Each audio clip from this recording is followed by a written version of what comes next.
Hello, everybody. Good morning. Thank you for coming.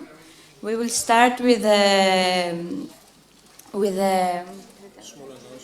a small announcement. It's about a colleague called Erli Aglaia Dimoglu. Head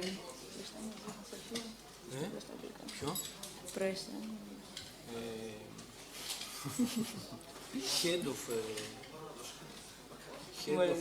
of the museum and libraries of municipality of Volos. Erli Dimoglu, head of the Library of Municipality of Volos. So yes, the announcement normally should be in Greek, I guess. I don't know if... ναι. Should we... ναι. Στα ελληνικά εννοείς. Στα αγγλικά είναι το θέμα. Έχουμε μια επίγουσα ανακοίνωση για ανάγκη για αίμα από την Αγλαία Δημόγλου, που είναι προϊσταμένη της Διεύθυνσης Αρχείων, Μουσείων και Βιβλιοθηκών του Δήμου Βόλου. Πάσχει από άνωση θρομβοπενική πορφύρα και βρίσκεται διασωληνωμένη σε κρίσιμη κατάσταση και χρειάζεται 180 φιάλες αίματος. Οι φιάλες είναι να πάνε σε Έγλη, Αγλαία Δημόγλου, Πανεπιστημιακό Νοσοκομείο Λάρισσας. Όποιος και όποια μπορεί θα ήταν χρήσιμο να βοηθήσει. Πολλά έχουν πέσει τελευταία. Ελπίζω να σταματήσουν κάποια στιγμή από αγαπημένους και συναδέλφους και ανθρώπους. Αλλά νομίζω στα αγγλικά δεν έχει νόημα να κάνω την ανακοίνωση τόσο. Δηλαδή, μπορούν να πάνε να δώσουν αίμα. Δεν το ξέρω αυτό, δεν το γνωρίζω. Θεωρητικά, ναι. Okay. There is an urgent need for blood from a loved colleague and friend that is in a hospital. So if any of the foreigners wants and can give blood, please come and find us, and we'll give you the rest of the data. Thanks a lot. Okay, so today's panel is going to be about post-digital practices of educational commons, chairing me and Alekos Pandazis. We have 3 presentations. Each presentation has 20 minutes. Please keep the time, and we're a bit late. The first presentation is going to be with Spyros Kourias, Leonidas Anthopoulos, Georgios Proias. So it's, if you want to come. I apologize for the delay. We had some sound problems in the other room, so I had to run. So sorry for this. Am I good here? Okay.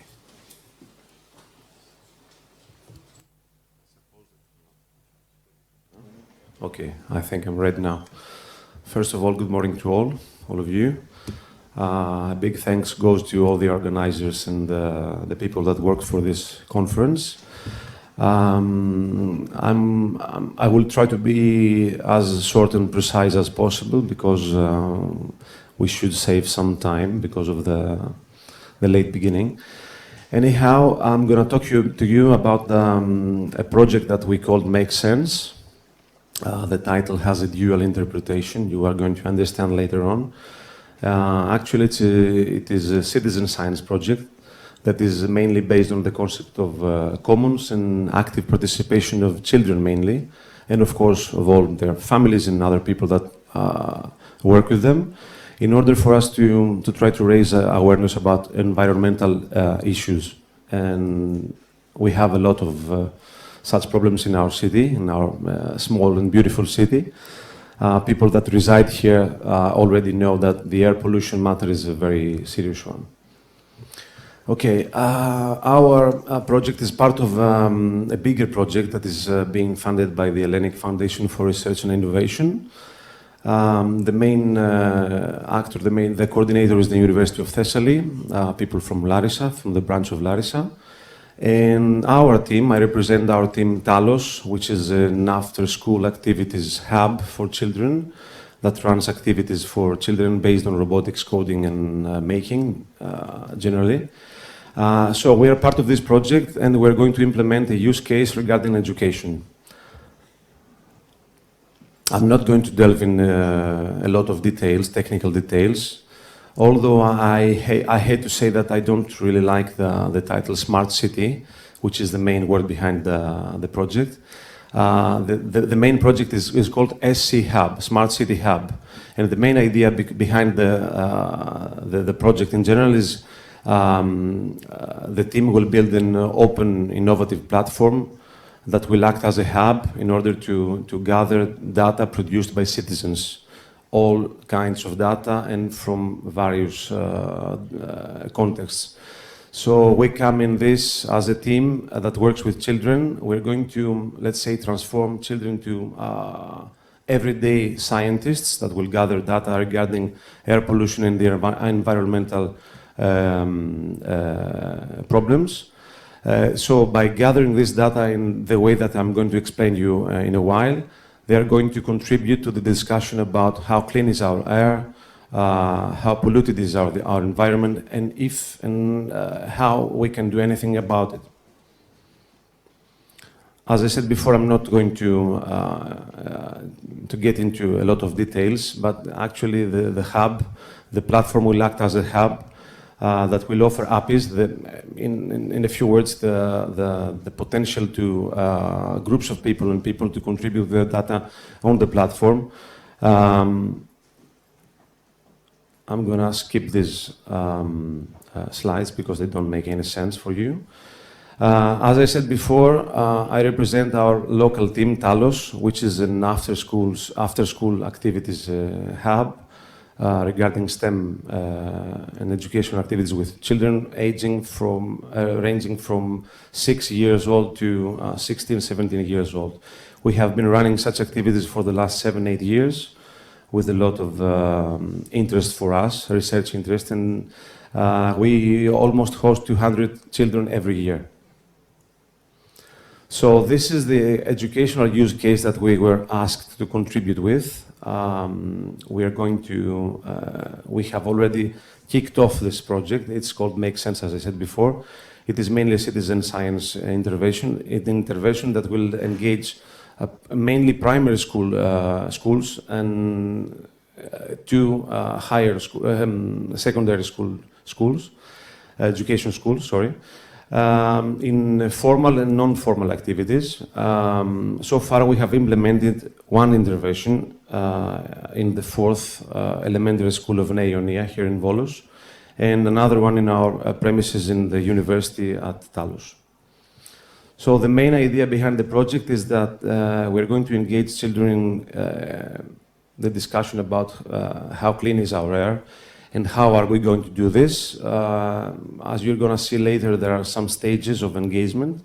So the main idea is that we're going to let children play, actually, with technological and non-technological tools.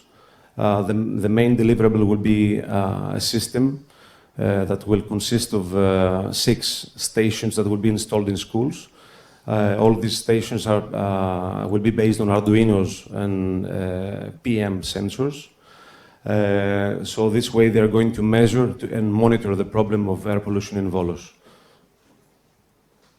This way, children will understand how they can contribute through their everyday practice in school, through STEM activities, how they can contribute to the discussion about the problem.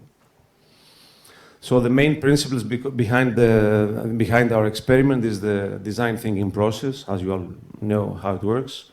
Problem solving, it will be a project-based learning experiment. And of course, at the end of the day, the most important thing is that they are going to share and discuss with the community their findings, and they are going to see how they can contribute in this discussion. The photographs that you see below here come from a project from Reggio Emilia in Italy, and this is part of our inspiration for implementing our intervention here. I'm going to skip this technical information as well.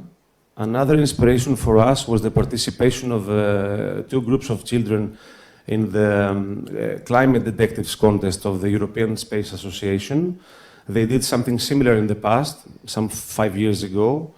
So this was like an inspiration for our future steps, and what I'm talking to you about today is the latest that we're doing in this matter. So our first step so far is that we have worked with children in one school in our premises in Talos. So far, 60 children have been engaged. And we are trying to follow a logical cycle. First, we discuss we have to engage children about what the pollution is, what the problem is. Discussion about the air quality. It might be of surprise to you, but many children didn't even know that we face such an issue in our city. So we talked about it at the global level or locally as well, which is what is of interest for us. We first had to define the problem through brainstorming and the open discussion, which worked really well, I shall say. We have already documented the whole process. We're going to announce some of our findings in the near future. And the most important of all, we are trying to make people understand if the pollution is visible or not. Which is not quite obvious for them always. So through the brainstorming process, we tried to prototype some tools as soon as they understood how what this problem is about. We tried to prototype our monitoring tools. We tried to monitor, let's say in a way, pollution.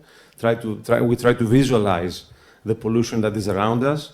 So the first activity was to create some hands-on tools using recyclable materials.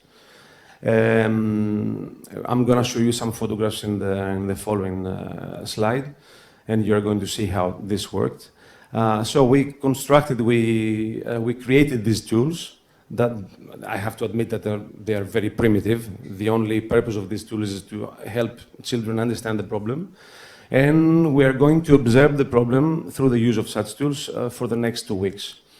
The next step is to get children to know how technology can be helpful for us and make our activity more tangible and more, let's say, more serious and professional. So this is why we have already bought 6 stations that are based on Arduino and PM sensors. If you don't really know what PM stands for, it's about particulate matters that are around us. Some of them are visible, some are not, but at the end of the day, they are very harmful for our organization. So the next step is to get children to understand how technology can be of help to us in the next level, in the next stage, and how we can operate such a station. As I said before, we are going to install 6 stations in 6 different schools. But in the meantime, we have already installed a, let's say, professional station at the university so that we can validate the data produced by all the other stations. After this, we're going to share our findings through a wiki page that every school will create. And of course, this is where SC Hub gets in the project. We're going to share the same data. We're going to feed the platform with the data that these stations will produce thanks to children's work. This is the first step of our experiment. It took place last week. We have been designing it for the last 4 months, but we kicked it off last week. We worked with children, as I said before. I described the cycles of implementation before. What you can see in the photographs is the first stage of discussion about the problem. And believe it or not, there have been some children, a few of them, out of the 60 children that worked with us in 2 different spots. Believe it or not, there were children that brainstormed with the idea of the tool that we had already designed to construct with them, which means that we made 2 tools. The first one, it's a tool that was made from cotton, gauze, and we wanted to let children know how the color of the cotton changes over time during the week. So from the plain white color, it will be transformed, this color will be transformed to something really darker after a week, meaning that this pollution trap, let's say, will visualize somehow the problem.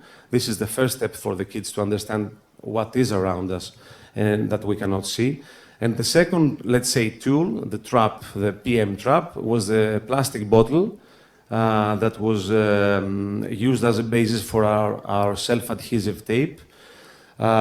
We created these two tools, and we had to hang them around the school, in the courtyard of the school, in different spots. We have already labeled them as well with the numbers so that we can know which monitoring tool produced the most data for us, the more data for us. So this will take 1 week of observation, and after this, we're going to discuss with children about how we can make our solutions any better through the use of technology. As I said before, we have already bought 6 stations that consist of an Arduino Explore IoT kit, plus the air quality sensor, of course, that will detect and monitor the presence of PM, particulate matters around us. Through this STEM activity, that will take some time for us, of course, because as you can understand, we will need to explain to children how this thing works. They will need to be introduced to some basic coding principles. We will set up our stations in the schools. We're going to work with them for a few weeks. And the same project will go on for the next school year as well, so it will not end up with schools closing in June. After this testing period, we're going to gather all the data and validate them, as I said before, with the more professional station, the Davis one, so that we can produce data that will be valuable, validated, and something that we can trust. And of course, the main step, which is what makes this project relevant to Smooth as well, is that we intend to share with the community our findings. The children will share them through their wiki and the platform that is already set up for the needs of the project. I wouldn't want to... I would like to save some time for the next speakers. I hope I have been short and precise.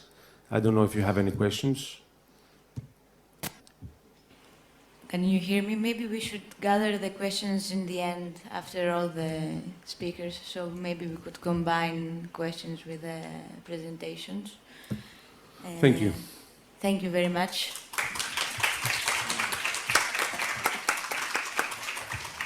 Next and last presentation will be with Alekos Pantazis.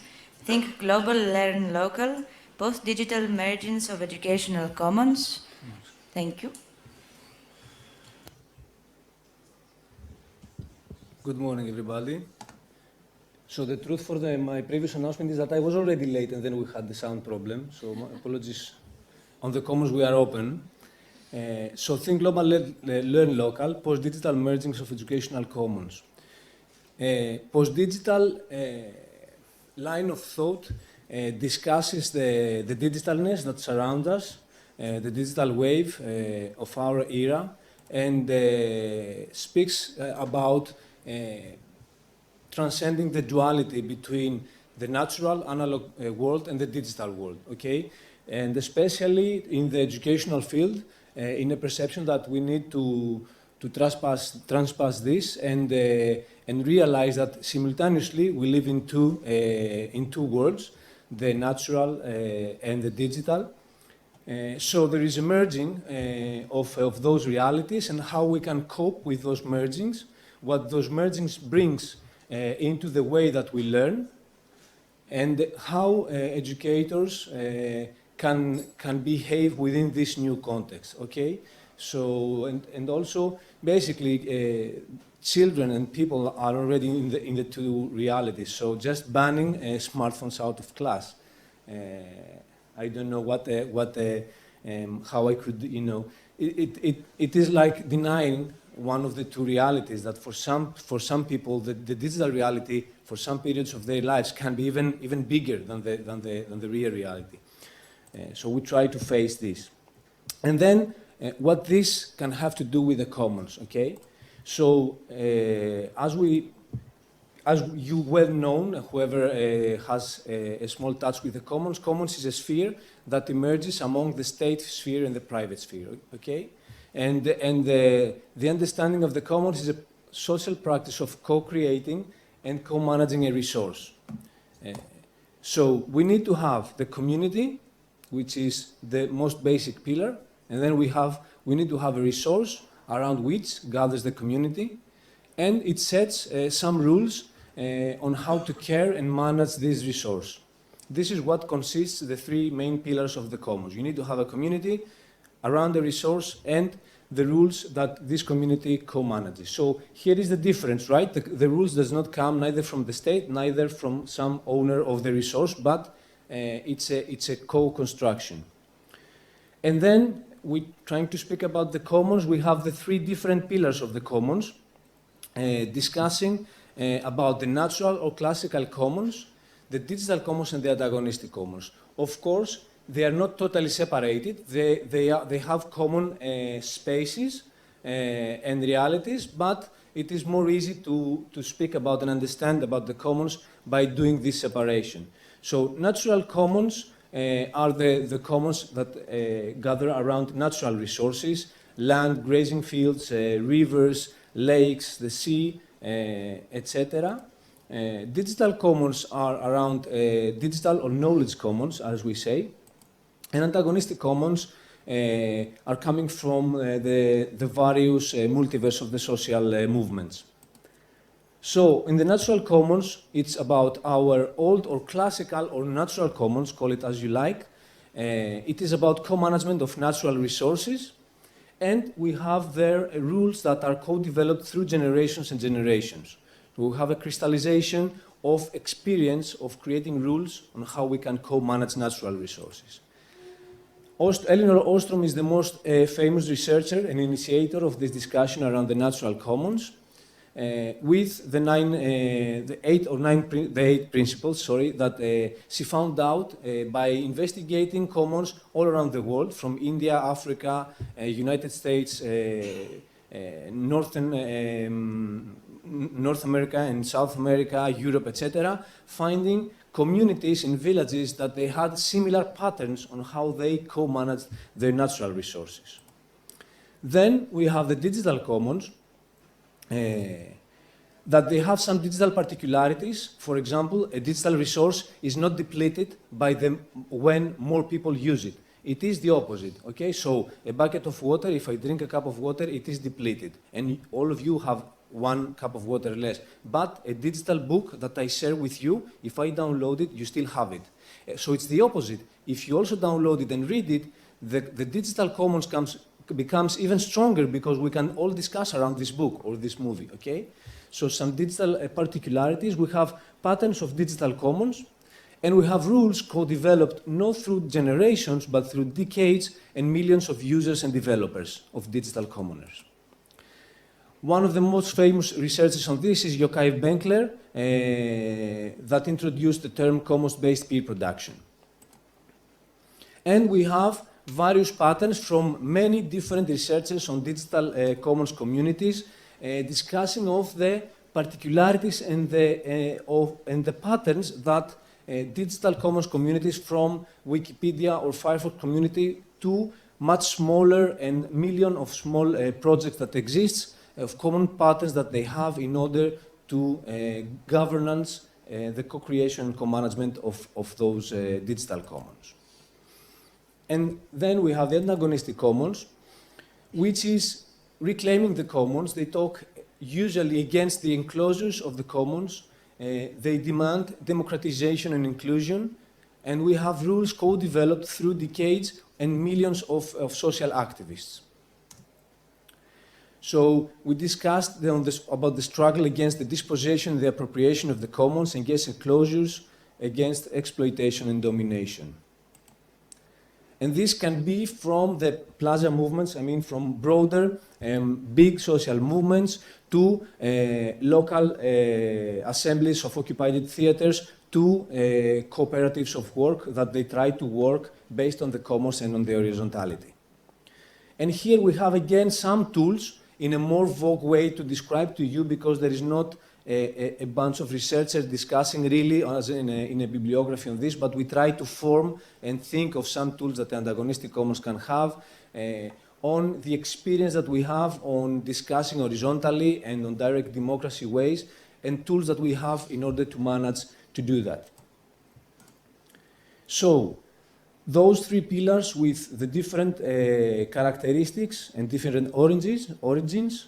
Many times, digital commoners does not have any idea about natural commoners, or the opposite. So, or again, antagonistic commons or social movements, street social movements, as I like to call it, does not have any knowledge about the digital commons, etc. So I think that a cross-pollination among those three pillars should be done. We should be working on cross-pollinating this, and it can be very fruitful. But all of these different types of commons produce value, right? And here we have the idea of adding manufacturing on this concept under the commons-based peer production and the model that we call design global, manufacture local. Okay, and here we have already open source houses, open source agricultural tools, or open source prosthetic hands. So again, important initiative. So the design, the knowledge can be shared as a digital commons, and the manufacture can take place locally in a local manufacturing spaces as a local natural or physical common process. Okay, so the knowledge can be shared globally, and the manufacturing can take place locally. Bring this also in terms of learning and knowledge, right? So we can share the learning openly and having learning processes locally.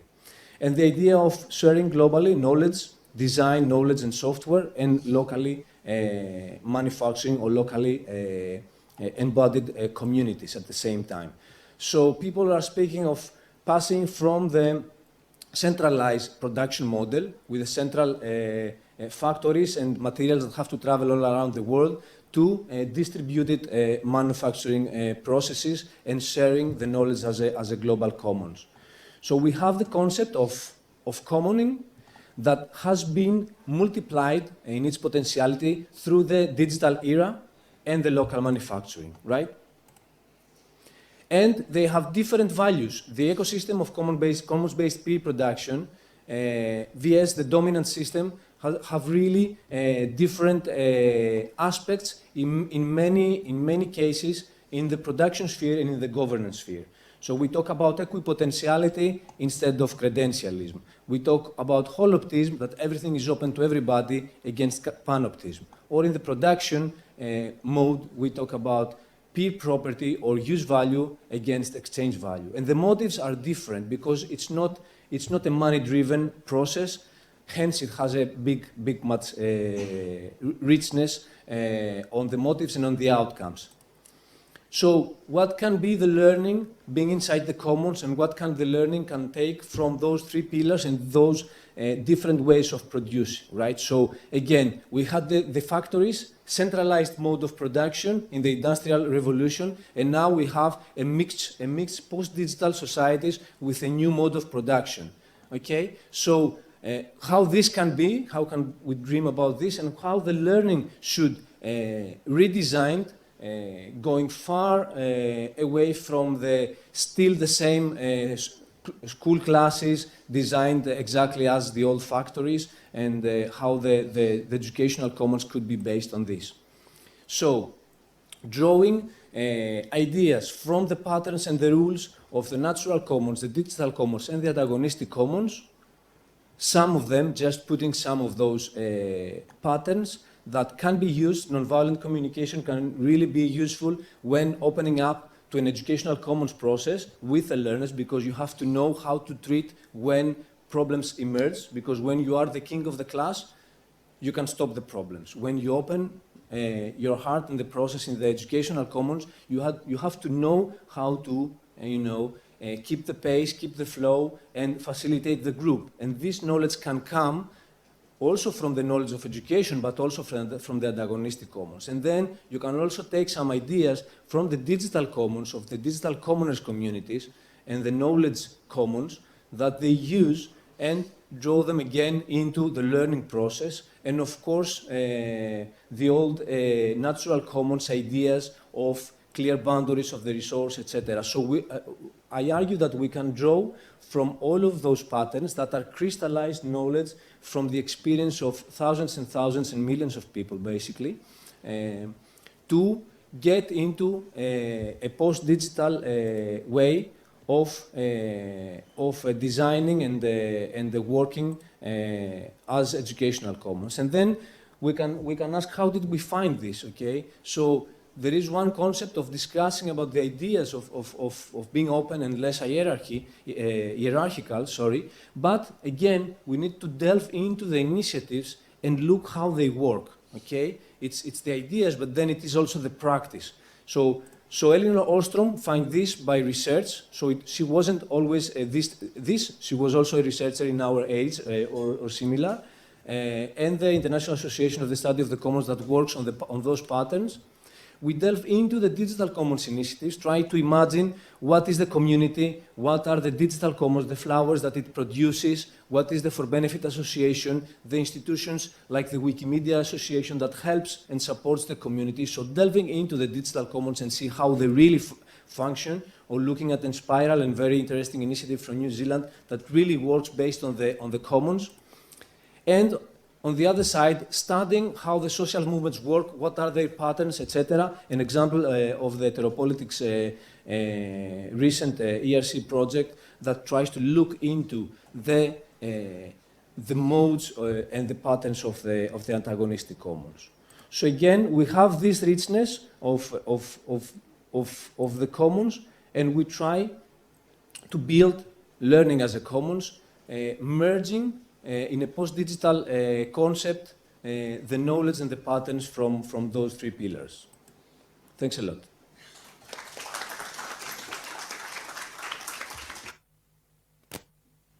So Thank you. if Spiros and Anna want to come up to have, can we have 5 minutes of discussion or 10 minutes? Yes.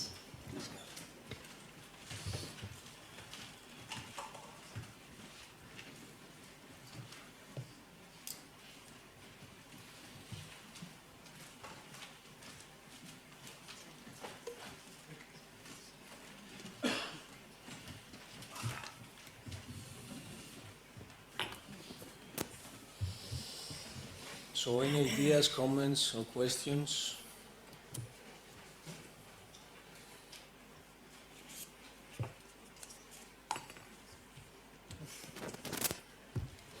Yes, please. Wait 1 second to grab the mic. It is live streamed, so our digital friends also. Ναι. Ακούγομαι τώρα. Ωραία. Για την τελευταία παρουσίαση θέλω να... Μπορείς να το πεις στα αγγλικά ή θες να το μεταφράσω? Αν δυσκολεύεσαι, το μεταφράζω. Okay, I will try. Okay. I will try. I would like to make a comment for the last presentation. Because I have seen and from you the same presentation 3-4 months before, I don't remember, in our school. And I have this, how to say, not bad English now. I will start to. I see all the things for the commons that it makes a community in its space of the world, and it gathers people together, and I like in Jumerka what you done. But I have a question that it's like more provocatoric. If there, because I saw the map, one map that you have with the central industry in Asia, and you transfer the things to the rest of the world, and the other map that has smaller groups, let's say. And I want to ask, is there any study, because this is based on that we don't want to transfer. We don't want to transfer the goods because we have pollution, etc., etc. Is there any study that have based on this, that this is more bad for the planet to transfer than to create smaller groups? Because if we have again smaller groups, we have again to transfer the materials to each place. So again we have the transportation, and we have the production of the tools for each group. So we have more tools for each group than the one centralized, that they have the tools to create something. We multiply than 100, and we sell it to the world. So we have more tools created for the same reason, let's say. Now it's more provocatory, this that I'm asking. So we waste more material or we transfer more. I mean, I don't know if I make very clear my question, but I have this in my mind as I see the map. When I see the map, I have this more. And when we have smaller groups, one more thing is that maybe this group doesn't use so frequently the tools or the materials, so sometimes we haven't the erosion or the tools may broke sometimes for not the use of the tools. So this is my main provocatory, but I really like the comments on this, but I want to see your... Okay. I try to answer quickly because it's a totally engineering question in an educational commons conference. Yes, can I just answer this and we go on because it's a really different. So we're still researching this. The Cosmolocals project, the NERC project, aims in searching these concepts. One thing is that you produce on demand, so you don't need to produce 2,000 artifacts and then try to sell them, but you produce what you need. You don't produce more. Second is that when the production is open source, you can upcycle materials, so the wood does not have to come from China for building a beehive. You can use your local wood. Or if you have old iron, you can use part of the tools, old tools. So for the tools that you might find around, you can use them. And so some will have to travel, okay? Because of course the iron will have to travel from somewhere. Then the tools will be shared because we see it in an opposite way, that in the community, not everybody will have a driller. You will have one driller in the local makerspace. So, but you think about it in the global of the factories, and then that we will have to have much more tools.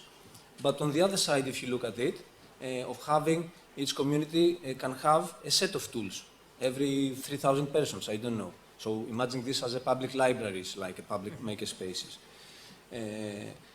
And we want to do life cycle assessment to see really constructing this tool. Does it need less energy and material than constructing this in a massive scale in China? But we have problems on this because it's an expensive process, and usually the industrial models will never share with you their data. So it's very difficult to do a comparison.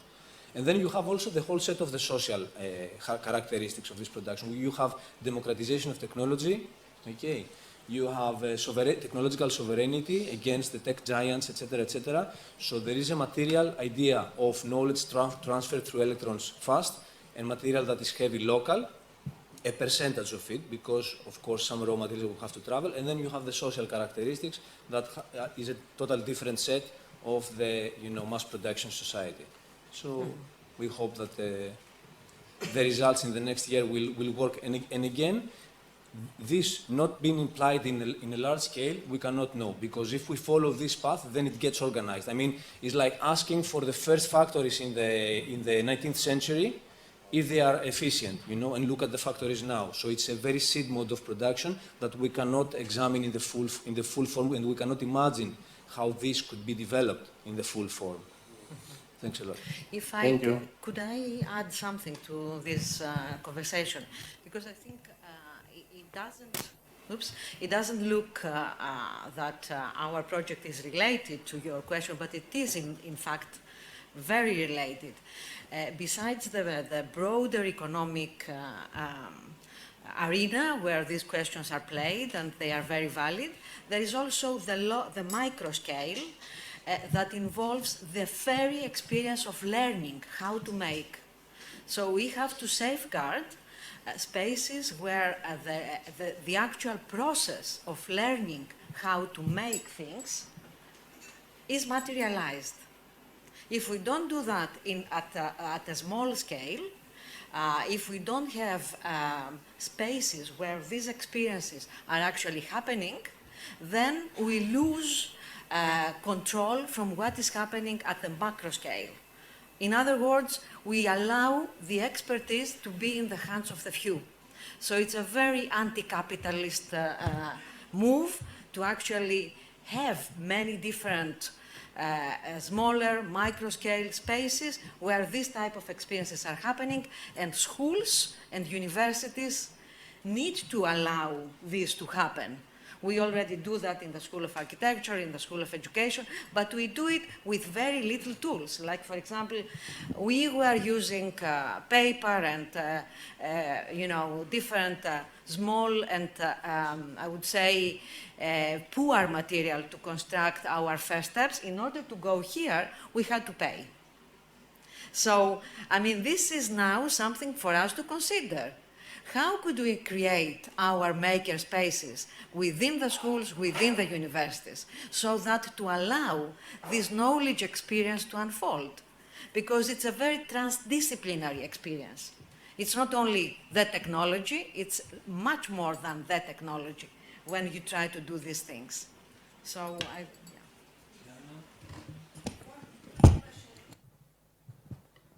Yes, one quick comment to your very interesting question and to your answer is that this whole new method of organizing from bottom up needs to be learned and needs to be experienced and practiced. Exactly this post-Fordist or anti-Fordist ways of organizing a factory in using your idea needs to be experienced, exactly as it took a while to figure out how a Fordist organization should work. So let's now try and imagine how this new way of governing things should work. But in fact, my question was about question of power, about the commons and educational commons, and especially educational commons, because this is a problem that I guess we need to face, Alekos. So maybe you can tell us more about this. I mean, in designing a set where educational commons can be developed, according to the lines that you showed us, how power is going to emerge, and not only issues of powers between individuals, but also, I guess, question of powers between institutions, as I would assume different institutions would be involved, like the schools and the local community and the non-formal sector and the local authorities, for example, the municipalities and so on. And I guess that questions of powers would be there, you know, in a way, hindering the whole process. Thank you. That's a tough question. But given that we started 25 minutes later and we kept our promise to finish online, we can steal at least 5 or 10 minutes from the next session, maybe, if my co-chairing also agrees. So this is a very difficult question, and I mean, what I can draw is from, let's say, digital communities, for example. How do they govern themselves, and how do they react when enclosures inside those communities emerge, okay? So usually, because everything is open, you have the forking, as we say, so that the community just lives because the code is open and the knowledge is open, and they start a branch, a different project. And this was accused, for example, from classical labor unions activists, that you don't stay there to fight with the one that tried to enclose the commons, you know. And then you laugh a little bit because you say that, okay, but just try to feel that it's a different reality, the digital reality is different. But you can have 20,000 people collaborating and never have meet each other. So how does this happen? Again, on the other activists that say, oh no, if we don't meet with each other, we cannot have, you know, direct relations and stuff. So yes, we are in a post-digital way, and there is a common imaginary of these communities that makes them function without having an embodied experience, let's say. So they have different ways. So then, yes, we have seen that when a community grows, it creates institutions, and the institutions are not for profit. usually, and they try to take care of the community. So resolve some practical problems from where the servers should be, so that they shouldn't be in Amazon servers or Google servers or where the servers could be, or to resolve some conflicts, or to draw some money to help the communities and to pay for some developers and carers of the community, etc. But then I haven't read so far a discussion about how those big institutions, let's say among the digital commons, or if you want, among the natural commons, how do they cope with each other? How do they do bigger projects, and how do they treat power when it emerges? I can recall Ivan Illich, that he says that when an institution becomes very, very big, it creates the counter effect of what it tries to solve. The schools getting too big, and then in the afternoon you go to do private lessons. The hospitals get too big and they heal only the end result and not the cause, etc. But again, commons-based projects don't tend to have so big institutions. But again, if we speak about shifting to a commons-based peer production, or trying to imagine a post-digital, a post-capitalistic society based on the commons, then yes, we will have big institutions around the commons, and we have to see how we will deal in power issues on this. And a personal opinion is that within social movements we haven't resolved this yet. From groups of 20 people to groups of 1,000 people, we can see that, that power erodes relations, and many times we cannot control this. So the bad guys prevail and take the lead of the stuff. So this is an ongoing battle, I would say. But we are richer and richer in knowledge as we grow, from digital commons to social movements, etc., on how we can cope with this, from the Occupy movements, from the Plaza movements, and from the cooperatives that are created. So there is a richness growing on how we can cope with this. And yes, we should work on bigger structures, because many times activists or digital commoners, they don't want to go to the bigger structure. No, everything should be only grassroots, you know, this discussion. So I think this discussion should be made. Thanks for opening it up. Any other question, comment? Yes. Thank you so much for your presentations. I have a question about the use of learning. In the background, I think about business. When we focus on learning, tends to focus on learning outcomes and measurability and so on. So I was wondering how do you define learning in this in relation to commons? Maybe it's yeah. I turn to you, Anna. Yeah. Yeah. Okay. So based on what I presented you, I think that learning needs to avoid the definition. We have to see learning as a process, and within that process, we have to take care of many different other things which are happening. Because if we see that learning is not an outcome, then we have to stop defining that. The definition of learning as an outcome is a very neoliberal act, is a neoliberal act to define what exactly learning is.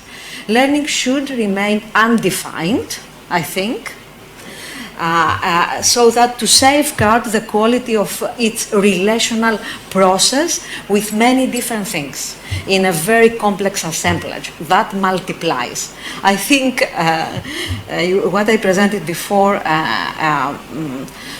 somehow embraces this.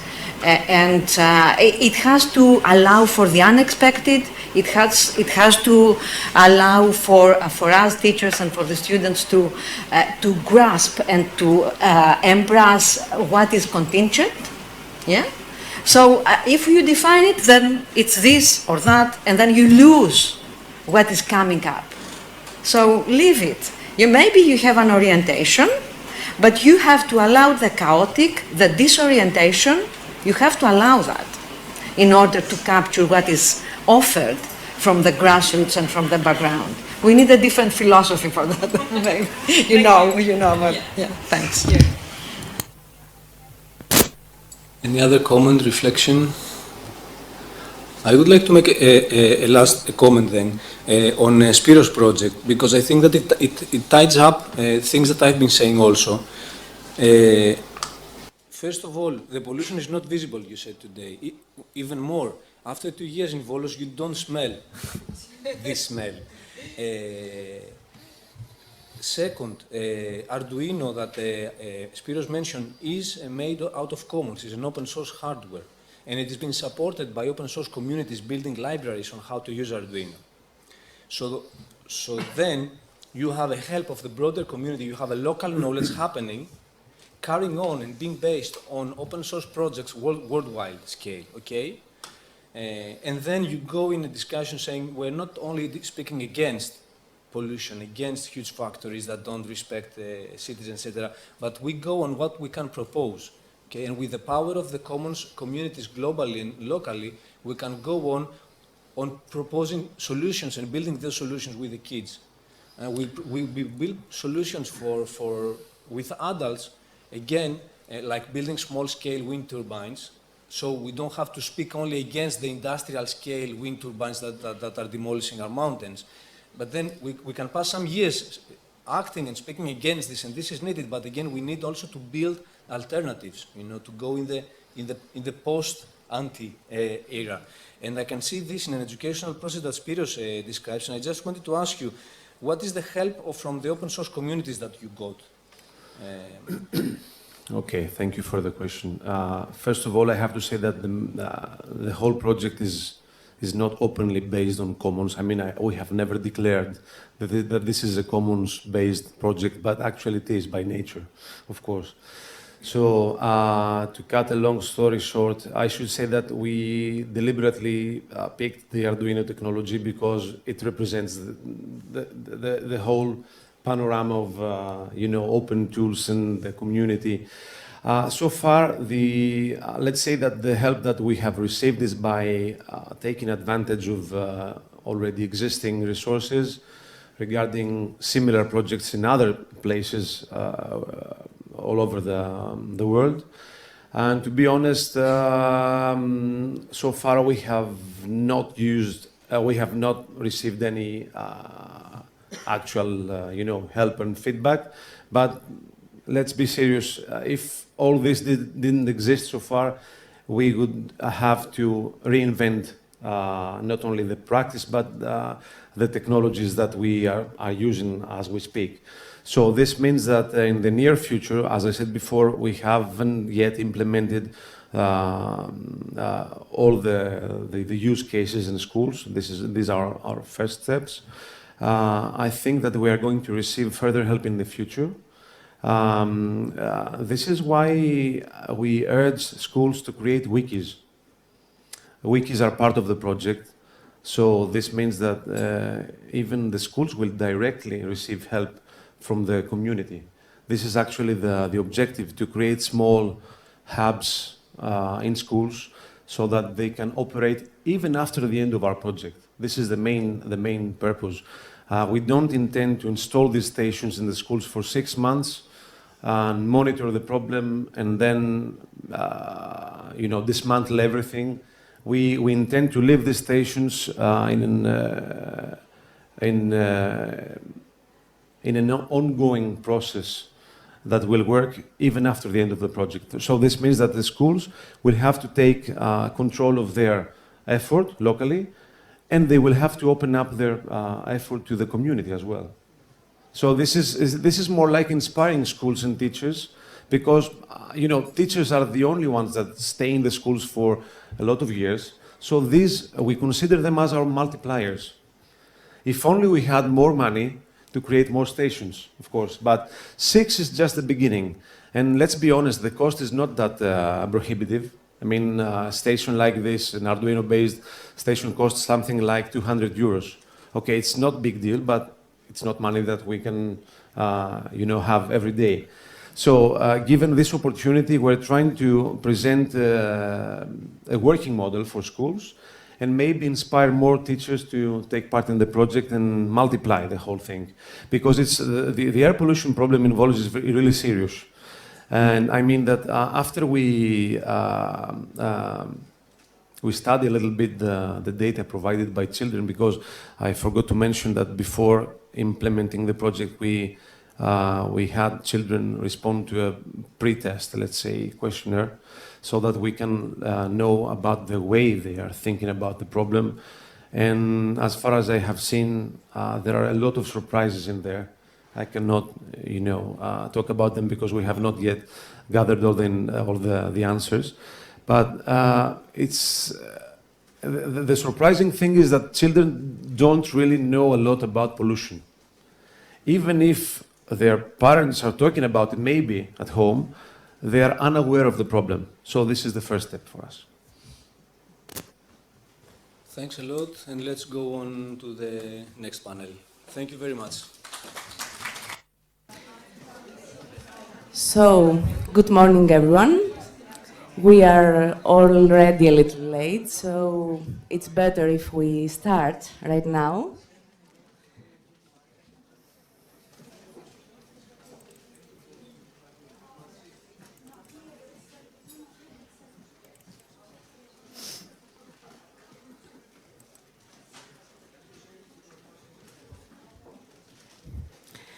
So I will make the first presentation. My name is Evia Damopoulou, and I'm a psychologist, and one of my basic interests are the field of prevention of addictions.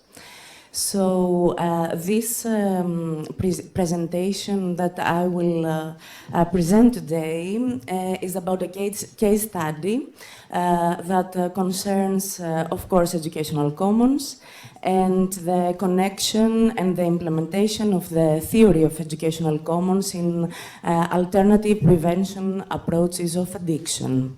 It's a case study that is being conducted. It's still in progress within the Smooth project. So I will try to be on time so that we won't be any more late. And I will try to be brief and fast. First of all, this is the outline of the presentation. Firstly, I will start with the theoretical framework and the objectives of addiction prevention interventions at schools. Then I will cover some description of the case study, the methodology used and the implementation. Then I will take you through the difficulties encountered during the implementation. And finally, we will have some initial findings because the material is not analyzed yet. As I said to you before, the case study is still ongoing. So, briefly, the theoretical framework about causes of addiction and other psychosocial problems is that we, the scientists of this field, observe that there is a rapid increase in such issues like addictions, like psychosocial problems. Other psychosocial problems, except of addiction, are, for example, school violence, are depression, are eating disorders, anxiety disorders. So we have a rapid increase in Western countries over the past decades. And this could lead us to the thought that this rapid increase can be explained in biological terms, because many things and many issues in psychology are explained by biological terms, but this can be explained with biological terms because this increase is something that happens the past decades, and of course biological changes can happen in human beings, but many years, thousands of years, has to pass so that there are biological changes. So we have to zoom into the social, cultural, political, and economical context that these psychosocial issues and addictions are born. So, what are the characteristics of contemporary societies that birth these issues? The characteristics are that we have in modern societies lack of social, lack of support systems. I'm sorry, lack of coherence. We have big isolation. We have not close human relationships. So this puts so much pressure on human beings and have psychological consequences and social consequences. And sometimes these consequences are expressed through this kind of problems, psychological and social problems. And human beings have feelings like severe anxiety, feel severe loneliness. So the prevention interventions should aim to mitigate these root causes. I use the word in the title alternative because you have to know, everyone who is not familiar with the field of prevention, that the interventions that are implemented by the dominant approaches are like they are ready-made programs that the scientists and the specialists implement in every school. So we have a program about bullying, we have a program about school violence, drug addiction. So we go in every school and we implement it. But alternative prevention interventions and more specifically third-generation strategies have another philosophy. They have the philosophy that school communities should operate in a whole. That means that students, teachers and parents should discuss about their problems, about their interests, about their all their needs. They should discuss openly and collectively, and they should plan actions that could apply for these needs. So the role of prevention specialist is rather limited. I mean, he is not the central person. The person of the people of the community are the protagonists, and they define the problems, they plan the act, they implement the action. These strategies are centered around values such as fairness, collaboration, social equality, solidarity, and personal responsibility. And to all of us that we are familiar to educational commons, this connection is obvious. So there is a pretty much important connection with theory of the commons, because basic principles are similar of the third generation strategies are similar to the logic of the commons. So very briefly, some main purposes of this research is to examine the implementation of the theory of educational common intervention of preventions, is to examine whether social inequalities can be addressed by the implementation of educational commons in the school context. And some research questions are to explore whether the logic of the commons can be applied in public schools, to research whether students can act as commoners, and to identify and discuss the difficulties that emerge. The case study is, the name of the case study is POA, Prevention of Addiction, is held by Aristotle University of Thessaloniki, consists of 2 rounds, with a second round currently in progress, but almost in the end. In every round we had 14 meetings in the school. It was in a public upper secondary vocational school, and in both rounds the meetings have been held on a weekly basis inside or outside the classroom and during the lesson. The methodology I tried to implement and to use, and it's important that I say that I tried because there were significant difficulties, is inspired by the philosophy and principles of participatory action research, cooperative inquiry and project work, and I have collected some material by research diary notes, field notes, participant researcher meeting log notes, and researcher and supervisor meeting notes, or researcher and research team meeting notes. So very briefly, in the first round, the participants were 19 students of a first grade class. 8 of them had a migratory background. The age range was 15 to 16 years old, and there were also 2 teachers. And in the second round, there was another class, there were other 24 students that belong to another first grade class. 7 of them have been diagnosed as having learning difficulties and other psychological issues. The age range was against 15 to 16 years old, and participants were also 2 other teachers.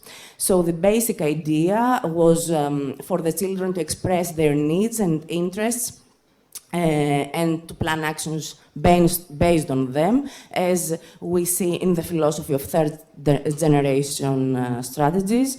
It's important to say that I chose this specific course because in vocational schools in Greece, there is a specific course in first grade class that has these main goals. Students have the opportunity to choose the subject of the lesson with the overall goal of promotive active participation of students in this course, but this is only in formal words and in law.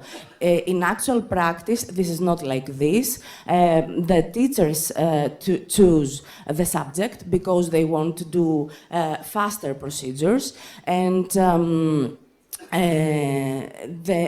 also by law, we can see that the classes could be mixed so that students could attend the subject of their interest, but this also doesn't happen in actual practice. So we have a distance from the law and the formal words and in actual practice.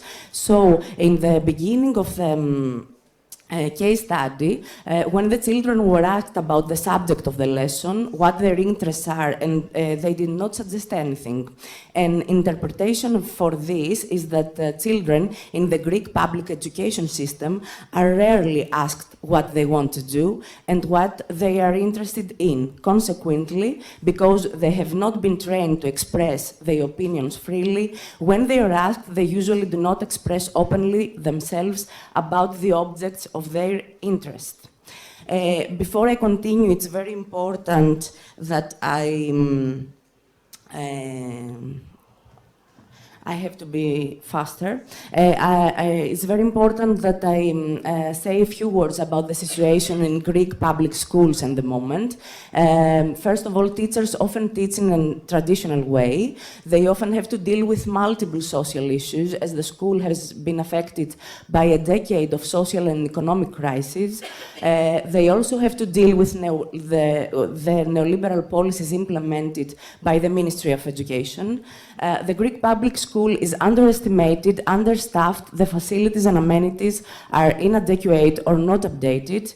The school context is characterized by imposition of rules and discipline, compulsory elements like compulsory presence, grading, testing, etc.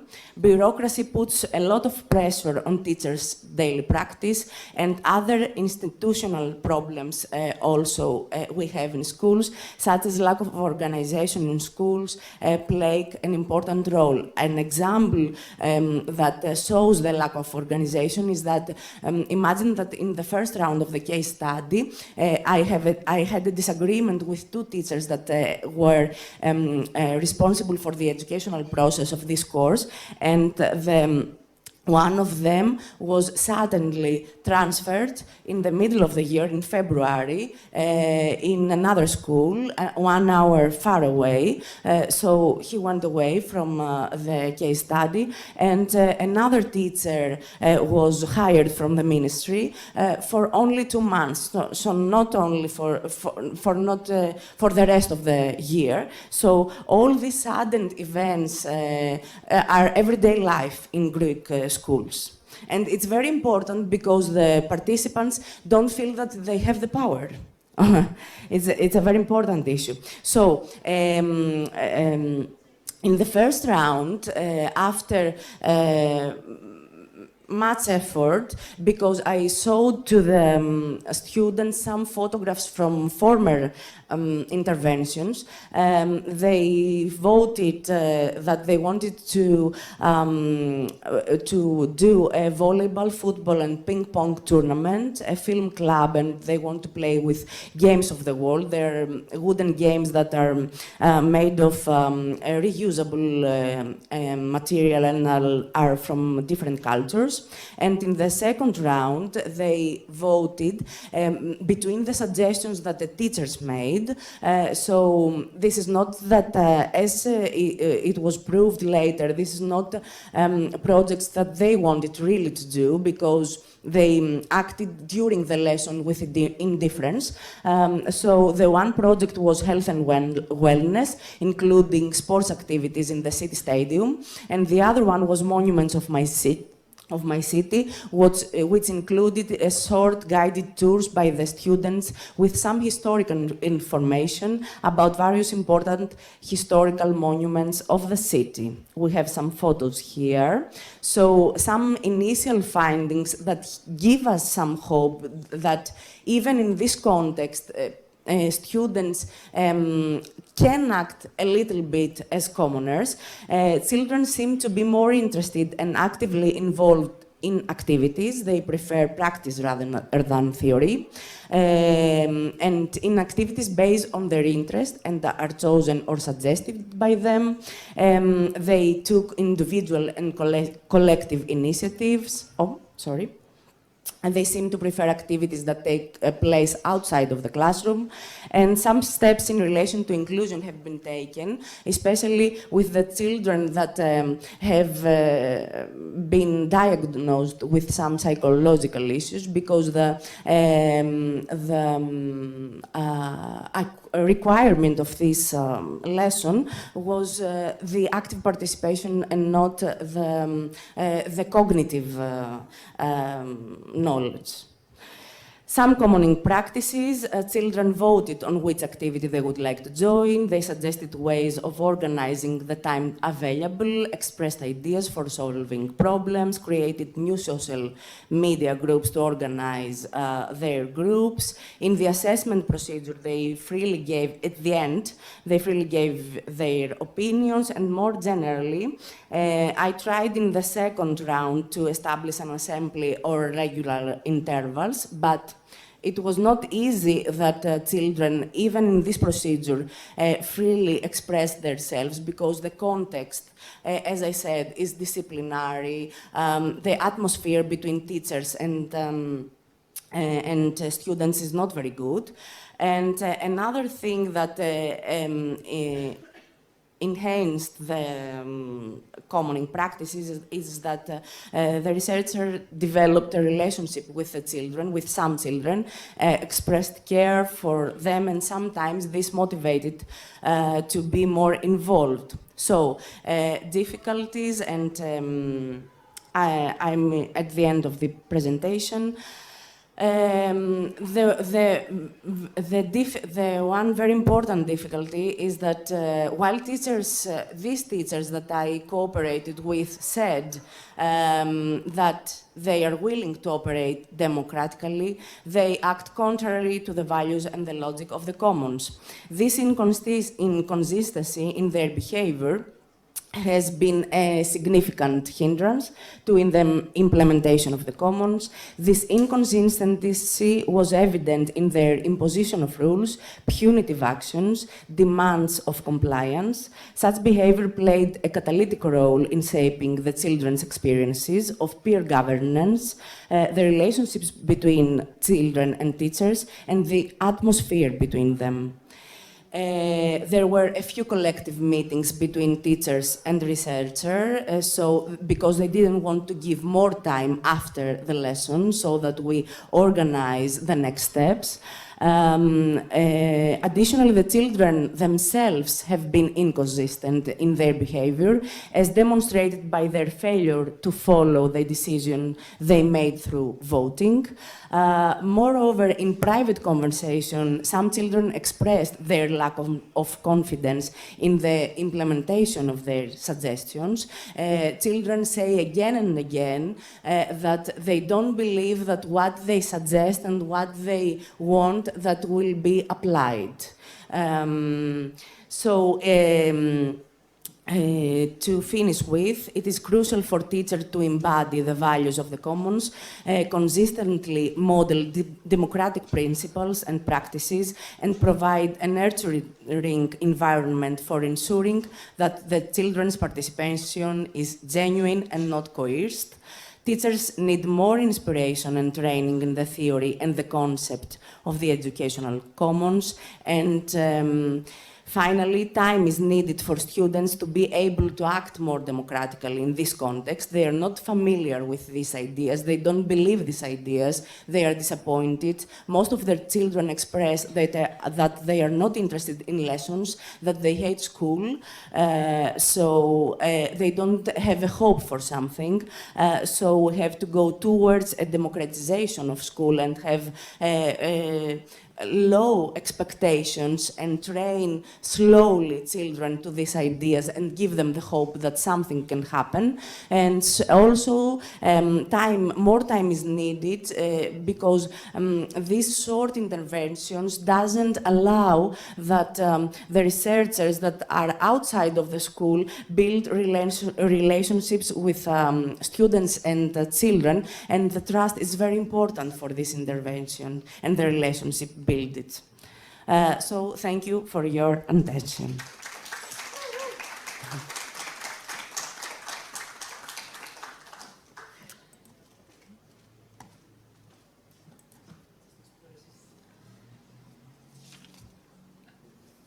So, okay. The next speakers are Naya Tselepi and Dominique Vaghiati. And the subject of their presentation are educational commons in public school, students' empowerment through participatory planning, and the sociocratic circular method. Excuse me, but I believe we have a problem with the PDF. We have to copy it again to the laptop. Okay. Do you want us to?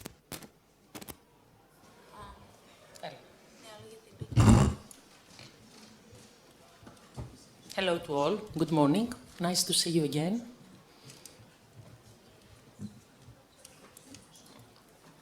Hope you are not tired. Dominique and I...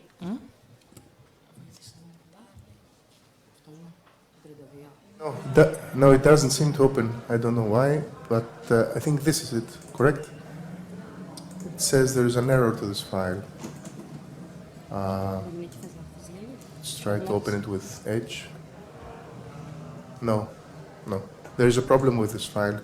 You have to bring it again, maybe in another flash drive. I'm sorry. Okay. Can we make a change? maybe we can follow with Stelios and the other Yes. presenters. Maybe we can solve our problem with the PDF. I suggest Do you want to we take can the move floor? on to the Yes, to a next exactly. presentation Okay, and come back. maybe we can make a change and we present. Thank you very much, and sorry for this inconvenience. No, it's okay.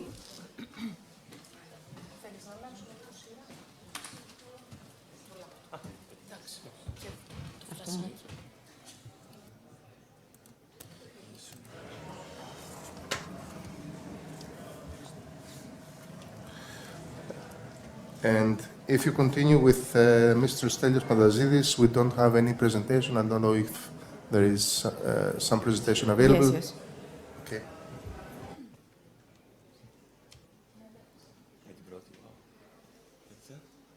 That's it all.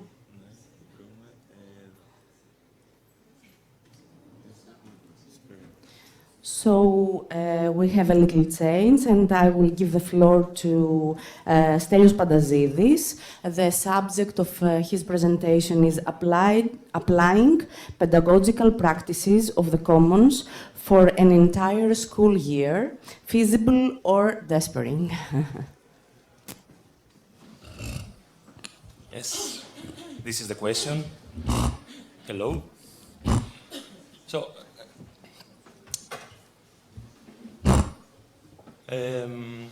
So I'm gonna do the presentation about this presentation is part of my ongoing doctoral thesis, which is founded by the IKI State Scholarship Foundation, and Yannis Pechtelidis is my supervisor.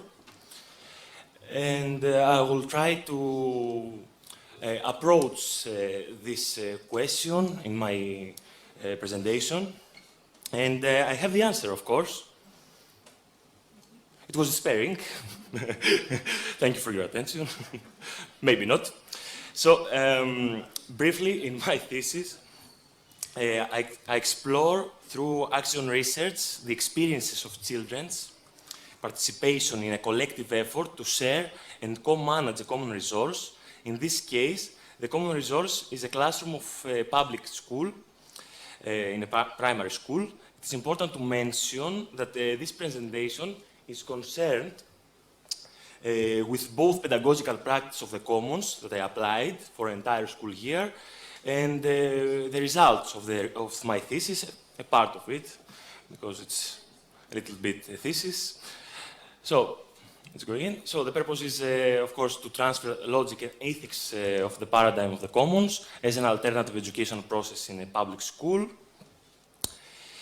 My frame of reference is the microcosm of the classroom, which is the classroom perceived as a potential common. Its members, teachers and children, co-manage, share collectively, co-create knowledge and co-formulate a framework of rules. I argue that through micropolitical actions, it is possible to construct alternative ways of perceiving the learning space, negotiating knowledge, and experience democracy in school everyday life. This was my classroom that I worked as a teacher, as a substitute teacher, and I conducted my research at the same time as a researcher. This research was carried out in a non-urban area of Crete, the well-known island of Greece, as you can see, in a conventional school context. You heard a lot about, and you know about the three main factors of commons. I want to focus a little bit on what I perceive as a resource here in my research. It's the school classroom in my research, and especially the knowledge that is shared there, and also time and space of the school classroom that we need to co-manage with my students. So I can define commoning as a way that the children participate, take initiatives, contribute in knowledge sharing and creation, and of course the self-governance.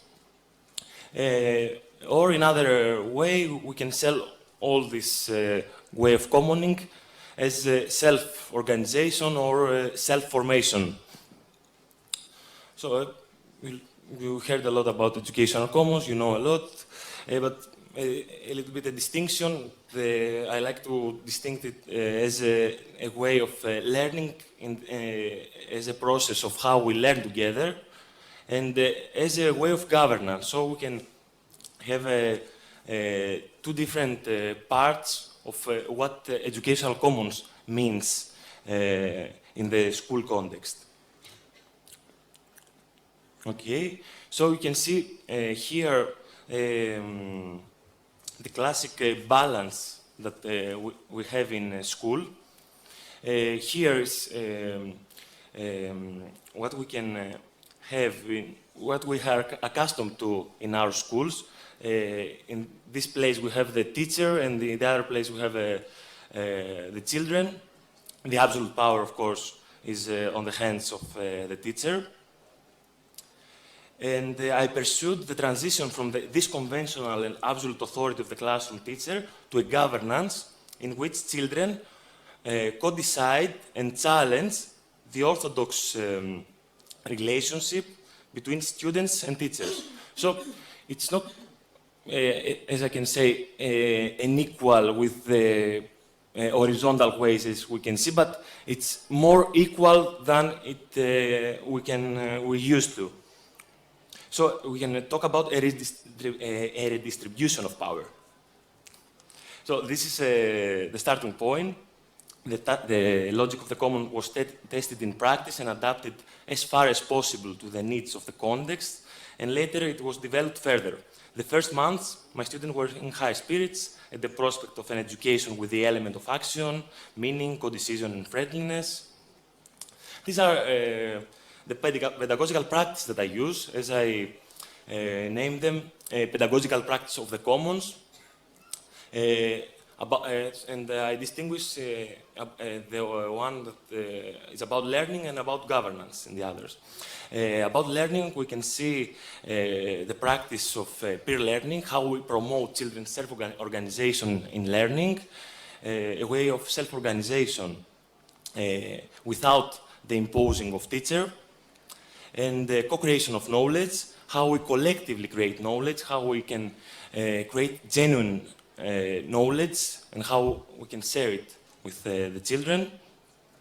And the governance, of course, assemblies, I think the basic practice here, the central practice, how we make decisions with children, peer dialogue, how we can communicate with children on an equal footing, and peer responsibility, how we can enable responsibility and commitment.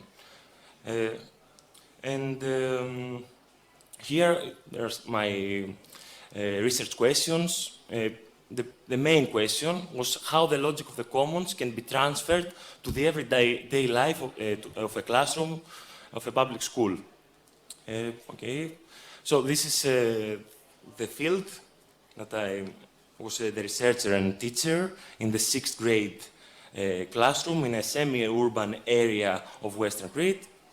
I had 15 students, 11 males, 4 females.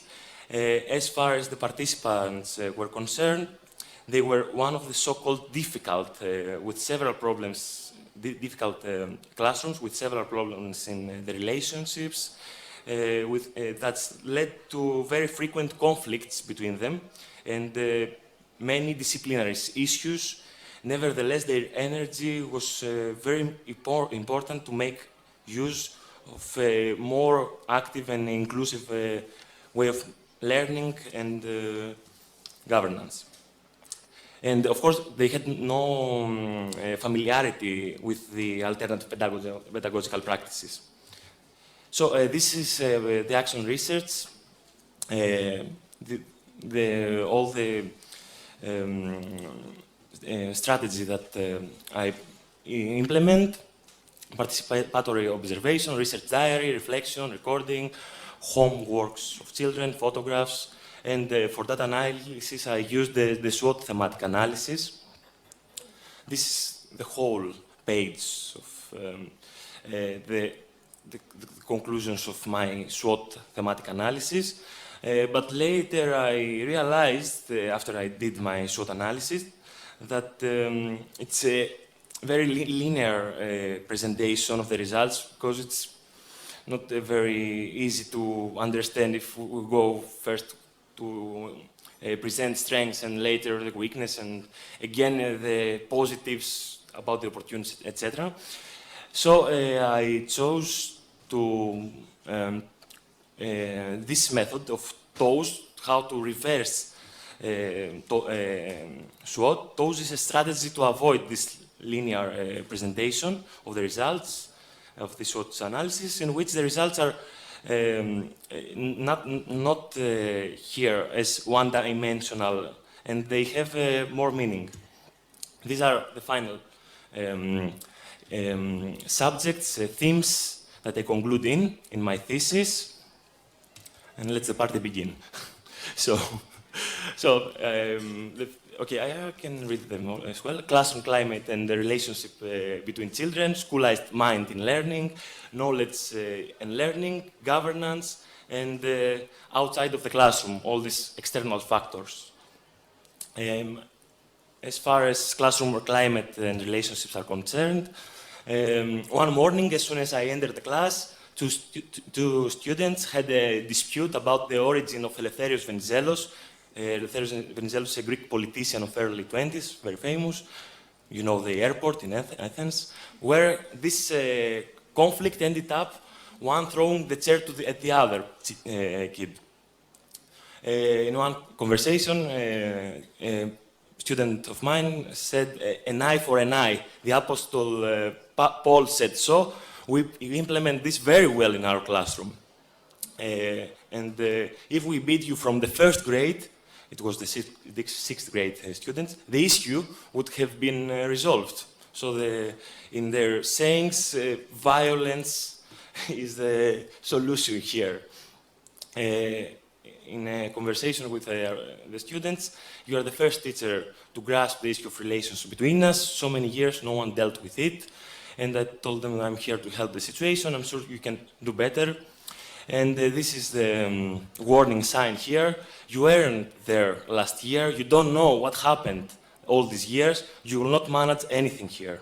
So I knew for the very beginning what may come, but I tried more and more to change the situation. And as principal described, this was the class with the big ego.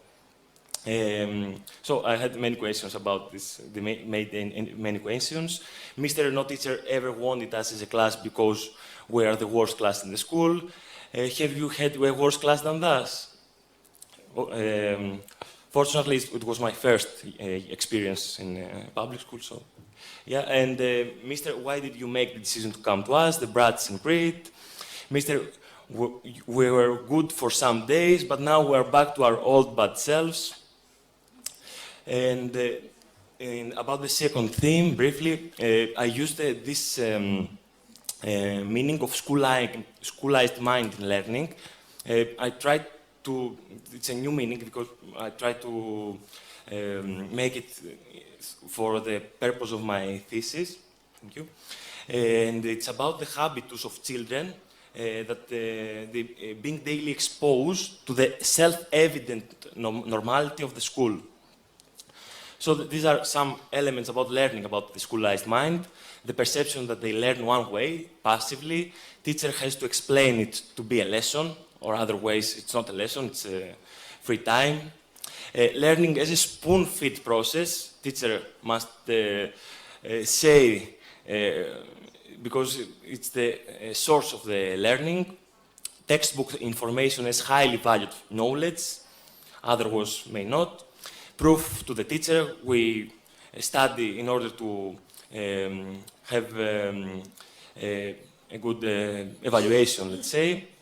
Many difficulties made them return to the way they knew. So even if we tried a different context, every time they came back to what they are accustomed to. There was a pressure towards conventional tools many times, and in the same time we had a will and denial for alternative learning. And about the governance, there was the fear of responsibility. Here we can see teacher as Leviathan, as the person that here to resolve conflicts all the time. Children enacted through symbolic violence. It was the way that they learn how to make it in school. Invisible surveillance, of course. The invisible hand in our classrooms was there. And the children demanded enforcement, strictness, voices, higher voice for me, and anger for self-regulation. So, as one student of mine said, Mr. Stelios, you need to yell at him. He can't discipline other way. So, as Graciano notes, the schooling has to start in the mind by challenging the ways in which we see learning, education, and life. So, that's why I call it the mind here, how we perceive all the context of knowledge, how students perceive all this from their experience in their school. Other parts, I don't share my knowledge with anyone. I read it home. Mister, I'm not helping her to learn it. I don't want her to learn anything. So knowledge is become visible as something that is not shared, it's personal, is accessible through textbooks, as I said, and it is hard won by individuals. In a project that we did, I was walking around and I went to a team. How are you doing here? Mister, I've been trying to write for so long and you came the moment I do nothing, so you didn't see me to work on the project. Also, a lot of children do their homework as a chore. They complete their task the last minute. The only reason they do the homework is for the assessment. Another excerpt. I work with you because our teacher wants me to, otherwise I wouldn't even talk to you. In a problem based in a history lesson, a student said, why don't you join the activity today? I said them to the children, I asked them, and the student replied, sir, I can't participate, but I know the lesson. I learned it by heart. Listen, after the Turkish conquest, most of the prominent Byzantine families, blah, blah, blah. So she learned it without know what she talks about. Another question, school project, workshop of movie creation and other silly things. What do we take from all of them? Okay, other ways they understand how we can work. Okay, let's go forward. Okay, all right. Okay, Mr. Why do you keep asking our opinion and not tell us directly? Mr. Why we have to help each other? Okay, I go to the more, something more. Okay, we can see also the collaboration, the process of collaboration that can distinguish involuntary collaboration, but many times was collaboration was under close observation. Okay, the role of the student as a second teacher. It was very relieving to me to apply this method of the second teacher, student. And about the governance, the commons, as Alexandros Kyprioulis says, the commons means equal participation in making, implementing, and monitoring a decision. But one of my students said, you made us the caps to monitor compliance. So this is how they perceived this context of commons here. And of course, for the rules they voted, not for something that I imposed to them. Okay, some other things. It's strange to do things and decide on things that you should do. Okay, about the children that said to me. So we can see here delegation of authority is visible as weakness of the teacher to handle the management of the classroom. And one child wrote, you are soft on punishment, he said to me. Also, sir, you are weak, so we do what we want to you. We can see the symbolic violence here that is needed. Again, Also, students wanted to be active and make decisions, but in the other way, and this is the emphasis here, they did not want to have the responsibility of the control. They avoid to have this responsibility. Okay, we can pass this. Okay, okay, and the last one. Okay, Mr. According to the Declaration of the Human Rights, we can vote whatever we want, even if you don't like it. Maybe I exaggerate with democracy here. So, and Mr., we supposedly have democracy in the classroom, but in the end, you do what you want, of course. So, in the end, about the question, we can reply here about applying pedagogical practice of the commons for an entire school year. So, is it feasible or despairing, this condition? So, here I can reply for the time being that having the slogan, there is no alternative in politics, can be transferred in the decision about education and schooling. There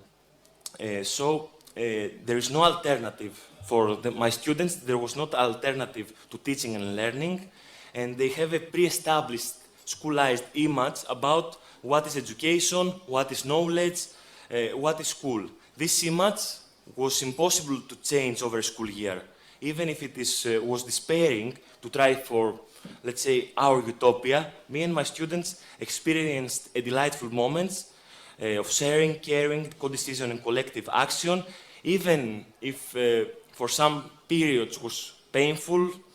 I definitely try again and I insist for others to try alternative pedagogies of the commons again and again.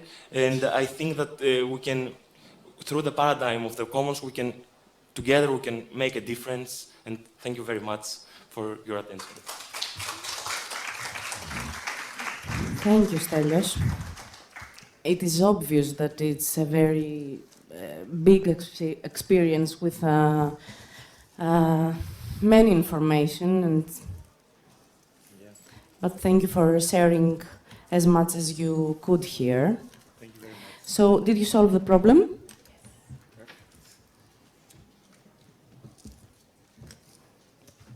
We are okay?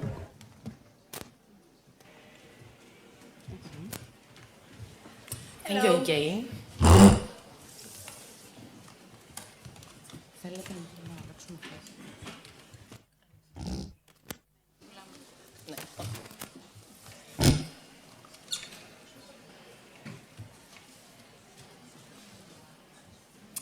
Good morning again. Hello. I'm Dominique Vajati from Mamagea. And I'm Naya Tselepi, a postdoc researcher from the Smooth Project. And we are here to present you the case study that we implement in Smooth Project and our experience. But first of all, we would like to share some information about Mamagea and Smooth.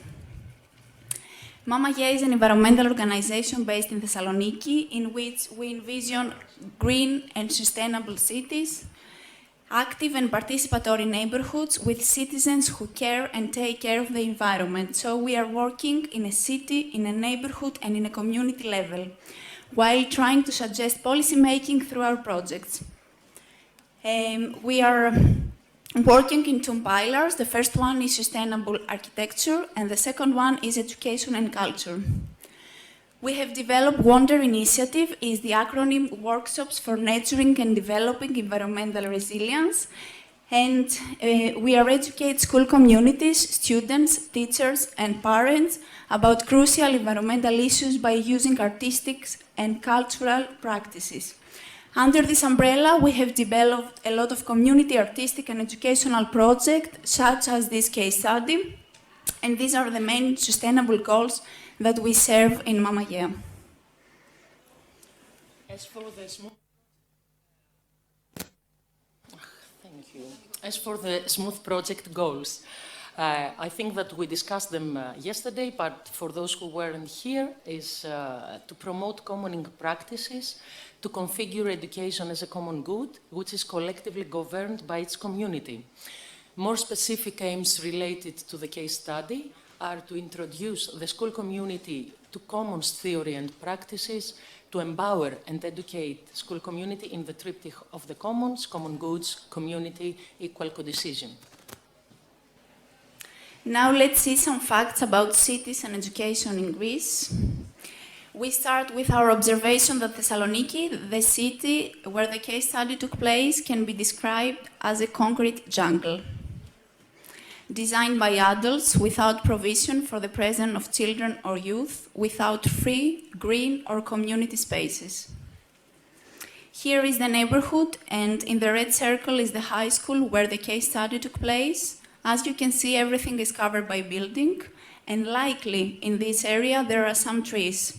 The socio-political context of this school is in a medium-class area, and by a human geography point of view, there is a sense of belonging in this neighborhood, and citizens are relatively active about the issues of the neighborhood. We have implemented other projects there as well. This is the schoolyard, covered by concrete. There are some basketball fields and no many other alternative ways to use the space. And ta-da! This is a typical Greece classroom in a public school. It's the same chairs, desks, boards everywhere. As we all know, the ambience of the classroom evokes discipline approaches and hierarchical power relationships. Teachers mostly teach in one-way direction, as we are doing right now. And mostly during the lessons, there are no space for active participation, co-creation of the knowledge, sharing, or no interaction at all. Well, our case study was implemented in the 14th high school in the area of Depo, municipality of Thessaloniki. Dominiki explained about human geography and socio-political context. We worked with the 4th class of the upper high school with 18 youngsters of 15, 16 years old approximately, within which there were 14 boys and 4 girls. Many professors of various disciplines participated in the meetings, not with great appetite or joy. The case study started on late February and was completed on the mid of May 23, and we did approximately 10 meetings there.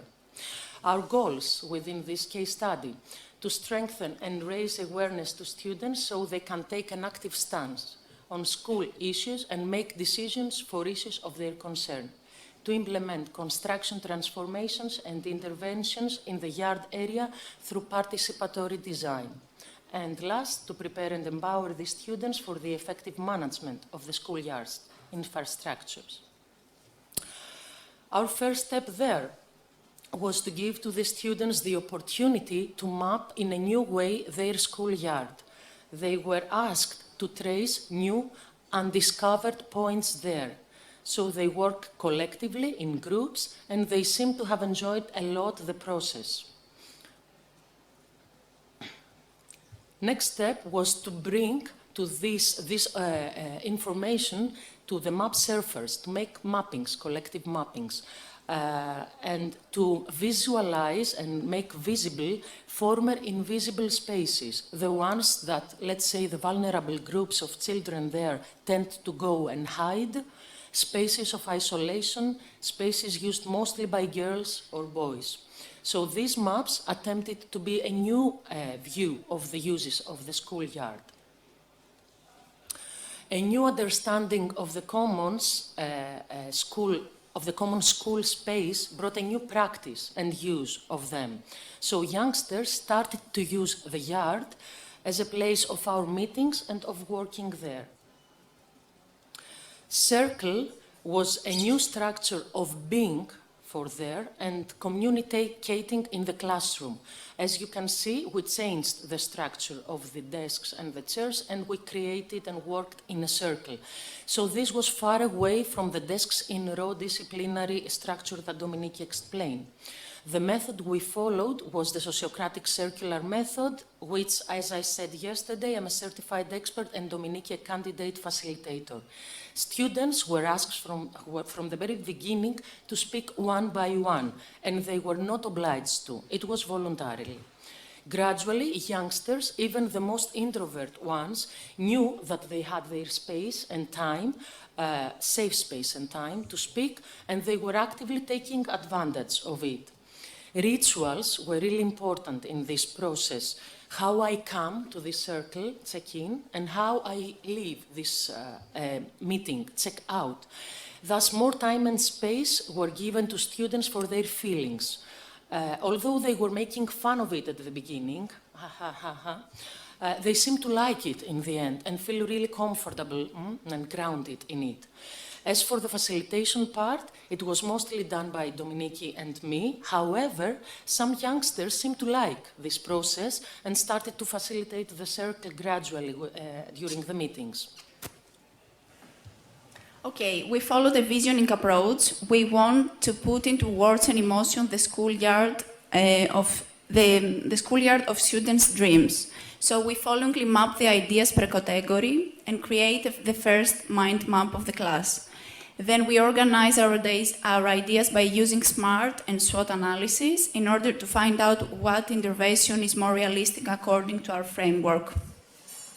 We came up with 3 ideas, and we start working in smaller groups to examine which of them is achievable given the time and the money we have as a group. Finally, students decide by consent that they want a football pitch and to create a graffiti related to this topic. I remind you that there were 4 girls in the class, and they also acknowledged that students of the school really need a football pitch.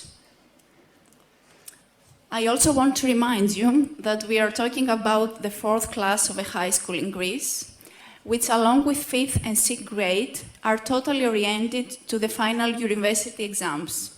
So this philosophy governs also teachers and parents as well. So in this framework, it was very hard for students to understand that we really care about their ideas, that we really want them to bring them to life. And that was the key point when they really understood that, and they start getting actually engaged in the process. When they understood that we care about them. For example, about the graffiti, 4 students discussed about the design. A girl started making some drafts in order to present it to her classmate, and then they continue by finding ways to raise money for the spray, to ask for more help from other artists in school, and then finally they inform the director of the school. And it is important to mention that despite the fact that the director was neutral at the beginning of the project, when she heard that children took an active stance, they took an active stand in order to complete the project, okay? So they have an original plan. She said that the school council could cover the whole cost, and she motivated them to continue with their plan. Okay, at the end, we decided to organize a small celebration with another environmental photo team of the school in order to explain and present what we did. So at the last day before the exam started, we invite all the students of the school to participate in it. While organizing this celebration, we asked students of our group to take over at least one task, from editing the maps, organize the space, to presenting our meetings, etc. And we noticed that all of them were extremely shy to speak in front of a lot of people. However, they took roles for that days. It was not something easy, and it was not something that they did with joy and pleasure. Instead, Dominique and I, we had to work a lot in this roles distribution. A decisive point when we followed was when we followed the open election process of sociocracy I explained yesterday, where we asked them in circle to elect the presenter's role and to say positive arguments for him or her.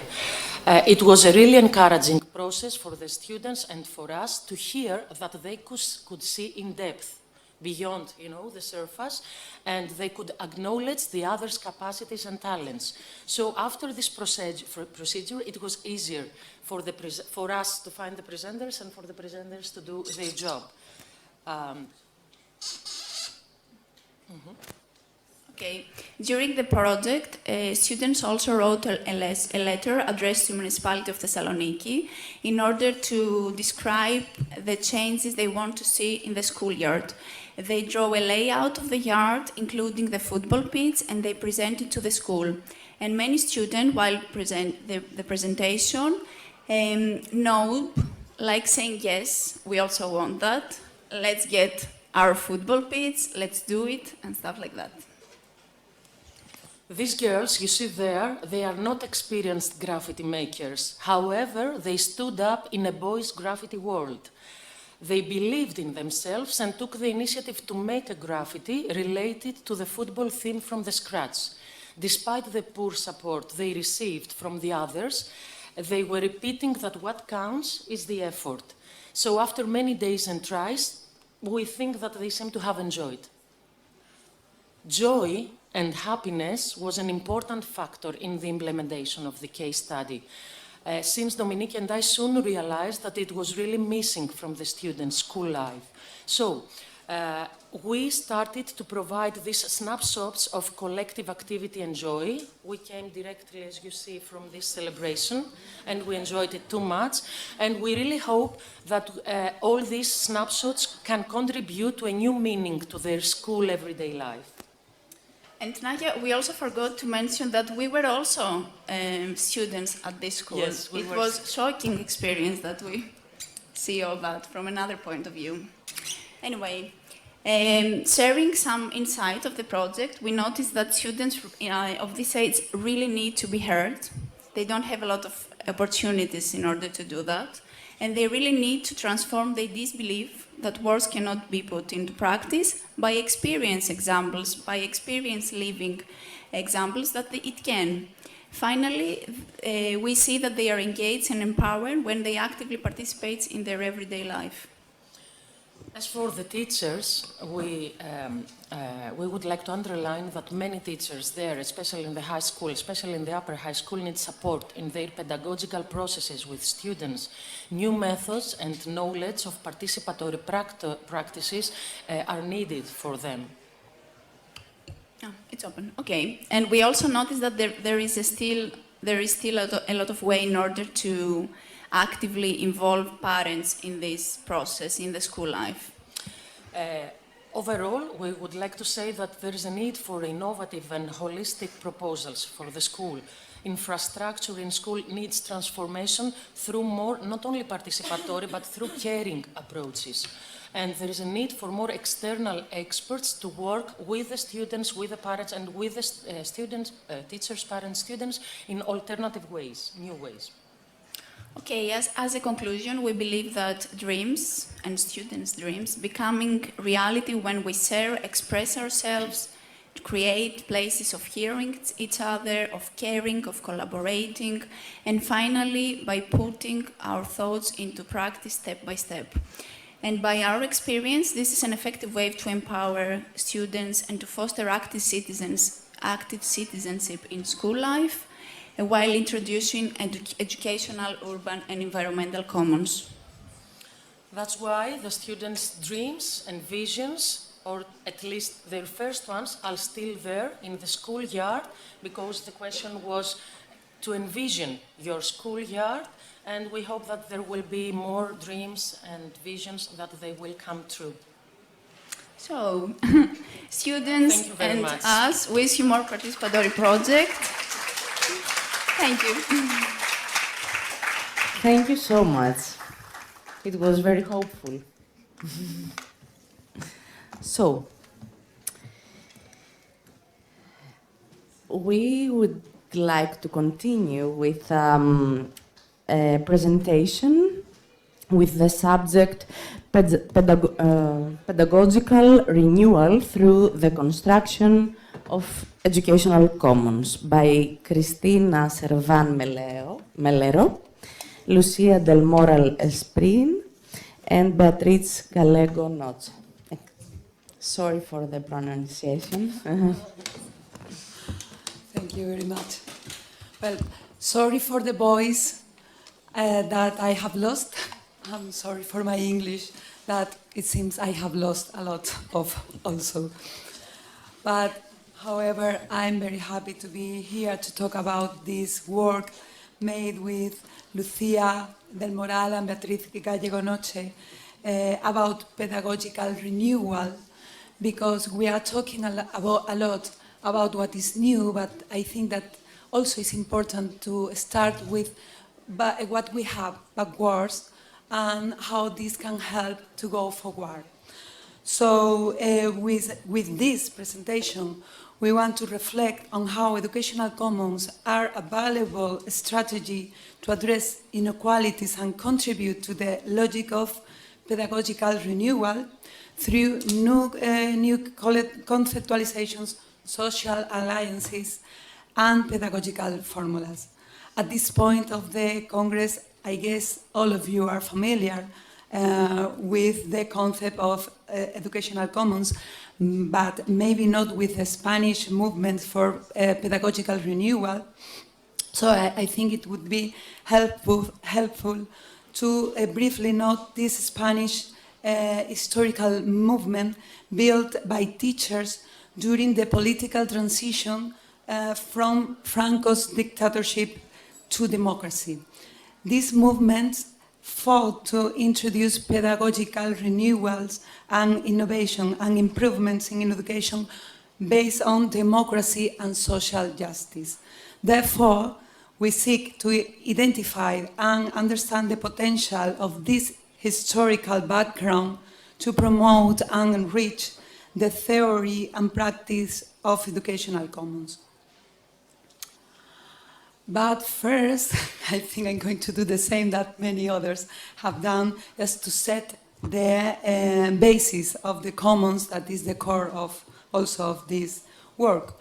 The commons, as you know, are based on developing a system of values and actions sustained by a different way of constructing and living the context based on the community interests and around the production and reproduction of collective goods.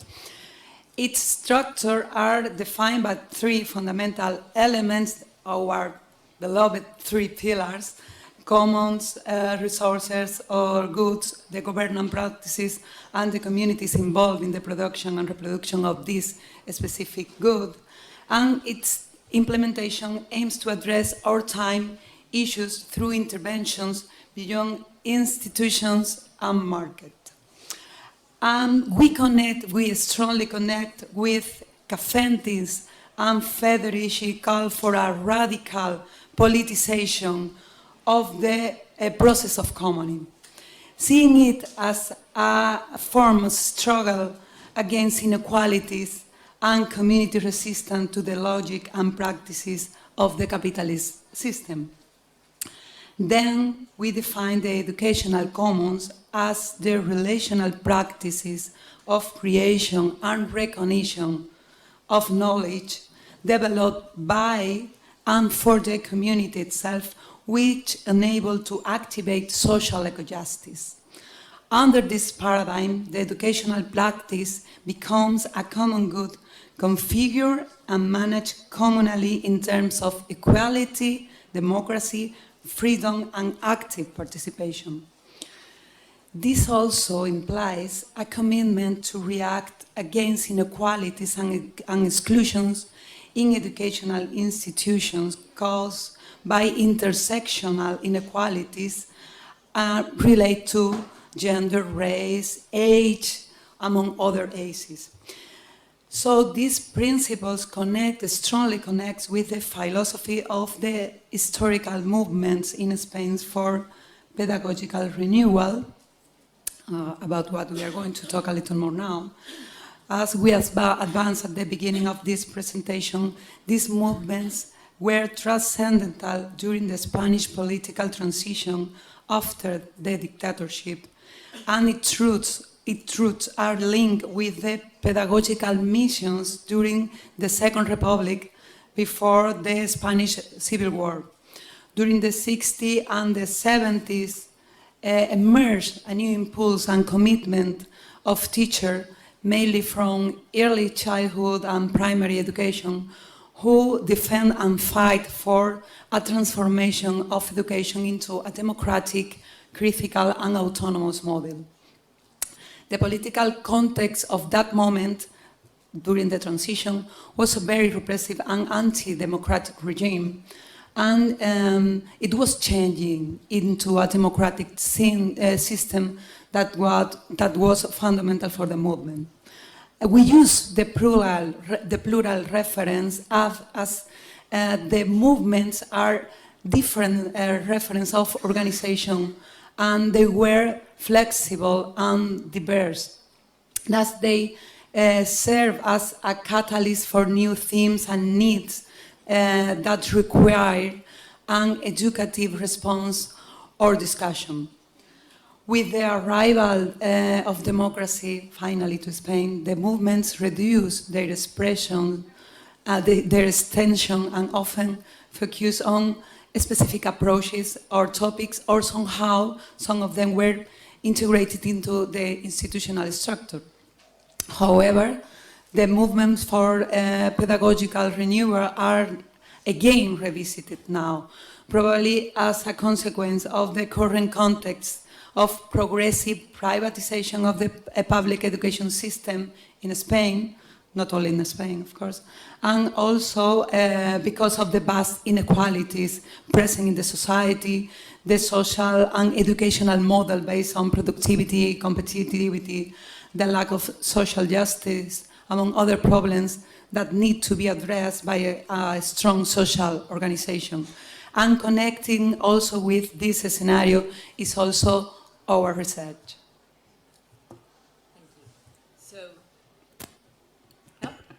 So the studies we are presenting today aim to understanding the possibilities and limitations of this conceptualization to activate democratic and justice practices in non-formal education.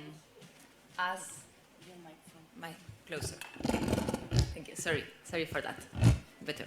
As Martínez Bonafé and Rogero Anaya highlight the importance of connections between formal and non-formal and informal education in constructing an educational community, what they call an educational city, with an emancipatory perspective rooted in the territory and supported by cultures and life experiences. Excuse me, a little closer to the microphone, please. Thank you. A little closer to the microphone. Thank you. Okay, now, sorry. The research methodology corresponds to critical feminist ethnography, as it questions social, political, cultural, and economic, ethic, and gender structures, and acknowledges that power inequalities transfer relations applied to the case study of the educational process. Over 1 year, we developed 2 case studies, as we have said, within 2 non-formal education programs with adolescents, young people between 10 and 17 years old, in 2 territories classified as areas in need of social transformation by the Andalusian regional government, and in coordination with social organizations working in the area. The program consisted on a series of workshops which implemented with its groups. The workshops were designed around the educational commons principle and its core pedagogical methodologies based on Reggio Emilia approaches. These workshops were developed by Tequeando, a small association formed by women atelierist. This association defines its mission and its activity as implementing and accompanying collaborative and contextual process of artistical doing. From the perspective of eco-social transformation and through critical pedagogies, the artistic co-creation and technology as a tools for community organization and action. Data collection process aimed at providing diverse voices and scenarios and at enriching the information through different techniques and formats.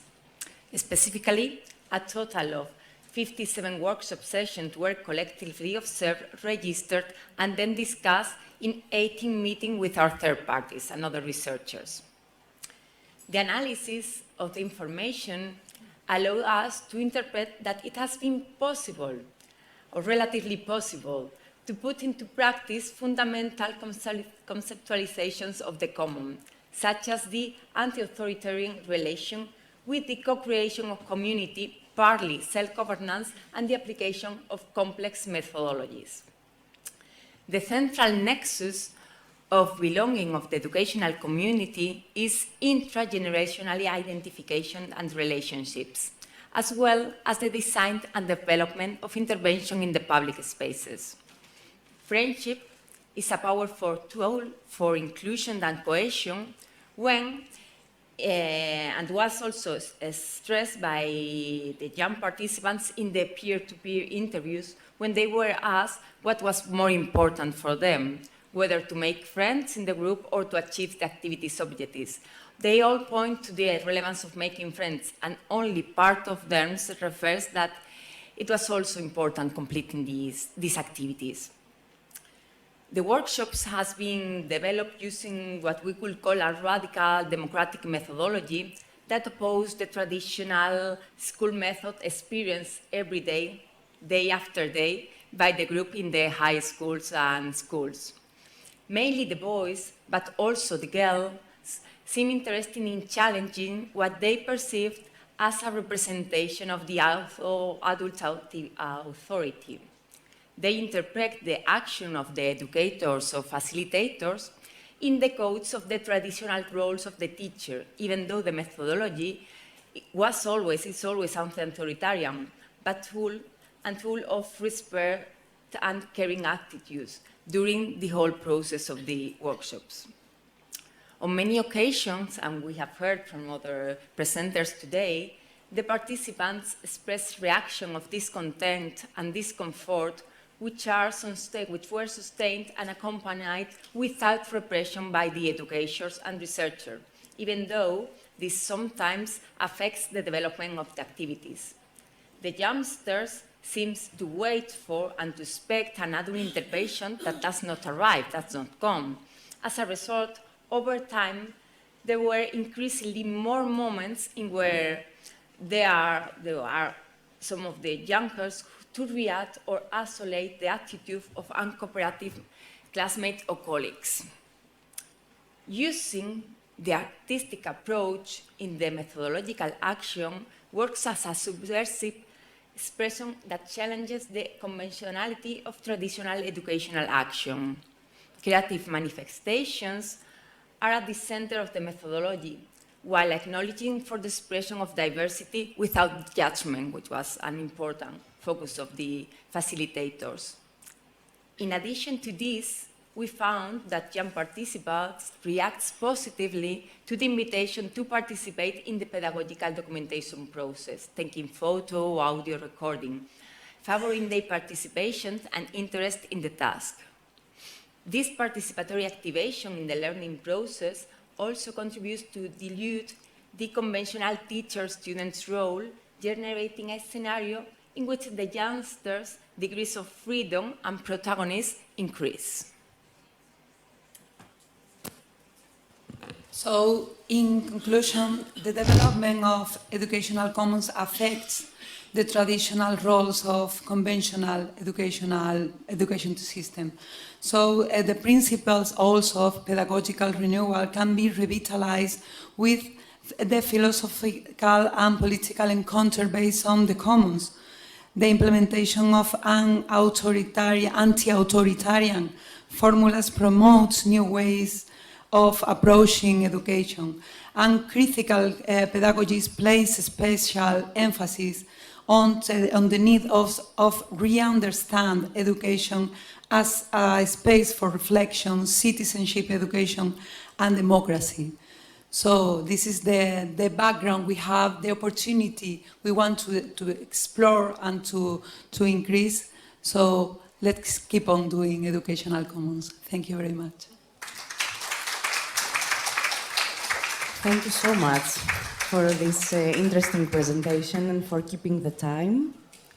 And I would like to ask if there is somebody who wants to comment something or to ask something or other reflection.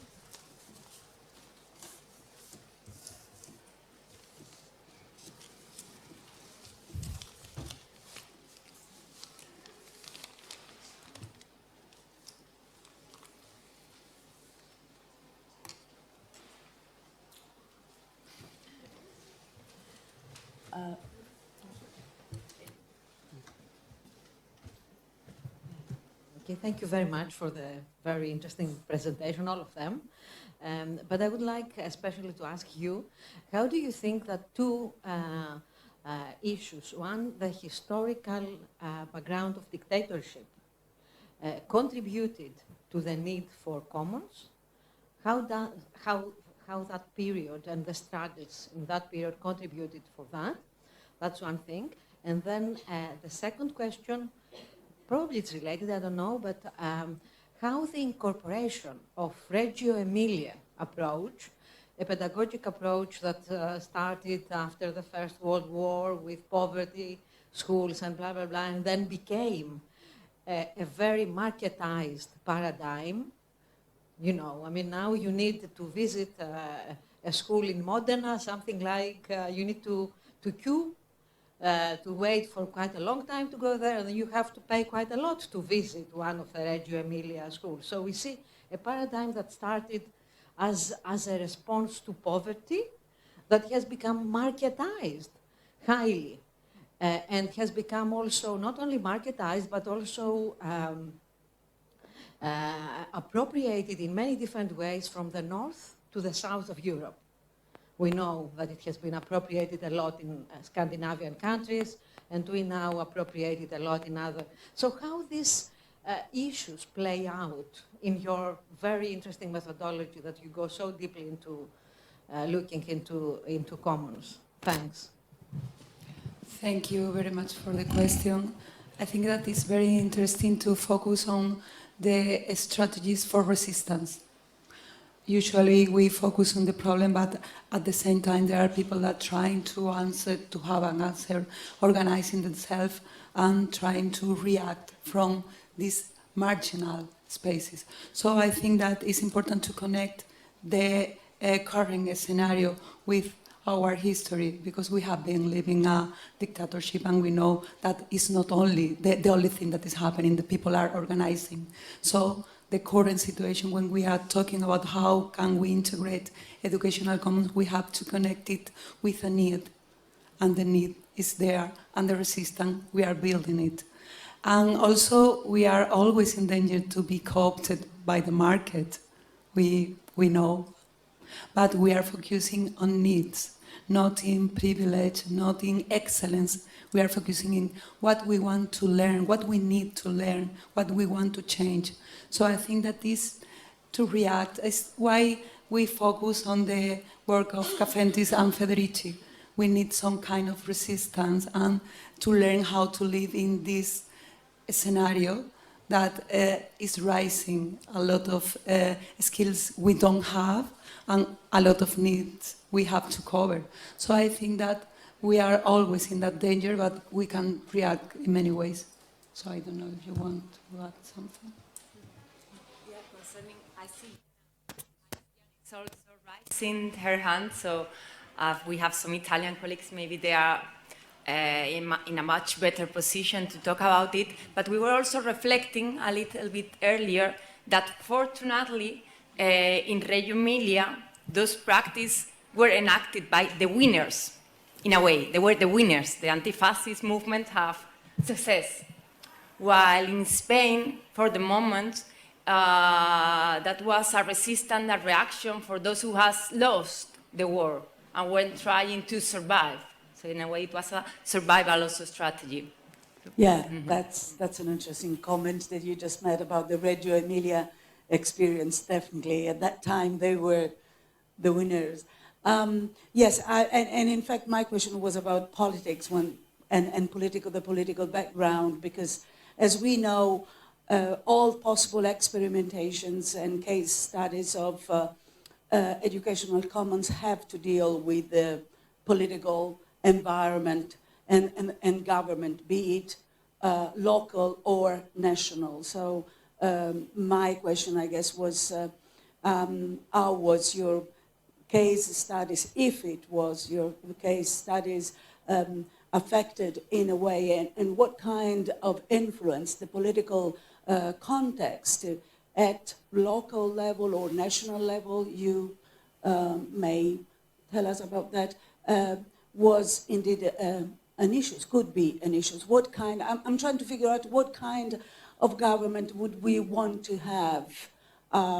Because in Italy, for example, we just turned into a conservative government, a very conservative one, and so I wonder, does educational common, or do educational common need a more liberal or radical or leftist government? What happens if you have more conservative one? That's, I guess, a question that we should ask ourselves, because that's the political environment we are going to live in the next coming years, at least for Italy. So I guess, what's your opinion on that in Spain currently?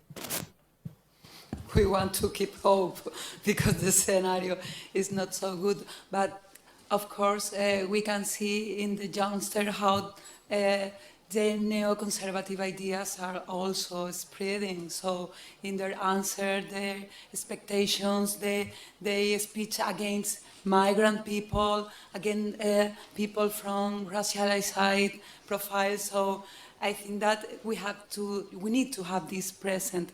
But however, we are reacting, creating something that is against the system.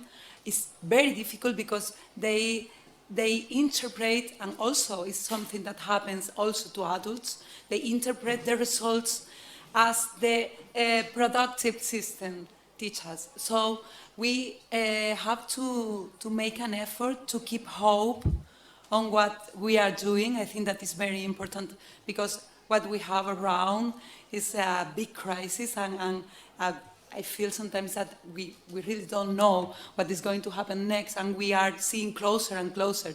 But I think that resistance is very important. I think that also this is also a feminist focus, to keep in the resistance, to keep valuing what can happen with the youngster we are working with, because they also have a very interesting answer. They are receiving these ideas, but they are also creating answers. So I think that we have to keep this kind of hope.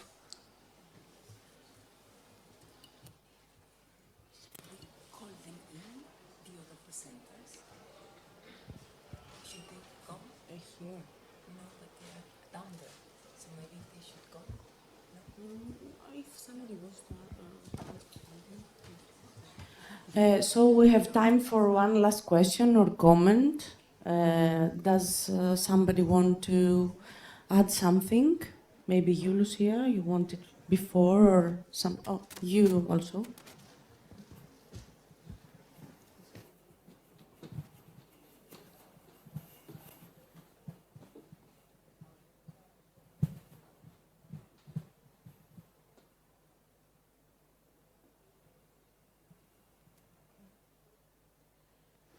Thank you very much for these presentations and also for the insights that came out of the studies. For me, it's really quite interesting, and that just came up the questions, are there some ideas how to scale it? Because to do it in one school or at one place, it's great for this place, but we have schools everywhere, so which ideas are that a brighter public can get to this opportunity? Maybe, yeah.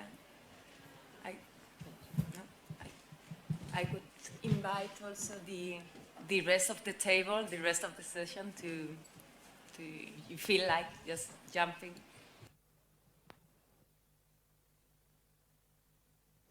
If you want to come here so that we are all together, because the questions are for all of us.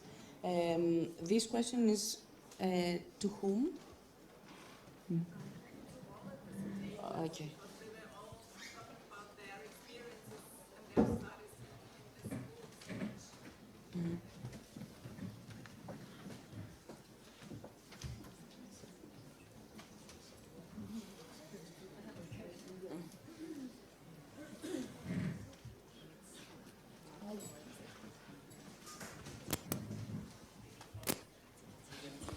Thank you for your question. It's one of my personal and I'm sure of our common collective agonies and concerns we have here. And I think one of the main objectives of this kind of networking, conferences, meetings, coming together, exchanging, sharing, is this one. So for me, it's really important to have the strength to find the common spaces of all these case studies, of all these insights, of all these recommendations, and to do this last panel we have at the end of the conference in order to bring them together, to try to synthesize. I believe that something can come out from these projects and from a relative kind of projects. At the same time, for me, it's really important to spread up the voice. To be, let's say, the Opharos, courage. Let's be the light in our small microcosmos and keep on speaking, communicating, sharing, and spreading the voice. Thank you.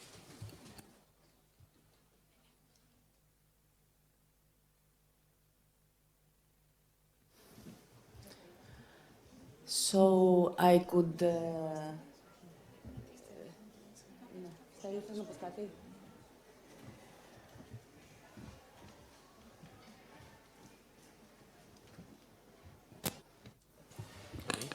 Yes, I think I totally agree with Naya. We should fight and keep fighting for something better for the society, firstly for the children. It is very important to have a quality education with even if the circumstances, the political crisis, economical crisis, etc., are there and will always be there. We know that. And I think that every teacher can, educator, a researcher in the micro level can change something. Step by step, paso a paso. But gradually, I think there is hope, and we should hope, because there is no other way, I think. Thank you. A very small sentence, because we have to end the session. For example, for the Greek schools, we saw many things in common that we encountered, difficulties, context. So it's very important, first of all, that we research on all these things and that we observe all these things and we talk about all these things. We see common difficulties, so we can firstly do some changes on these things, maybe in a bigger scale. I don't know how, but for me it's also hopeful that we observe the same things. It's for me at least encouraging and a relief. I don't know. So I don't know how could we create policies on these things, but it's important that we open the discussion. So thank you all. Thank you for your patience. We are a little late, but we started the session very late also. So see you later out of the... Thank you all for coming back. It is the pre-last session of today. We have some delay and we are sorry, especially to our friends that are attending us on live streaming. So I would like to announce that we have a change. We're not going to do a lunch break because we had a big interval, so we start now. We're going to end this last session at 2:15, and then after 15 minutes, at 2:30, the last session will start. Okay? So, this panel is under the title Commons-Based Communication Practices, and I'm really glad to welcome our friends Diana Capello and Mariana Silino for the Media Education and Educational Commons for Youth Civic Engagement, a case study from the Horizon 2020 Smooth project. You're welcome. Thank you. Good morning. Today we present the preliminary findings of the implementation of our case studies included in the Horizon 2020 project SMOOTH. The project SMOOTH proposes an innovative action research program engaging educators, children, and youth to reverse the inequalities faced by vulnerable social groups and engender social change. The project's main objective is to introduce and study the emergent paradigm of the educational commons as an alternative system of value and action for promoting intercultural and intergenerational dialogue and establishing spaces of democratic citizenship that support the development of local communities. In the SMOOTH project, universities, municipalities, NGOs, museum and youth organization from 8 different countries are working together, experimenting with over 50 case studies distributed in different educational settings. Each case studies involves at least a third party, a school, a youth club, and so on, and is designed to be replicated over 2 rounds. Our case studies adopts this paradigm with inside derived from the field of media education. In UNIPA, in the case studies of University of Palermo, young people will develop media literacy skills, considered as one of the key requirements to form an engaged citizen. The 2 Italian case studies involved the young people aged 12 and 16 years and were both implemented in 2 non-formal educational contexts with some similarities but also some specific characteristics. Both contexts are youth clubs that aim to promote initiatives using a bottom-up approach. Today, we will tell you about one of them. It was implemented in Agrigento, in a youth club run by Caritas Fondazione Mondo Altro, a Catholic organization addressing the needs of disadvantaged people in the local community through innovative social and educational initiatives. The target of this center is mainly young people with a migration background. We articulate our activities in a training phase and an implementation phase. At first, we organized 30 hours training on photography and social media. Framing it within an educational commons and a media education approach. That my colleague will tell about in a few minutes. After the training, educators started working with young people to develop their core media literacy skills.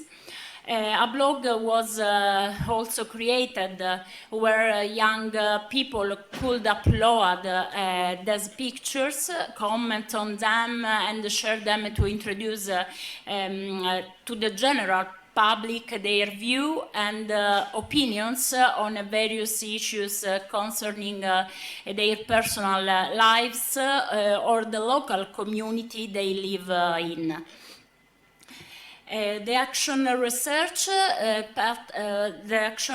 path implemented was characterized by two very interesting types of circularity.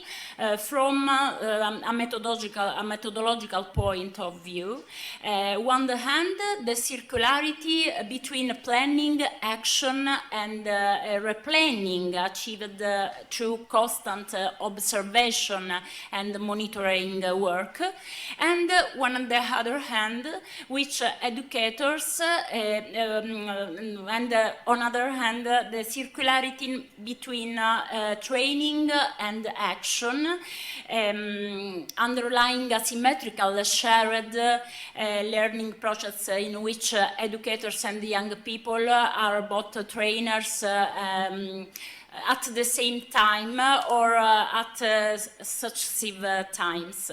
Fieldwork research is an essential part of case studies implementation. We used a qualitative approach. The empirical basis of our analysis is made up of the textual data collected through the interviews and the focus group, the logbooks, the field notes, the observation guides, and written and audiovisual documentation. By building on this data and comparing findings from the two different rounds and from one context, Agrigento, to the other context, Palermo, it will be possible to reconstruct the micro context in which the activities took place, comprehensively describe the relational dynamics using no-intrusive methods, the process and the products, and assess the impact of the activities implemented considering the double objectives of developing civic intentionality and reducing educational inequality through an educational commons and media education approach. Let's go now into more detail. Gianna will describe some preliminary findings. Thank you, Marianna. Thanks for this introduction of the general framework of the project, of the SMOOTH project. And this is the conceptual framework regarding the educational commons, and I'm sure you've been hearing about these for now tons of times. So I'm going basically to skip this slide, just simply saying that in looking at the preliminary findings of our case studies, we have basically tried to operationalize this through some indicators, this conceptual framework. So commons and community, commoning practices and commoners. And the other, we have in a way grafting onto this conceptual framework of the educational commons notion, our specific focus, which was instead related to media literacy education, thinking that from this combination between educational commons and media literacy education commons, you can get, you know, a more empowered methodology to develop the aims of the SMOOTH project. And we have synthesized in this slide the vast literature about the media literacy education competences. And this model presented a few years ago by Paul Mihailidis and Benjamin Tevenin to us seemed a perfect synthesis of these competencies. And if you look at them and if you read, I'm not going to you can be reading now the slide, and if you look at these skills that compose the four core media literacy competencies, you can see that there are many similarities in a way with the way educational commons has been defined within the Smooth project.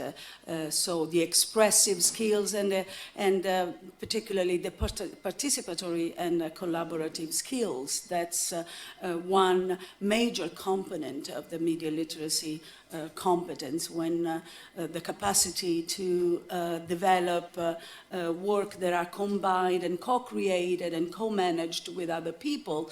That's something that it's not only being treated in the field of digital education, but indeed it is also one of the main objectives of the educational commons, the whole commoning practices.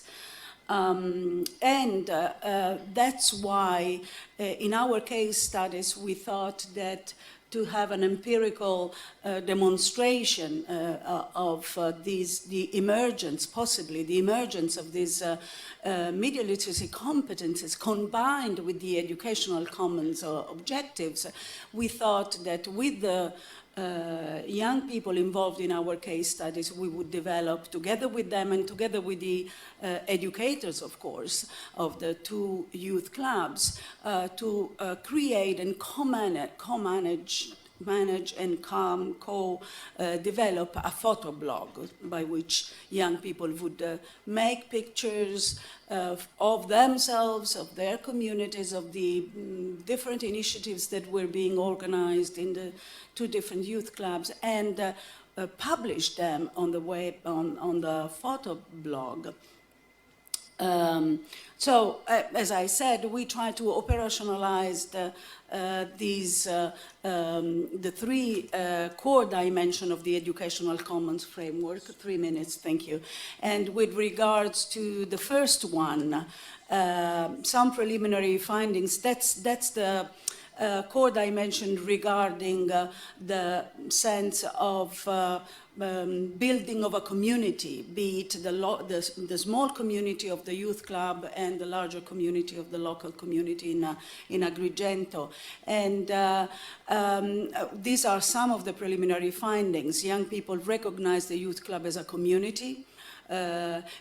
Although I have to say that the youth club is a community, but outside, and that's something that we are trying to deal with in the second round, but outside the different affiliation, the different ethnic origin, because this is a very intercultural context in Agrigento, still remain there, and that's an issue that at a more macro level we need to address and recognize.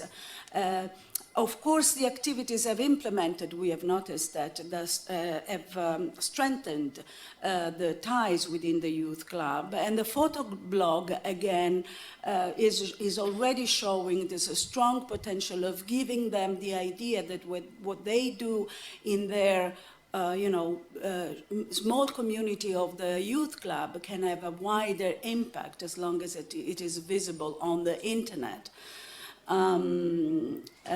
As far as the second core dimension, commoning practice, the sub-dimension that we tried to somehow assess and verify had to deal with sharing and caring, cooperation and collective creativity, engaged citizenship, and conflict resolution and conviviality.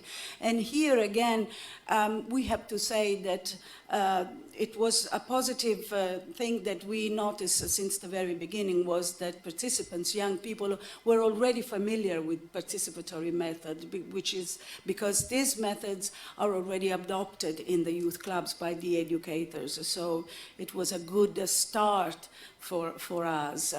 And little by little, we have noticed that they have acquired the ability to shift their focus of action from competition between them to valuing how different individuals can contribute to build a collective endeavor, be it a picture or the uploading of a picture on the photoblog.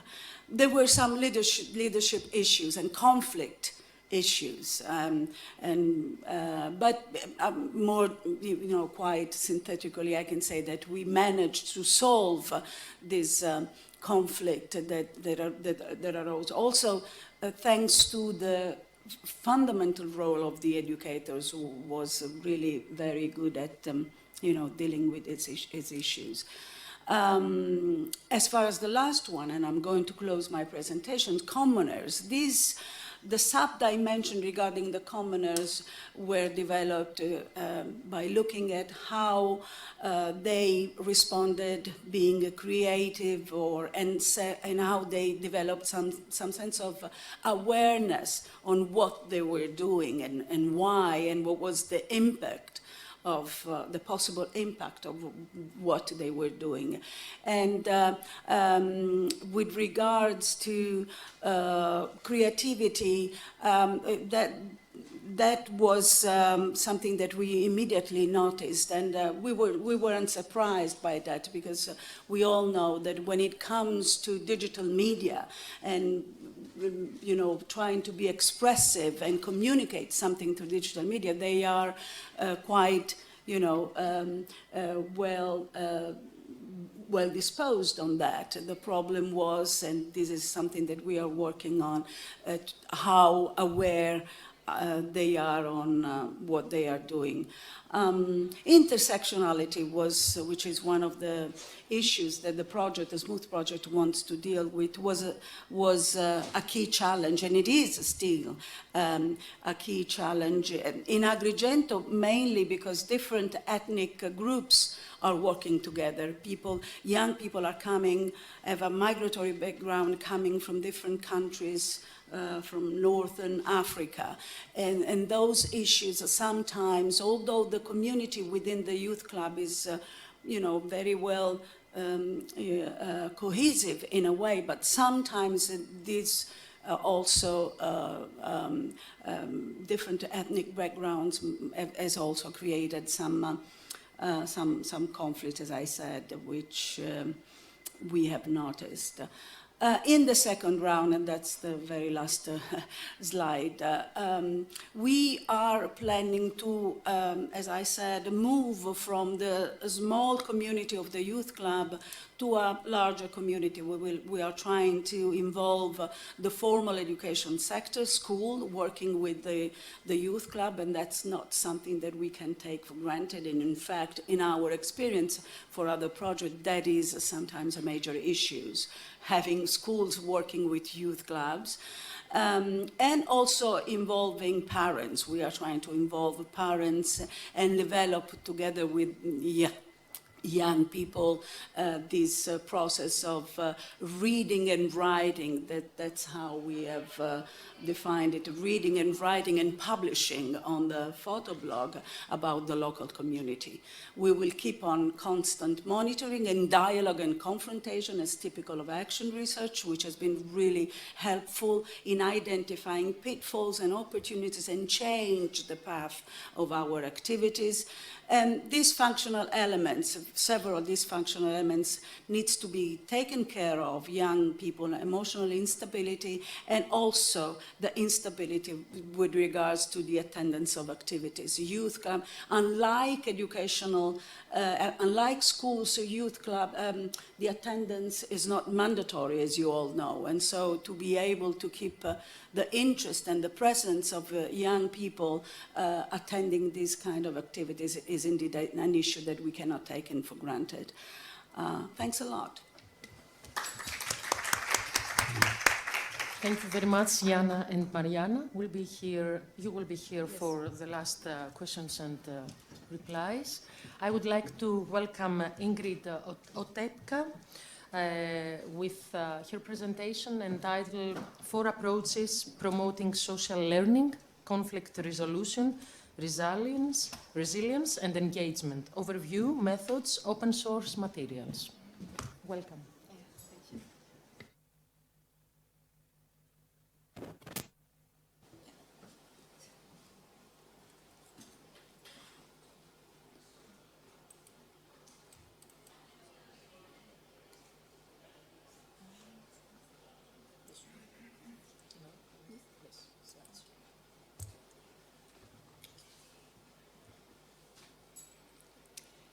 Thank you very much for having the possibility to talk about the topic we are working on. And from my side, I come from the field of mindfulness and resilience and how to create it in an educational setting. And when I've read about the Smooth Conference and the Educational Commons, I just had the impression that it really could be a very good addition, because I really have found lots of similarities and also some additions. So I very briefly would like to present it. And to start with, I found a quote from Albert Einstein, because I have the impression that it's a good connection between resiliency, mindfulness, and also educational commons. And he wrote in his Ideas and Opinions from 1954, a human being is a part of a whole called universe by us, a part that is limited in time and space. He experiences himself, experiences his thoughts and feelings as something separated from the rest, a kind of optical delusion of his consciousness. And for me, he really describes what's mindfulness about it, because it's really the perception of that, what it's at the very moment here, and without any judgment. And very often we are not aware of it, or there is a judgment, and then there begins the feeling of separation from things we are actually connected. This delusion is a form of prison for us, restricting us to our personal proclivities and to affection for a few persons close to us. And this leads us to empathy. So if we have the possibility to widen this prison, then it's possible to get more and more empathetic with other people. And when we stay in it, then we have the connection only with a few people we know and who are close to us. Our goal must be to free ourselves from this prison by widening our circle of compassion to embrace all living creatures and the whole of nature in its beauty. And I think this is the topic we need in our world. So it's nothing new, it's well known already. And for me, it's very important that he also wrote, nobody is able to achieve this completely, but the striving for such achievement is in itself a part of the liberation and the foundation for inner security. Because it's really very difficult to open the compassion for really all human beings, despite of what they are doing and what they are saying. But we have the possibility to try it, and then we will have new possibilities. One short exercise. I have an invitation for you, if you are interested in doing it. So I just invite you to look around and to look at the people who are here in this room. And if you feel like just observe, the exercise is completely fine. And then there is the question, maybe you can feel a connection to the other people, or you can, or there is a neutral sensation, I don't know, or something else. Just to check the connection how it is in the moment, and it really can change very quickly. Yeah.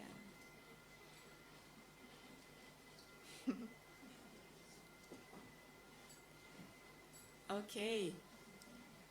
Thank you very much for joining this invitation. It was just a simple exercise what it means for us to feel, to be connected, and yeah, to see each other.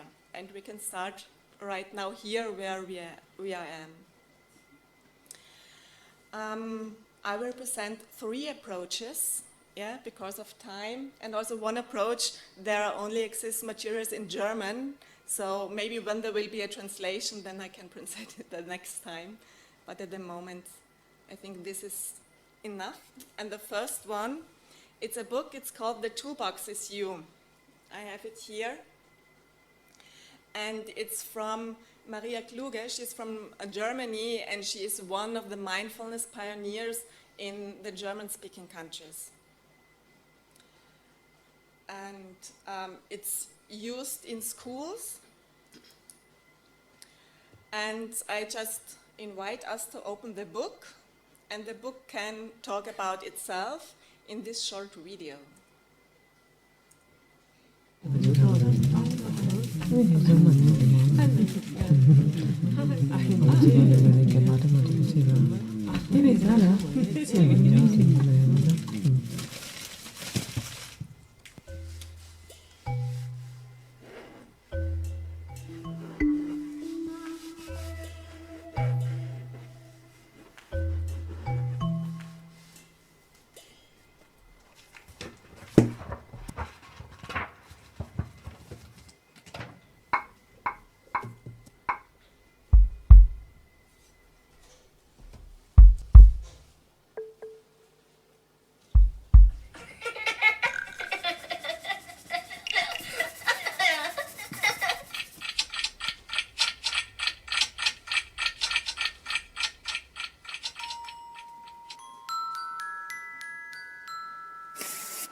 So very briefly, I would like to show the content of this book. It's mindfulness is on 3 different levels. You can find it on the individual level, it's a personal level, then there is a social level, and the 3rd level is a system level. And this book is mainly focused on the personal level, just to become aware of what we can pay attention to. And there are 7 chapters, and it can be the breath, it can be the body sensations, it can be motions. We can be aware of our motions without any judgment.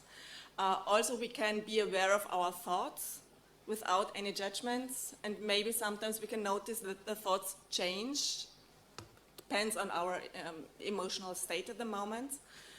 And also, what's the language? And this is also the start of the social level, because then starts interconnection with other people. And what's also interesting here, it's called calm and cool-headedness. So how can mindfulness help us when we are faced with challenges? And yeah, when I open the book here, you have lots of materials in German and in English. And I just can show you for each chapter. There's also a poster with a little exercise. You just can have a look. I will let the book here, and it's very easy to use. You can adapt it.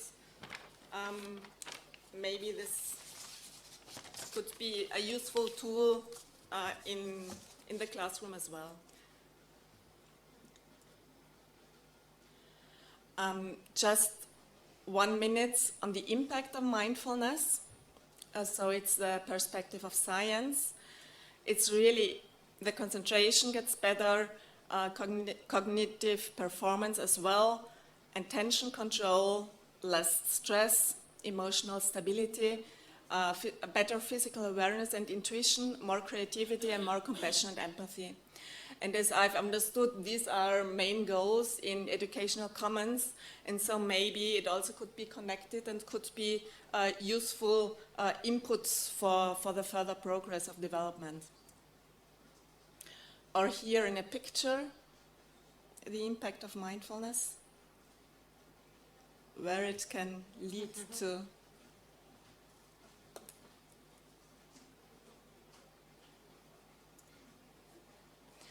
And of course, there are limitations, and that's it. If symptoms of trauma are ignored, mindfulness-based methods can lead to undesirable side effects.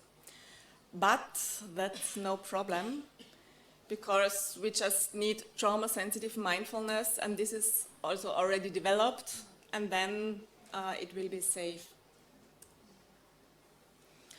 There are online materials, so the book online you can download for free, or it's also possible a book order on this email. Okay. And almost 270 schools are already using the book. There are more than 4,000 books sent per year. At the moment, there are 45,000 books are currently in circulation. And we have 21,000 breaths per day.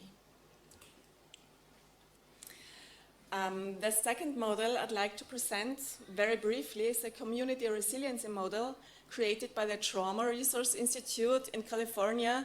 And as I've learned from this model, it was really a very good combination with mindfulness. And when I was working as a teacher, I also use it, and it was a really useful tool. What's it about? We can learn 6 wellness skills, and they can be used everywhere for everyone. And we also have the possibility to share these skills, and they are easy to learn, and we can immediately use them. This is what I really like, and for all ages, for all cultures. What it's about? It comes from the understanding that we have an OK zone. This is this zone in between my hands, and in between, when we are in this zone, we have the ability to do decisions in a good way for us as well as for others. And with the exercises, the goal is to widen the resilience zone so that we have more abilities and more possibilities to act and also for engagement. This does not mean that in the OK zone everything is really completely fine and calm, but even with emotions, we have the possibility to regulate them in a good way for us as well as for others. But it can be that there is a highly stressful moment or a highly stressful event or a highly stressful reminder. And this means that we are pumped out of the OK zone. And then we are in states where we are not able to act in a good way and make good decisions for us and for the others as well. And just one example from the classroom. I was teaching music, and then one child came to me and he said, well, a boy hit me. And then I came to him and I put a trauma-informed question to him. I just was asking, what happened to you? And this boy, he answered, well, there was such an aggression inside myself that I wasn't able anymore, that I really needed to hit him. I didn't have another choice. And for me, it's important that the mindful approach is that I don't judge, that I don't put ethics on it, and even if I have ethics integrated, that's of course, but I don't put it on him. And I just said, okay, when there are aggressions, then there are aggressions. We don't choose these emotions by ourselves. And from this perspective, it was very easy to find a resolution-orientated approach. And I just asked, well, what alternatives do you have? Could you hit on another thing, not on a person? And very quickly found, yes, I could hit my school bag. And this was good because it's soft and it's not hard. The first, he said, we can hit at the table. But then I said, well, maybe then you can hurt yourself. And I don't want you to hurt yourself, as well as I don't want you to hurt other people. And it was an intervention about 1 minute or 2 minutes, and it was very easily to solve this problem. And I've never experienced a violent situation between these two boys again. Okay, that was an example for stucking in the high zone and how to come out. And it also could be stucking in the low zone where we are also not able to react in a good way. Here are the 6 skills. Well, now it's, with the time, it's limited. But if you're interested in it, there is also an app. Just one sentence, what we pay attention to grows. This comes from the neuroplasticity from the brain, from the neuroscience. And this means that when we pay attention to our resources or to good things, yeah, that feel good, then immediately new connections between the neurons are built in our brain, and this leads us to a better well-being. And so this is the conceptual and the scientific background of this model. And the open source materials, there is a chill app. Yeah, it's called iChill, and it's free for download. And there you also have the different skills you can listen to and where they are explained. Or another possibility, it's also finding a CRIM training. It's on the website of the Trauma Resource Institute, and there you have online training. It's already spread all over the world, and what's interesting, it's with a third model, I'd like to talk about it briefly. It's connected with a C-learning model, because they work together. And now I will come to the last model. It's a C-learning. C-learning is social, emotional, and ethical learning, and it's developed by the Emory University in Georgia, in Atlanta, and also together with the Trauma Resource Institute. So it's really trauma-informed, and so it can be used for everyone. I was already talking about the personal level of mindfulness. Yeah, where exercises you can find in this book, how to create it. And then there is also a social level and a systems level. And this is important because then it can lead to engagement, what we all are interested in, that our students could engage for a global good world. And on the personal level, it's about ourselves. And then the social level is the interpersonal awareness. And then we can start with compassion for others as well, when we have found compassion for ourselves. And then we are able to create healthy relationships.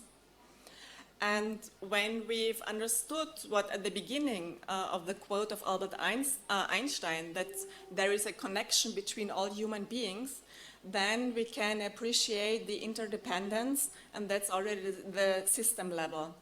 And then we also can recognize the common humanity, yeah? and this can lead to community and global engagement.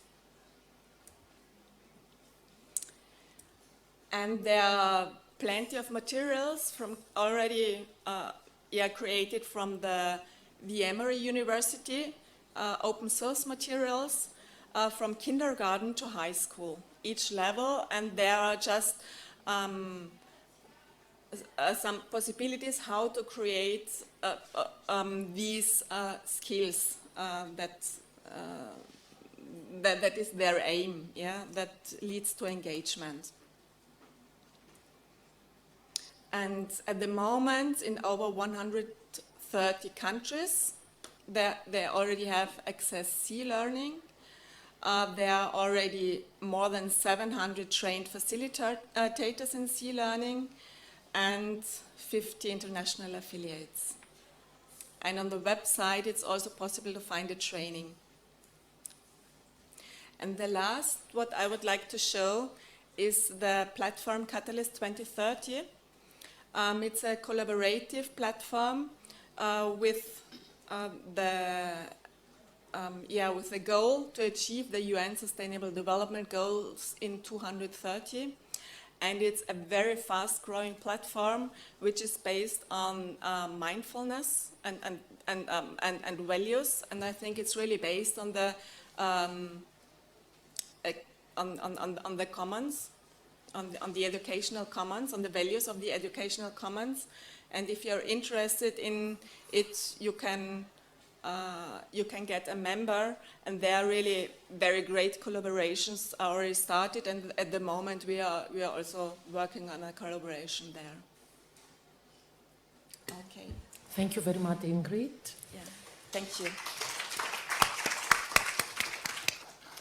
So now I would like to welcome Mónica Figueras Math and Mitzi Arnisiega Cáceres for their presentation entitled Participatory Audiovisual Methodology in Secondary Education for Reversing Gender Inequalities. Welcome.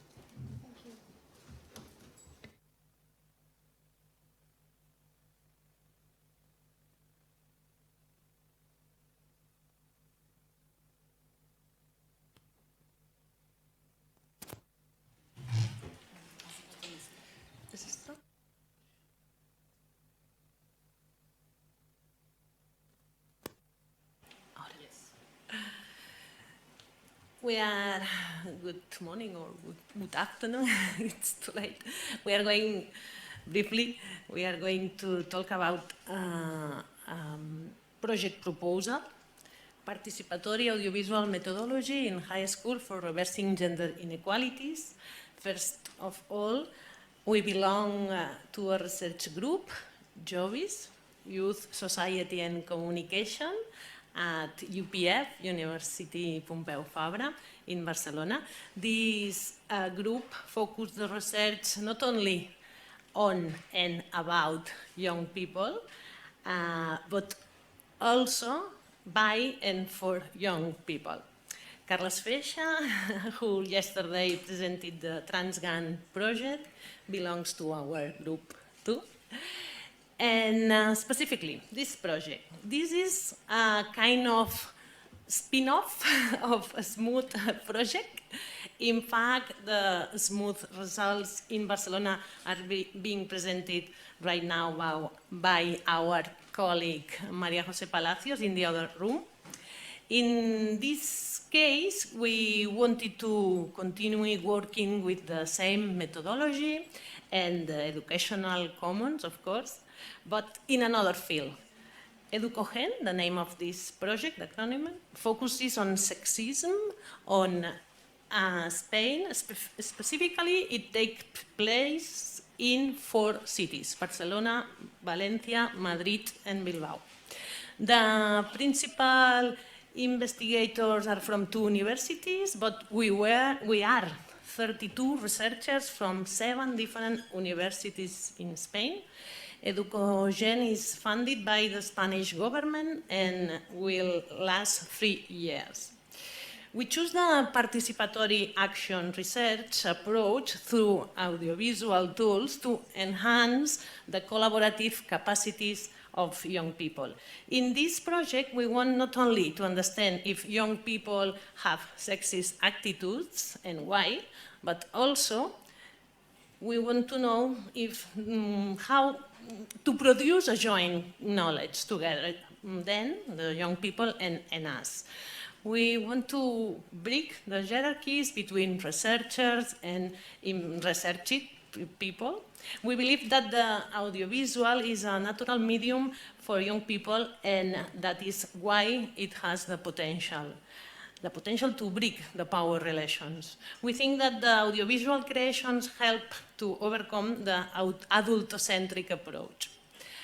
We have two main axes.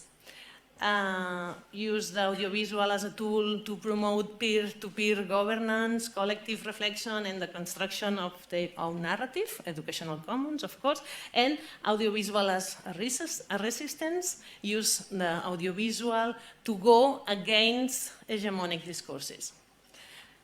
On the one hand, the methodology we use is inspired by narrative productions.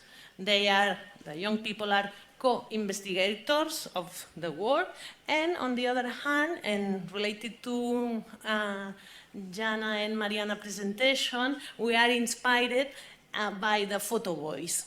Image is for us a powerful meaning-making tool.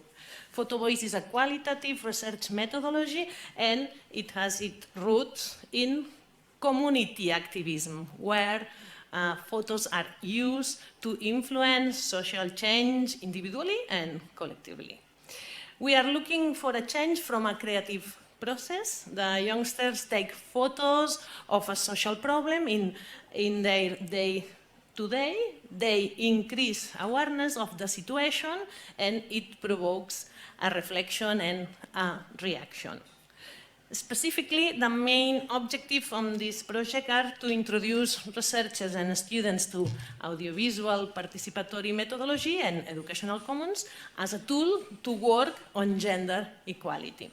The second objective is to evaluate the impact of the audiovisual participatory methodology in the educational field for the deconstruction of imaginaries and sexist practices in adolescents between 12 and 60 years of different socioeconomic levels in order to contribute to reversing gender inequalities. Now, Mitzi will explain the three parts of the project: diagnosis, intervention, and evaluation, and specifically how we have planned to carry out the workshops, the core of this research. Thank you, Monica. Yes, we are now finishing the first year of the project. Yeah, so we have divided in three big phases: the diagnosis, implementation, and evaluation. We are going to focus on implementation. That is actually where we use the audiovisual participatory methodology based on the commons. But just to have a glance, this year, next month, in a few days, we are starting with the diagnosis, that we are going to apply questionnaires to students, also focus groups of students, questionnaire to teachers, and deep interview to teachers. We are going to start diagnosis now in June with teachers and then with students. Then we will go deeper in this part, but the intervention refers to the design and the implementation of workshops applying the participatory audiovisual methodology based on educational commons. We work in 4 cities, and in each city we will work with 2 schools of 2 different socioeconomical contexts. We are going to work with students from specifically for the intervention, the workshops, with the students for 2nd grade of high school and 4th grade of high school. However, the diagnosis is going to be applied to the whole group, so that we have the control and the experimental groups. Then for evaluation, we are going to do participant, non-participant, participant, depending observation of the workshops, also questionnaires to students and teachers, to all the students so that we can compare if there are change of the ones that have developed, participated in the workshops and the ones that have not participated. The same with focus groups and with teachers, not only about the gender perspective too, but also about their views about this methodology, if they think that they can extrapolate to other things, etc.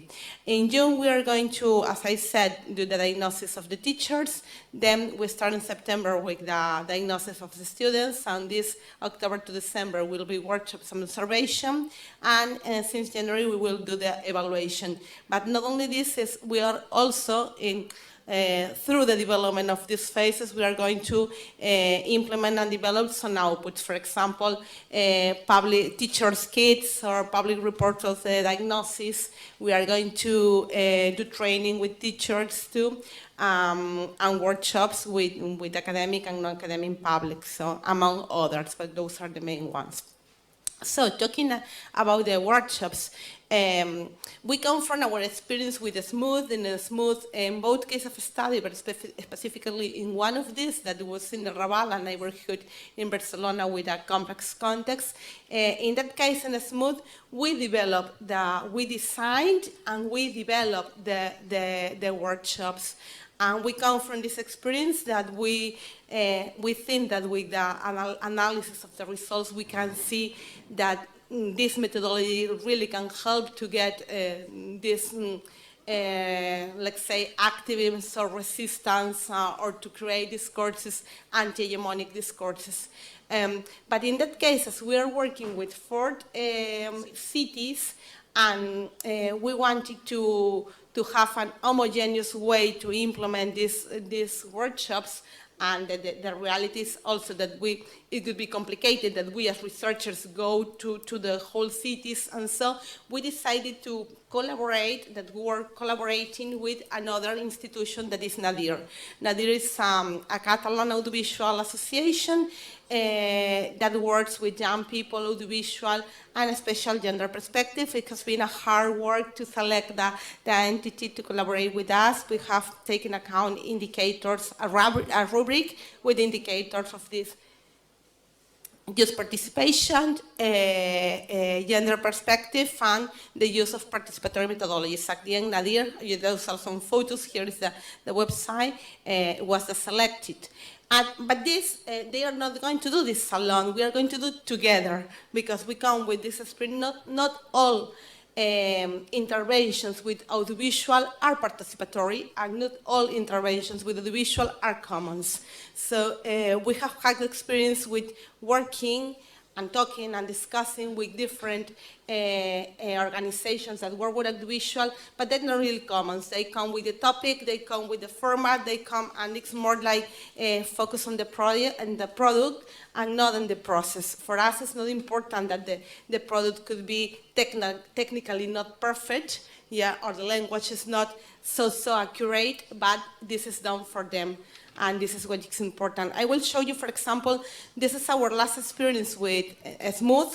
With Smooth, that they created, they have a big topic that they chose also, that was mental health. But with mental health, they decided which focus they wanted to talk about. And one group decided we had 3 groups. 2 decided to do TikTok, another decided to do interviews, and one decided to talk about the social pressures in the beauty and physical appearance, and the other group decided to talk about the addictions to the mobile phone. But those were topics that they decided, and they decided how to do, and so I don't know if we can see this. Wait, I left here in before, yes. This is one of these. We can take that just to go explaining where you go. So we take this experience with the experience, Nadir experience, that have much more experience technically and working also interventions in schools, because we have not worked in formal schools. This is in a non-formal context. So with this experience in this moment, we are having meetings with Nadir and designing together that is going to be an intervention of only between 2 and 4 workshops. That is much more shorter than the intervention that we had with the Smooth. So this is one I think that Gwenda can leave the other. We can go to the website. Yeah. So for the workshops, we are going to do an ethnographic approach, an open field diary with the observation. Yeah. As I say, we are going to build together with the educational approach, build together the design and the lesson plans of these workshops, and that I know the results of the diagnosis will help us to know which are the topics that are the more relevant for them. Of course, this is going to be like in a Smooth, as those are commons, we have to adapt to each context, to each school, to each class, and to each day, because sometimes we arrive with something and no, because they decided that they are in another mood and we have to adapt. Yeah? And on the other hand, the transversal media literacy skills and competence that I acquired, they are also, even when this is not the objective of the project, they are also significant. The 4th workshops will be 4 or 2, but the topics, let's say that first we want to work on the image and the potential of the narrative, then the sound, the silence, the different, the tone, the voice, the music, etc. Then they are going to edit, that they are very trained in doing those things technically, so we are going to more center in the narrative, and then they are going to have a collective display of this. What challenges do we have? We have technical challenges because each school and each city is a different world. You know, so they are, sometimes we have tablets, sometimes we have mobile phones, sometimes we don't have anything, sometimes we have connection, good connection. So one of the most important barriers, as in almost all the presentations that I have listened in this conference, are the formal education barriers and the agendas. You know? So it's very complicated to find. You know? So another thing that it's a challenge, but even it's an opportunity, is the collaboration with Nadir, yeah, because we are going to work together, but well, we think we have good expectations and we think that will be something very nice, but it's a challenge because we come from different ways to work. It's a complex topic, of course. We have few time, very, very few time, and this is a real challenge. Probably not a challenge, but a worry that we have, and something that it's like, it's an uncertain future implementation of these methodologies by teachers, you know, that it's useful or it's not useful. Personally, it's a question that I always have with all research, and now what? Yeah. So this is our website, yeah, you can visit it. You can also follow us in Instagram, yeah, I think that's it, thank you. Thank you very much, Monica and Mitzi, it was really interesting. Thank you. And I would like to welcome Susanna and Cornel. Okay, Susanna Hanna Biro and Cornel Varga, about the I4S Communication and Knowledge Sharing Portal as a bridge between pedagogical practice and educational research. Welcome.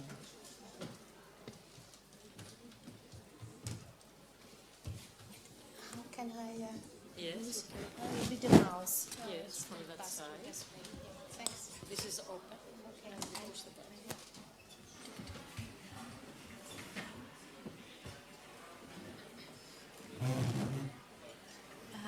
Then hello everybody. Thank you for accepting our applications and having 5 of us from the Inclusion for Schools project as speakers at this conference. First, I would like to introduce myself. Excuse me, a little closer. Closer. Yeah, okay, I do it. So, my name is Susanna Hanna Biro, and I am the coordinator of the Inclusion for Schools project, which is also a Horizon 2020 project, and in the same thematic area as Smooth is working on, but we are not doing research work because we are a so-called coordination support action. And what does it mean? So what it means, you will see in a moment. I'm a researcher of history of education and a German teacher as well. So I participated at this conference wearing at least 3 different hats. But now, as the project coordinator, I would like to present maybe the most promising, but for sure the most challenging product of our project, which is our knowledge sharing and communication platform. I will be assisted by Cornel Varga, who is the head of the company, who did software development work for our portal. So, as I already mentioned, the SMOOTH project and another research and innovation action project called Pioneered are doing the work on the same topic. And as far as I can judge, we are basically pushing the European educational policy in the same direction with our activities. There is a consensus between us on the issues that I have highlighted on the slide. We absolutely agree that it's necessary to explore who are in a disadvantaged or underprivileged situation. You were talking about vulnerable groups, that's the same issue. And how education can reproduce social inequalities and what we can do about it. It's also clear to all of us that we need comparable and reliable data to develop EU policy strategies. But for this is a rethinking of data provision essential. As I see, we are also on the same platform about research methodology. So we think that different approaches should be used to identify problems and find solutions. But we prefer especially those approaches which will be carried out in the field and with the involvement of the local communities, so teachers, students, parents, municipalities, NGOs, etc. We basically support bottom-up educational development policies, and we place great emphasis on dissemination of good practices developed by schools or local communities. So I think these are our common goals. And although our portal was designed for sharing good practices of segregated schools, in the first step, it plays a role not only in the last point, but all of them I mentioned on the slide. We have dealing with the development of our portal for a year and a half, but this was not our only activity in the last period. As a coordination and support action, we used different methods and tools to draw attention to the main topic, how to tackle the social inequalities in education, to involve the main stakeholders in common thinking, to have communities to find their own local resources and analyze and evaluate their own practices. Within the education system, we primarily turned to the most vulnerable and disadvantaged students, mostly in segregated schools, the Roma, because their number is increasing, and in fact the territorial segregation is deepening and widening all over Europe, not only in the eastern part of the EU. Now, so social and professional collaboration is needed here. We have supported segregated institutions striving for quality education through various programs, of which our community building and knowledge sharing events are maybe the most notable. But we are also currently running workshops with teacher training institutes, preparing a handbook to have identify and describe ways to develop community-based transformative practices in schools. Over the past year and a half, we have organized more than 120 events in our 4 countries, Hungary, Bulgaria, Albania, and Slovakia, in cooperation with 9 other European countries. And also with Greece, thanks to Smooth. And we hope to reach 200 events by next spring and would like to involve other European countries as well. But now I would like to focus on our knowledge sharing and communication portal. Yeah. So in our application, we set up to develop 3 different portals for 3 different user groups.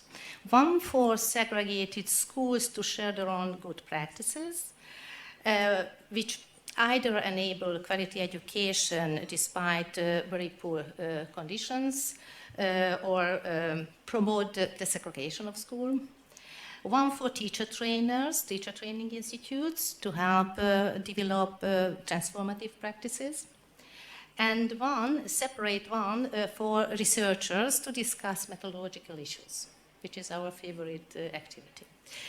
The necessity of social collaboration was the key idea that led us to change our original plans, and we developed a single portal, an integrated portal, instead of 3 different portals. So this is a portal now that encourages collective thinking and creation on a broader basis.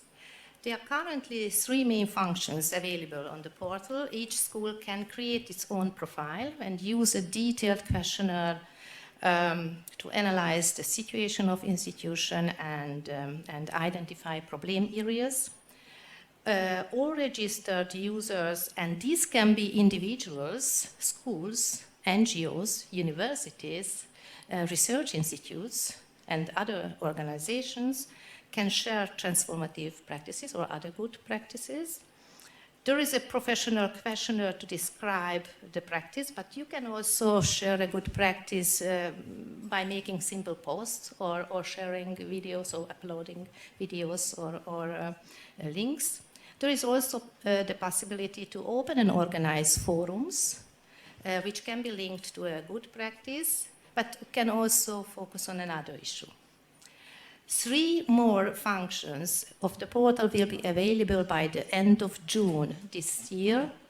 The possibility to launch and coordinate a workshop for joint work, the possibility to announce online and offline events, and invite registered members of the portal to them, and the possibility to share documents, which can be also linked to a forum, a workshop, or even to a good practice. There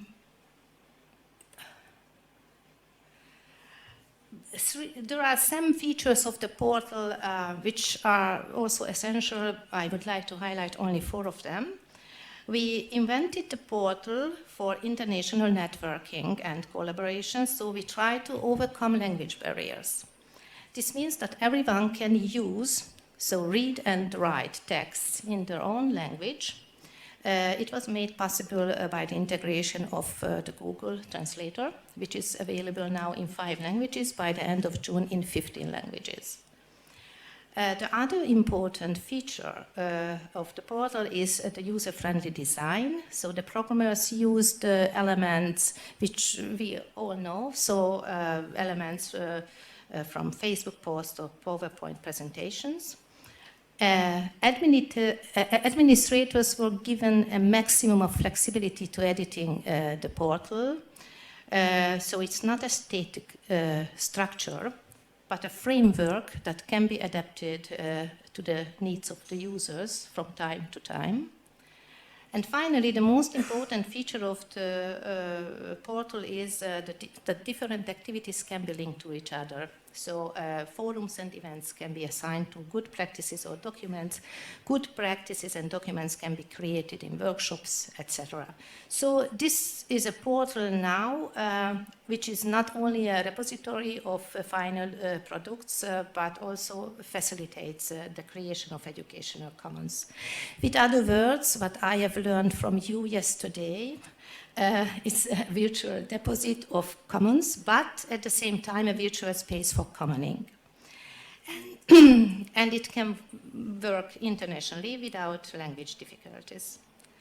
So if anyone would like to see the portal in its current state, it's very easy to do so, regardless of the fact that involvement is still ongoing. A version of the portal is available for a while, so you just need to go to our website, inclusionforschools.eu, and click on the portal button in the menu.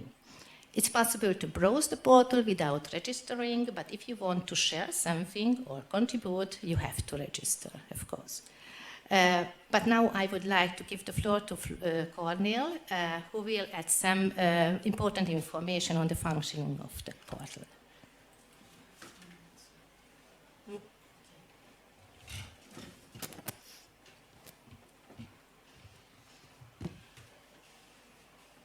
We have very little time left. I show you. It was already. Okay. So, in this little time, I show you just a few screenshots to give an impression. The portal is organized in catalogs. There are good practices, forums, institute profiles, the workshops, events, all in the same logic. This is an example of the list of good practices in Hungary. You can filter on the left side for any keyword or viewpoint what you have defined to an information unit. Similarly, this is an institute profile, also can be filtered for several aspects.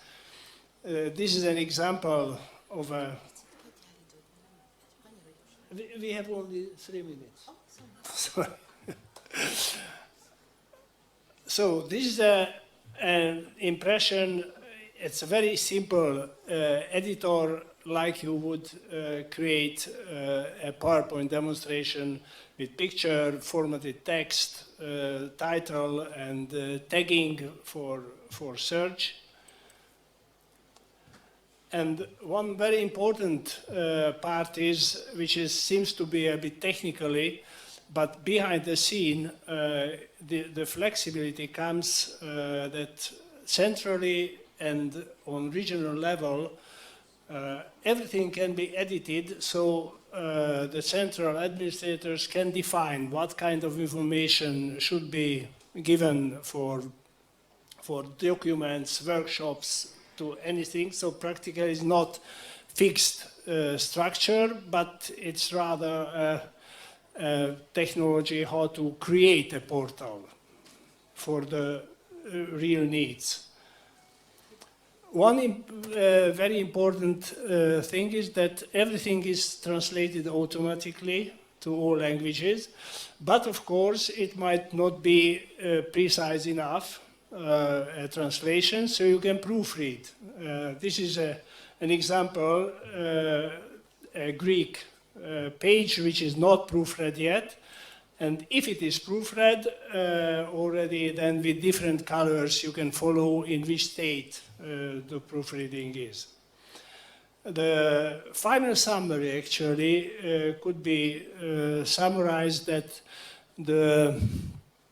the challenge actually of the portal is very similar than the challenge for any educational commons, to deal with how to manage different groups, how to facilitate the local initiations and local work, and besides how to control this process, because a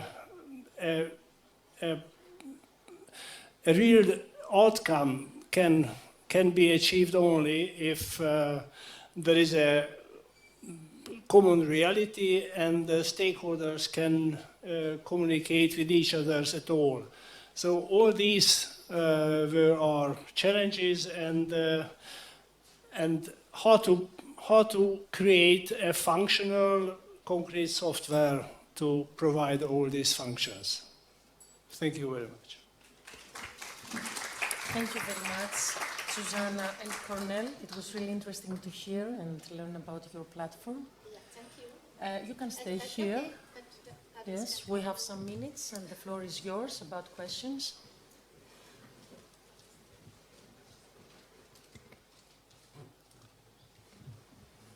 The questions can be addressed to all presenters. I remind it was Jana and Mariana. And then we have Ingrid about mindfulness. And then Monica and Mitzi. And here we have our panelists from Hungary. Yes. You can open. So, is it? Just one, and you wait. Okay. Okay. So, do you know how the situation is in Germany? So that you are more, maybe you have more information about some countries, or just do you have an overview how mindfulness as a practice or a technique will be implemented in schools? So could you please give us some more information about it? Because I myself is a fan of mindfulness, but I have no idea how it is working in schools. I'm myself from Austria, but in Austria, sorry. It's no problem. In Austria, it's just very, very new, and in Germany, it's more developed. And there, I can recommend you the AVE Institute. So it's AVE Institute, and they are really the main institute who are working in mindfulness in education. Okay. And it's also, the aim is supporting engagement. So it's really the same aim. And there they have pedagogics, and they have symposia, they have materials, there are TV, movies you can look at. And here you really can find it. And in September there will be a conference in Leipzig, especially on the topic mindfulness and pedagogic. Thank you very much, Ingrid. Any more questions or opinions, ideas? So I thank you all for your presentations. They were really inspiring. Thank you all for being here. So we have 15 minutes for a break. I don't think it's a lunch break, but we start again for our last roundtable at 2:30. Thank you.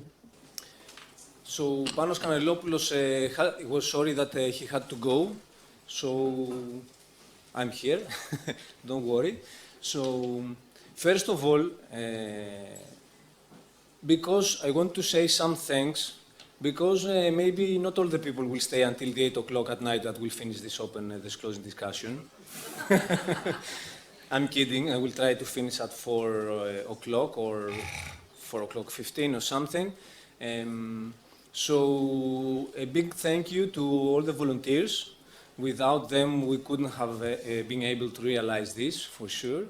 And to the organization team and the scientific committee of the conference, to all the Smooth partners, to all speakers, and to all participants, of course. So we had a lot of panels those 3 days.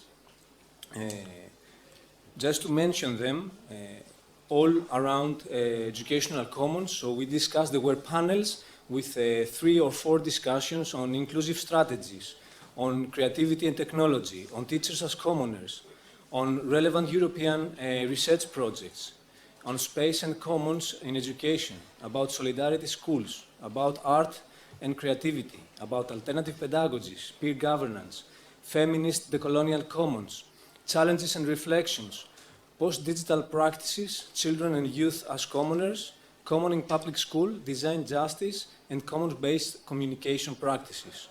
So these were the panels that we had with speakers within it.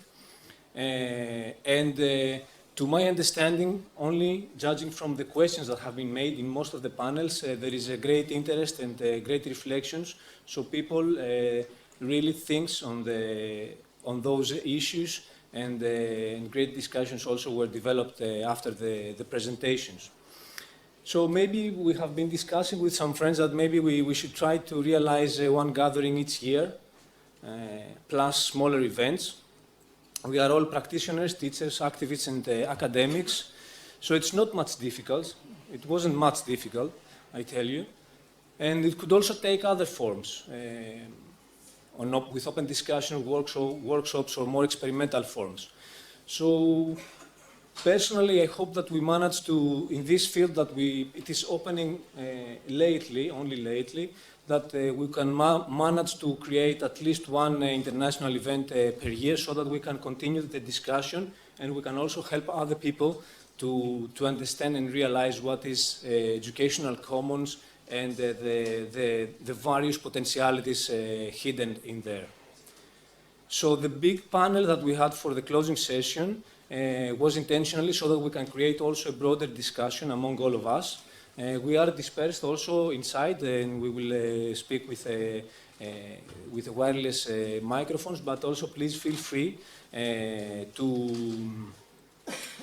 to speak your thought. And when you do, please keep in mind of the time that you take. We'll try to finish, as I said, at around 4 or 4:15. This is funny, but not so funny. So anyone that has some experience from the grassroots knows that at least 200 grams of communal suffering are needed, even though maybe we wish that they weren't needed. So we are working to make them 150 or 100 or something. But this means also, you know, the collective getting together. It's not everything is not a paradise, okay? We're not speaking about something that resolves everything, but we're speaking for the human effort for better worlds. So it shouldn't be so much easy. If it were, we would be already there. 1 liter of empathy, a lot of empathy. 500 grams of patience, a lot of patience. And of course, care. Maybe we should add some more care, I think. And joy, and a lot of joy, yes, of course. So we have sent to the panelists for the closing session some indicative questions just to provoke the discussion and to give a compass, let's say, So trying to see what could be some indicative questions that we could discuss about today. So I leave it here and let's go on discussing.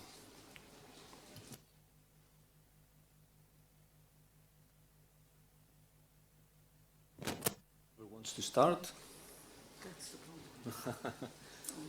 I can throw the mic and whoever catches it. Like. I can start. Yes. Go ahead. Okay. Hello, everyone. I'm Liselott Mariette Olsson, Associate Professor in Pedagogy at Malmö University in Sweden. And I have been the PI for the Swedish team in the Smooth project. So I really have some conclusions that I want to share with you. And these are based on my experiences during these 3 days, but also to the fact that I, together with Monica and Robert, at this point, probably are the only ones that have read all case studies in the Smooth project. So as for have inequalities increased or decreased, I think we are here for a reason, you know, and this is true for my country, Sweden. Inequalities have increased. Research performed by, for instance, Nihad Bunar and Andreas Feyes clearly show this. And these inequalities, they are related to childhood poverty, to migration, to disabilities, but they are structural, and they need to be treated as such. And in relation to larger questions, such as, for instance, the marketization of education and the housing segregation. And this is not a new question in the Swedish context. 1999 is the year of publication for the book Beyond Quality in Early Childhood Education and Care, Postmodern Perspectives. This book addressed the rise of advanced liberalist and conservative forces. Here we are, all together, almost 25 years later, and we are still talking about neoliberalism and neoconservatism, and on top of that in quite broad strokes. So in the beginning of the 2000s, the next book came along. It was called ethics and politics in early childhood education and care. So I just want to begin opening like this, because I think evoking these books is important not only for pushing us further in our work within the Smooth project, they are also important because already then they connected this macro level with the micro level in the classroom. They were of a simultaneous critical, creative character, and the books presented not only sharp and insightful critique, but also alternatives. So researchers went into the classroom and worked, collaborated together with teachers. And this is important, I think, for the Smooth project, that in fact is a research and innovation action. But it's also important for responding to, obviously, the next question concerning how educational commons can help reverse inequalities and enhance social inclusion. So I'm just opening like this. Liselot.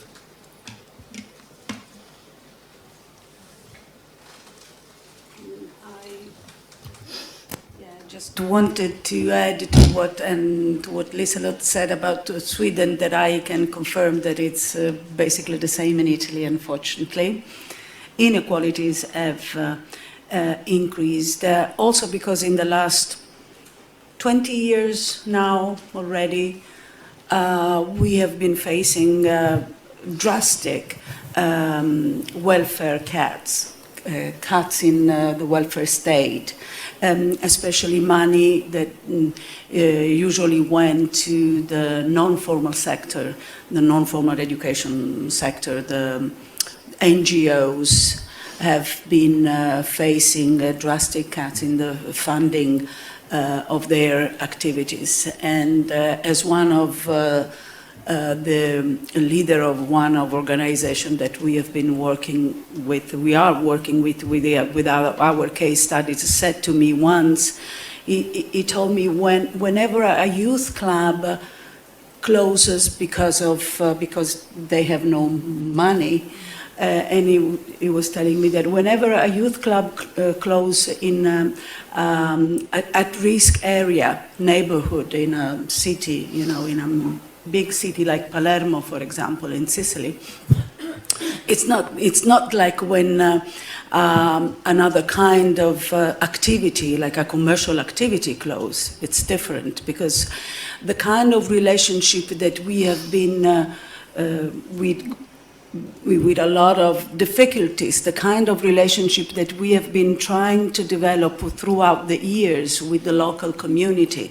And sometimes it is in certain areas, urban areas with high crimes level and things like that, when it's very difficult to build relationship with the local community at the beginning because they are very diffident.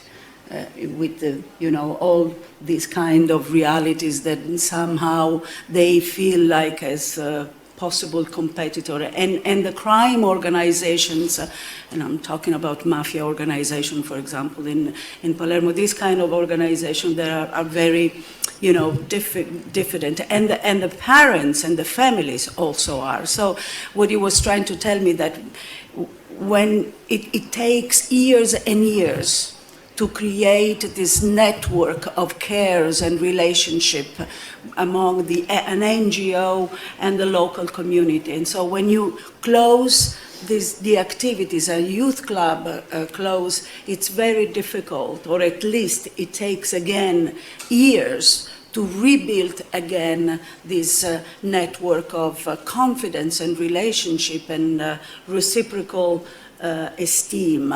And so I think that this cuts in funding is not only a problem because, of course, it makes it more difficult to have educational activities in certain areas, but it is also a problem in the long run, or in the medium long run term, because it closes the possibility of having this relationship, as I was saying. So. I am Carles Feixa from UPF in Barcelona. I am not on the core team of Smooth, but who has been led by Monica Figueres, but I'm not outside totally. And my impression to try to answer these indicative questions during this conference, I will base on my own intergenerational biography. Because my grandfather was teacher in a small village in the Pyrenees where the commons, the traditional commons, that is the common management of the forest and of the lands were made, but he was also the teacher of one class for all the children of the village, including small children and teenagers. That was the classical education system in the Pyrenees, but also based on this notion of the commons in which one member of each house participate in the democratic decision. It's true that normally they were men, not women, but if the inherited was a woman, also she can participate.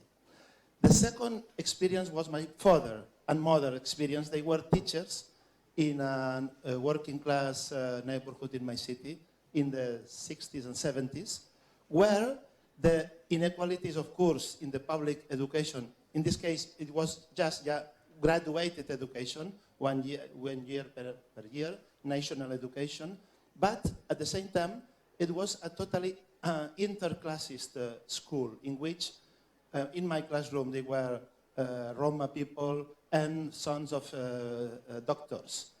That today in Spain is not, the segregation is terrible. The segregation is the worst issue that even the democracy has taken, because during the dictatorship, there were more equalities. And my father and mother introduced, with their generation, the new techniques and methods of education, co-education, working in groups, etc. That have still in action, but only in elite schools, not, unfortunately, not in marginalized. With the transnational migration after the with the new century, this situation has become more and more difficult. And then my own experience in education with gangs, informal education in the streets, but also with my own students at in the university that are children, also big children, means that on one side, the process of individualization and neoliberalism is very introduced in their own life. But on the other side, thanks to the new technologies, they are very open to cooperate in teams and to build, to co-construct new experience. In conclusion, we are in the moment in which, as Margaret Mead explained, that there are a mixing of three kinds of cultures. The post-figurative cultures in which adult self-trism and traditional way of common cultures are still in movement. Second, they are the co-figurative cultures in which the cooperation of the same generation, born in the 60s and the 70s, are dominant in the daily classroom. And third, what Margaret Mead called prefigurative cultures, in which the new generation and the new technologies dominate. And now, with the the artificial intelligence, there is a topic that we haven't discussed here. But of course, it's a new actor in this common education field. In my opinion, we need not to take only on the policy level the decisions, but to build a new approach from the base, from downtown. And we are here actors in the different territories, and can be one possibility of mixing this three kind of interactions between generations and between education systems. Thank you.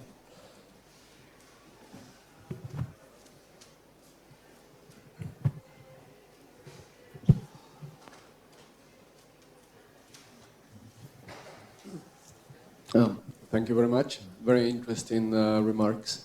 I would like to share our perspective from Estonia. I'm Charlie Moreno Romero.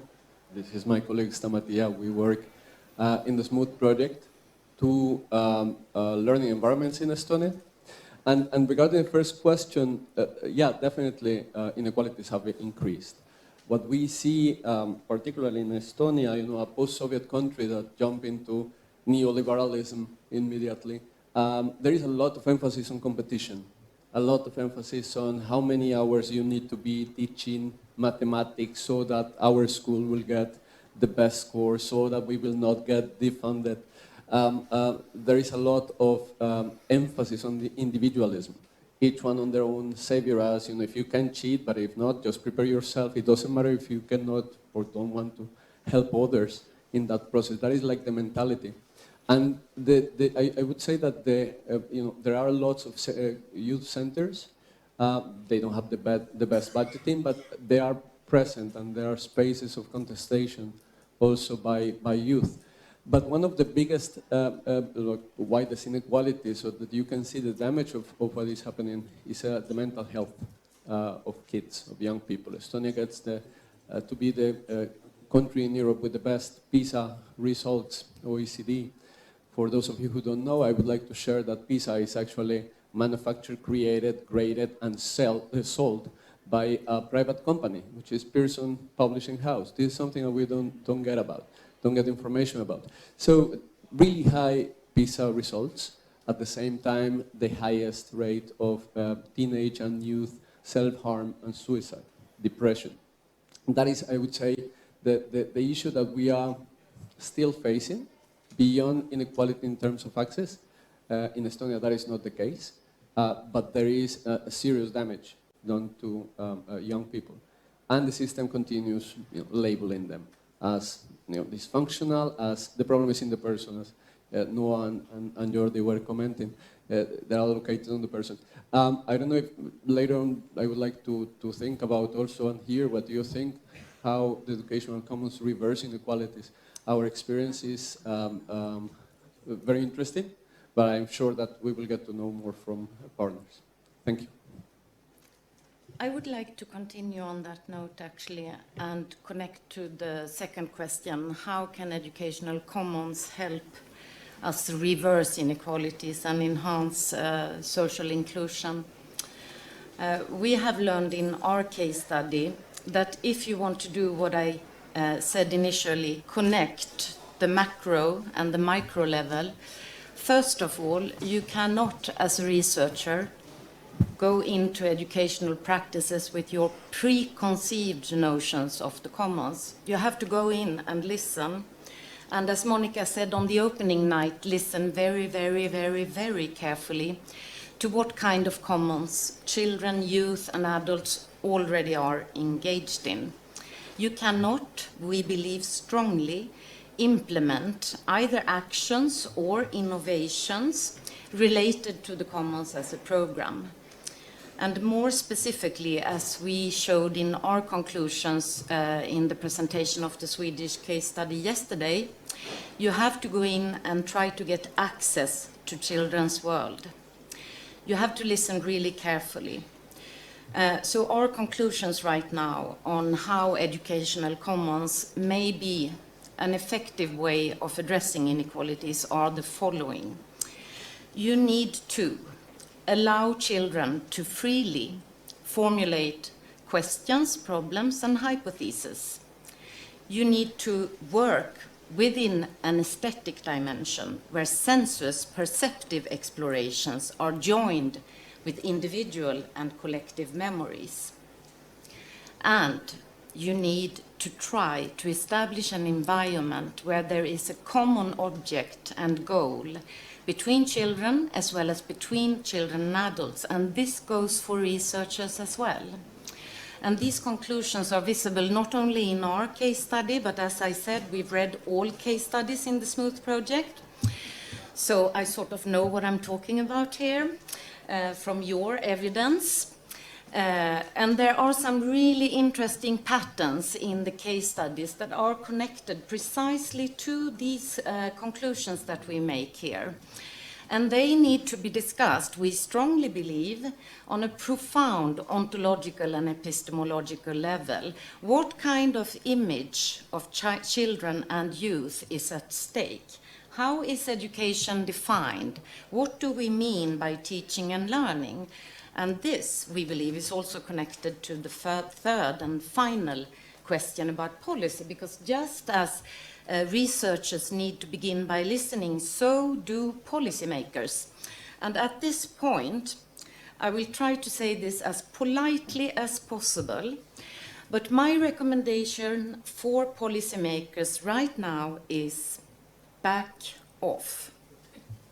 You need to start listening to teachers and researchers. They need to be allowed their moral freedom and their moral space so that they can make judgments based on their aesthetical, ethical, and political expertise in education. And the second point of importance here is that we need to regain a pedagogical and didactical knowledge tradition in educational practice and research, as well as in teacher education programs. It is within this tradition that the original definition of education is to be found. The older generation's responsibility to give free time and public space for the new generation to not only study, but also transform culture, knowledge, and values that are currently held as commons in society. So this tradition, as the two books I referred to in my opening statement clearly show, this is what can give both intellectual and practical consistency to education, and I strongly believe also to educational commons. Yes, I think I can very well jump in here, Lieselot. I'm Florian Esser from the German team, and I would say that one of the key inequalities in today's societies may be well addressed through the commons, and these are intergenerational inequalities. So I think that's a global phenomena, at least due to the climate crisis, Fridays for Futures, and so on. Those things have been obvious, those inequalities, and commons might be an answer to tackle those inequalities. And I think the strength is that commons may operate on an organizational level, so they don't just ask about the content of education, but also about the form. And they say, well, if education itself is not or does not follow a democratic organization, then we won't be able to teach democracy. So I think at this level, commons may be very helpful. And second, because they may regard children, young people, not just as future citizens, but also already as commoners and as active beings in their own right. So I think this is a big opportunity that derives from the commons perspective. My only fear that is connected with that is that we might contribute to harmonizing conflict. So I think this is something which I would stress, is that we also within the commons approach, we need a place for conflicts and for speaking in different voices. I think this is something which has been said quite frequently during the past 2 days, and which I would like to stress again from an intergenerational perspective. And I think this is something that you already said, Lieselot, that we not just need to empower children, young people in an educative way, but that we need communities that are ready for those children, young people, because I can remember quite a few stories from other case studies, but also from our own. Because if we put children and young people in the position to raise their voices, to say what they want, and then it doesn't make any effect, it's worse than we wouldn't have done nothing. So we have to reflect on the communities themselves, and this might be also a political issue. We need, of course, like formal procedures, formal participation procedures but they alone won't be sufficient. We also need a culture of participation and a culture of listening on a political level.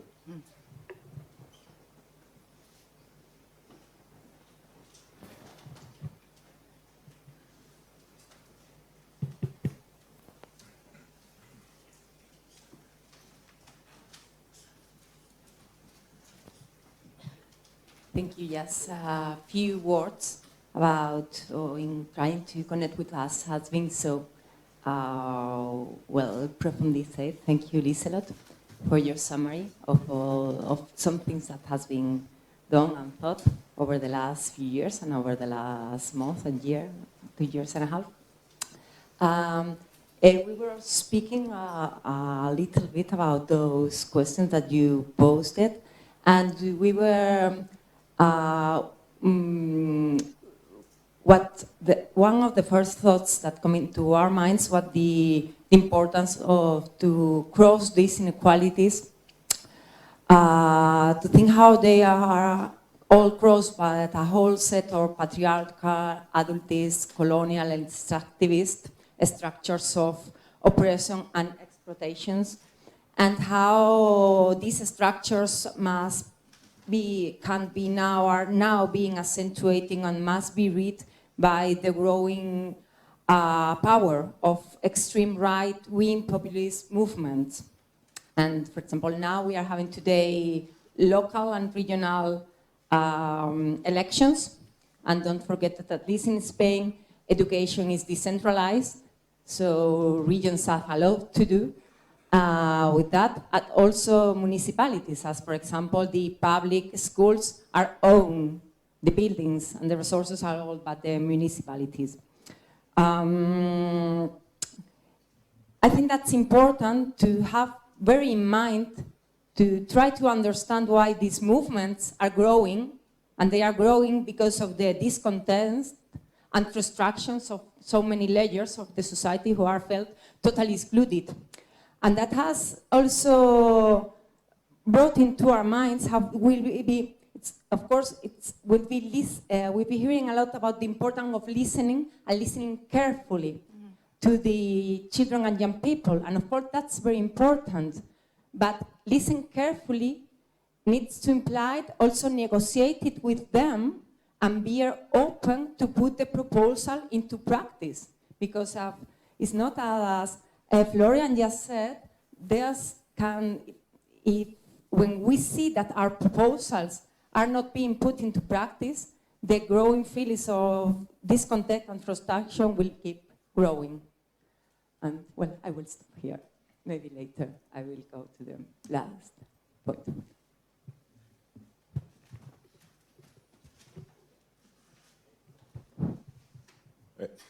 Thank you. And to be honest, when it comes to educational policy, and have to talk about this issue, I feel a bit awkward and anxious. Maybe it's because you have to be more concrete and not so abstract, and it's not an easy task to make specific proposals about policy and all these things. However, I try to write down some ideas anyway. I agree that we can approach politics and policy on both on macro and micro level. And speaking from a micro level point of view, I would like to, micropolitics point of view, I would like to say that on the contrary of the technocratic management of schools and education, is a differentiated pedagogy of the commons that combines group work and individualized work within a supportive collective body. And the main principle of the inclusive schools of the commons is the building of a collective body where each student is considered in their similarity and at the same time in their difference. And in the context of the SMOOTH project, we tried to implement and study this perspective of the commons in the educational field. And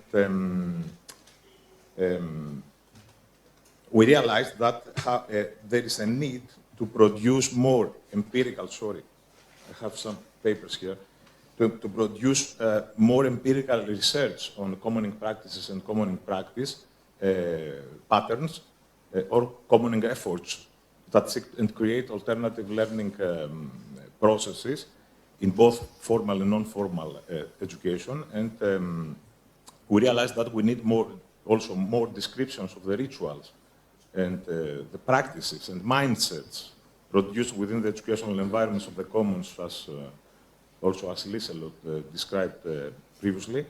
That would be very useful to make visible the processes and procedures of creating alternative subjectivities and communities, how learning practices, to make visible how learning practices are developed and how knowledge is collectively produced, how decisions are jointly made. And furthermore, it's very important to explore the perspective and experience of children's own participation in the process of commoning.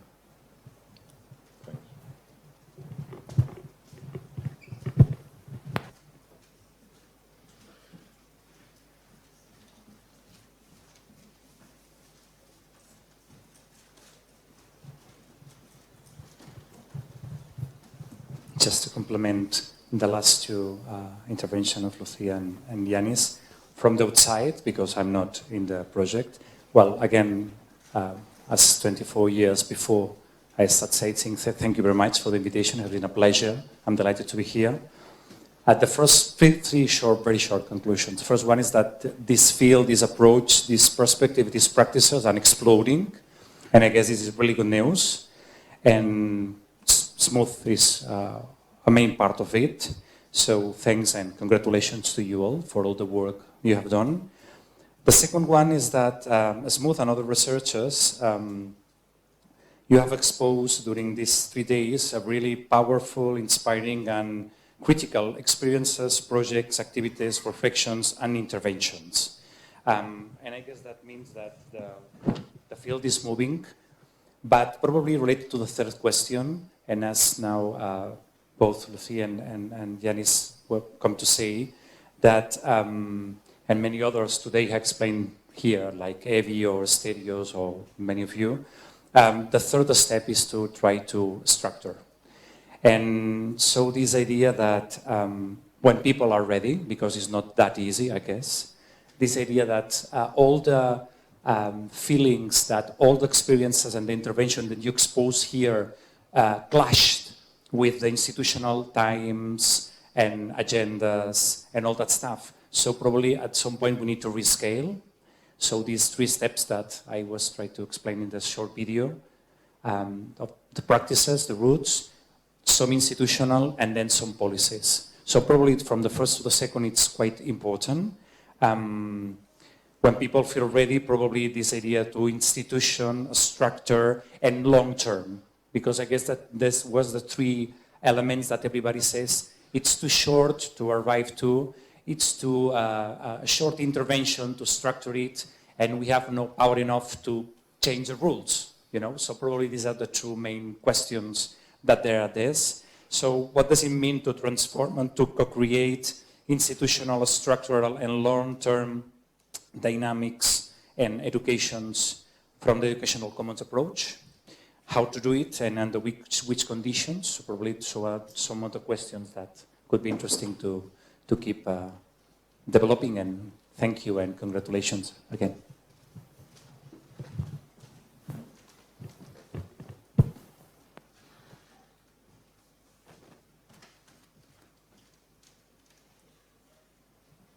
Hi again. Anyone else or no?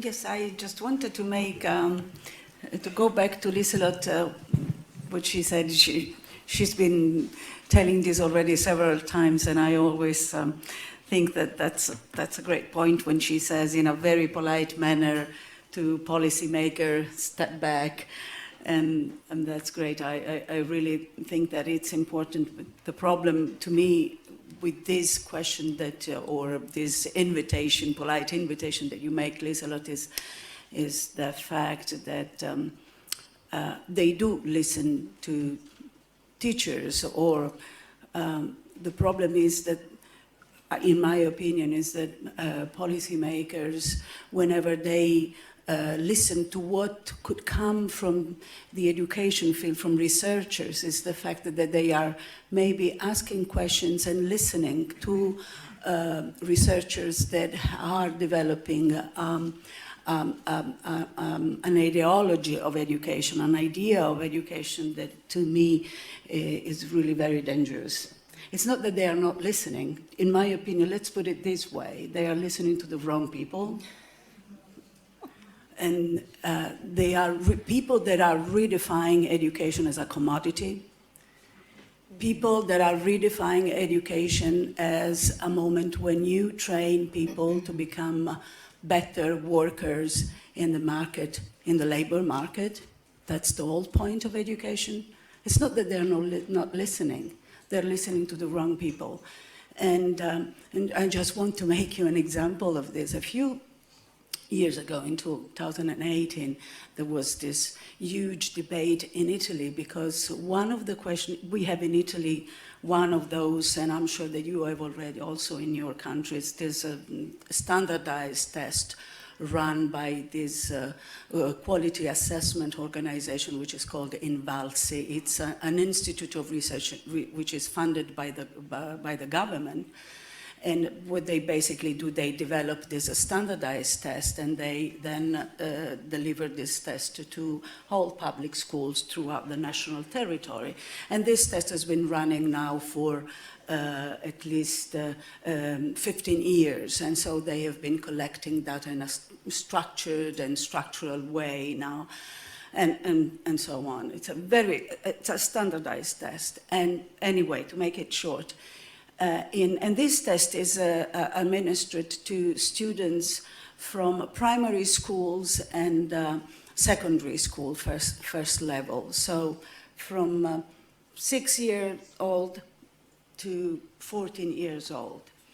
And the debate in 2008 was about these questions that was being in this test. One of the questions about the so-called spirit of initiative and entrepreneurship, you know, the whatever, entrepreneurial, that's a difficult word to me in English, imprenditorialità.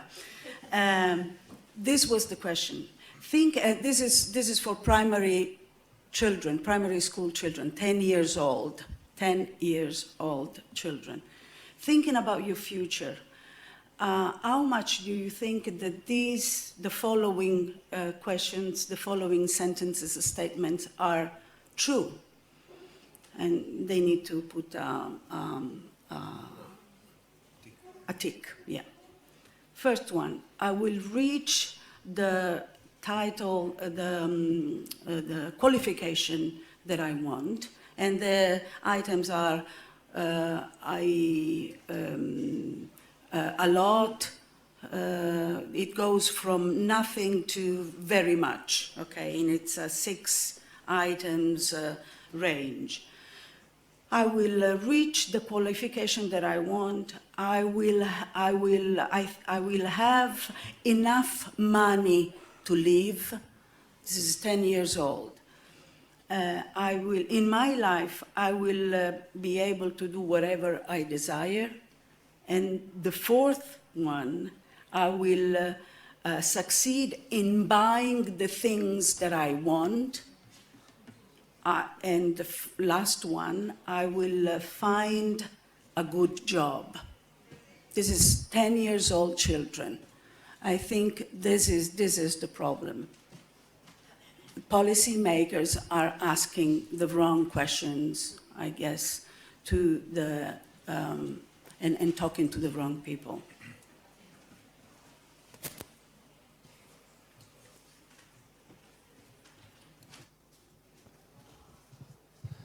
Following with the policy debate, I think we are in Europe in a consensus that today education doesn't work.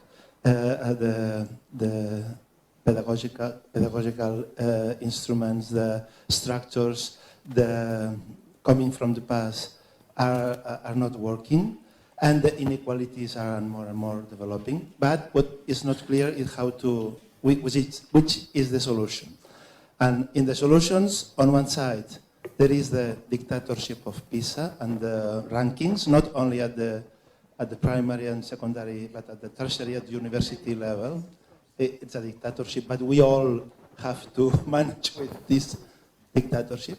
On the other extreme, there are local and small experience of educational commons and experimental initiatives that until today are very isolated, marginalized, and not connected. Maybe, I don't know if there are other projects like Smooth, but it's a moment also at the high education level, building a coalition in that demonstrated other.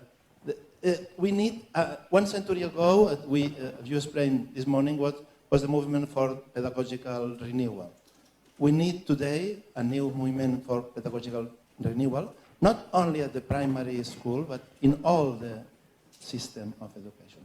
How to propose that other education is possible, I don't know, but we need to do that. You know, certain policy making, it's not that they're not valuing education once again, it's that they are valuing a certain definition of education. As specialists and researchers in the social policy field, they have theorized, and in fact there are empirical evidence on that, that the fact that the so-called the social investment welfare model, and in this social investment welfare model, education and investment in human capital is key. And they are well disposed to spend public money, money on education. The problem is that you have the necessary condition for investing in education is the need to redefine education, however. If you think of education as an investment so that people can get better job and so that the economy can work, that's good education. But if you think of education as Bildung, as my German friends would teach me, which has nothing to do with education as a commodity, well, we're not interested in that kind of education. But Jana, I mean, this, I think maybe we are here underestimating the quantity of policies. So I agree, of course they are speaking with the wrong people, they should speak with us, right? No. But the sheer quantity of policies, there's an inflation, and not only an economic inflation, there's an inflation on many levels in society today. And one such inflation concerns ideas and representations of education that definitely are, too many. And there is too little space for teachers and researchers in education that actually do have expertise to exercise that expertise.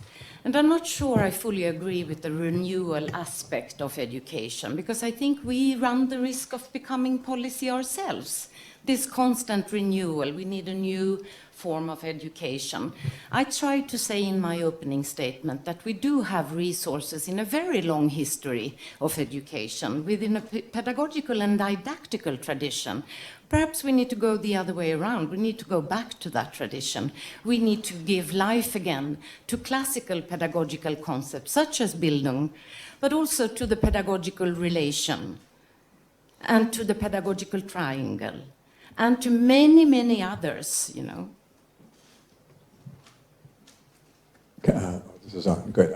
So I'm Noah Delisavoy from University of Texas, and I first just wanted to say again to extend my thanks for the invitation to be here, and it's been such a great experience to participate with you all and to learn from you all.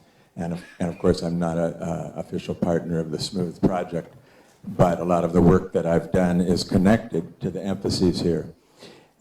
In the United States, really we have many of the same patterns and definitely increasing inequalities.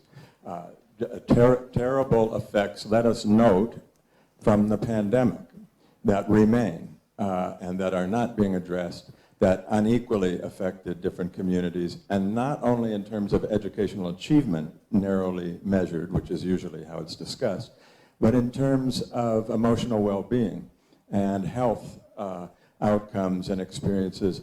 These differ tremendously by race and class, and those effects impact education, obviously. We deal with this tremendous inertia of the testing system and the ongoing austerity that is relentless, that continues regardless of the administrations that we have.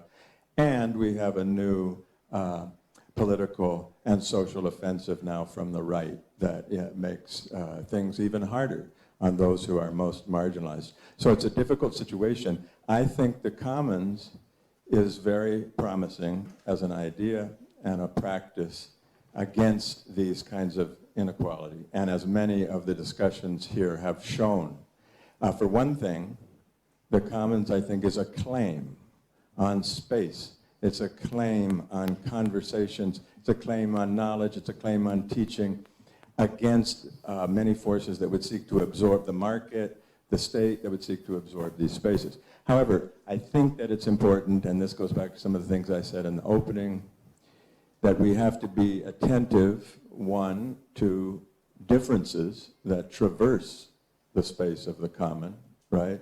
Even as we seek to create a shared space, a space of solidarity, to recognize the different experiences that students or other participants bring from different communities. And we have to have a complex commons. And we have to have a political horizon to this. I think that's really important. That's one thing I took from a lot of the sessions, is that it's very challenging to create a commons in a single classroom in a durable way, right? Without strong links to social movements and to histories and traditions. And so I think it's very important to have that anchor in social movements and a political horizon, because after all, aren't these practices of assembly and self-governance, radical democracy, aren't they not in contradiction to the constituted political forces that govern education and the rest of society? So, and that's also the challenge for policy, after all. And I think that's a difficult contradiction in imagining how policy, we can't legislate the commons. I mean, one thing is clear, but perhaps policy can make space for then the work that all of these projects are doing. At least clear the space for this work from the ground up, it seems to me. And then the last thing I wanted to say too is, as much as we think about pedagogy and relationships, knowledge is really important, and commoning at the level of epistemology and knowledge, and not just how we define education and learning, but the curriculum. What knowledge is centered in the curriculum, and can we have a bringing together of different knowledge traditions into a complex space of solidarity at that level, which is, of course, challenging, but very much connected to the pedagogical work. So those are a few of my reflections, and again, so glad to have been able to participate with you all. May I just ask you what you mean with pedagogy then? Because it seems to me that you refer to an Anglo-Saxon or Anglo-American tradition where pedagogy is nothing more or less than practical work in the classroom. When I spoke of pedagogy, I spoke of it as a long knowledge tradition dating back to as far as when we started to raise new generations, and also to it as a science that develops much later. This is within a continental tradition, so... Yes, I understand, and there's many different ways. What I was referring to by pedagogy is not a narrow sense of practice, but relationships, processes, organization of community in the classroom. And these things can't be cordoned off, but of course sometimes even the most progressive and imaginative forms of relationship that are constituted in a classroom may not address the epistemological underpinnings of the curriculum. Maybe we organize ourselves in a different way to absorb the same knowledge and the same standards that have been given to us by the state. That's the only distinction I meant to make, is that we have to, that sense of pedagogy has to be broadened to encompass that question of knowledge at a deep level. I'm sorry, I had to adjust that, but what about the branch of pedagogy that engages in educational philosophy then? Well, maybe it's just a question of terminology. I only mean to say that we have to think beyond instruction and organization within the classroom. So if pedagogy, if your understanding of pedagogy extends beyond that and includes these other dimensions, then absolutely, yeah, then we're talking about the same thing. Okay. Thank you. Yeah, I totally agree with many of the things that have been discussed so far, very important points. I want to come back to the question, what can be done at the policy level in order to introduce educational commons. And it occurred to my mind that UNESCO has already actually, and OECD have already incorporated the notion of commons in their agenda, okay? So commons has already been incorporated, educational commons, I mean. So it's there, so policy has already put its hand in educational commons, and this reminds us the fact that it's not only commons, but before commons it was citizenship and democracy, which have been part of curricula renewals, and always every curricula renewal as a policy, which costs a lot of money, was argued on the basis of citizenship or democracy, I mean, or maybe the alliance of these both, to the extent that both of these terms have become empty signifiers. So there is no need to unfold and to explain what is citizenship or what is democracy. It's like, you know, it's there. And we have to follow and move on with everything that is necessary around this renewal, which is based on creating new curricula, new textbooks, new assessment procedures. And to the extent that after the crisis, PISA and OECD has introduced financial education and even test items on finance education. So finance education is now a matter for primary, for testing children in primary and secondary education. This is amazing what is happening. So we have to be careful about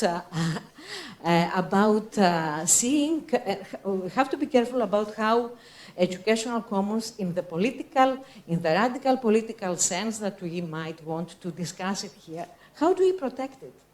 How do we actually protect it from this type of facts before we see it being part of a test item for all?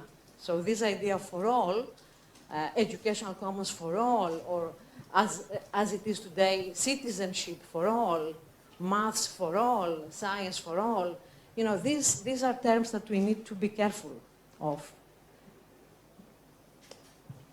Thanks.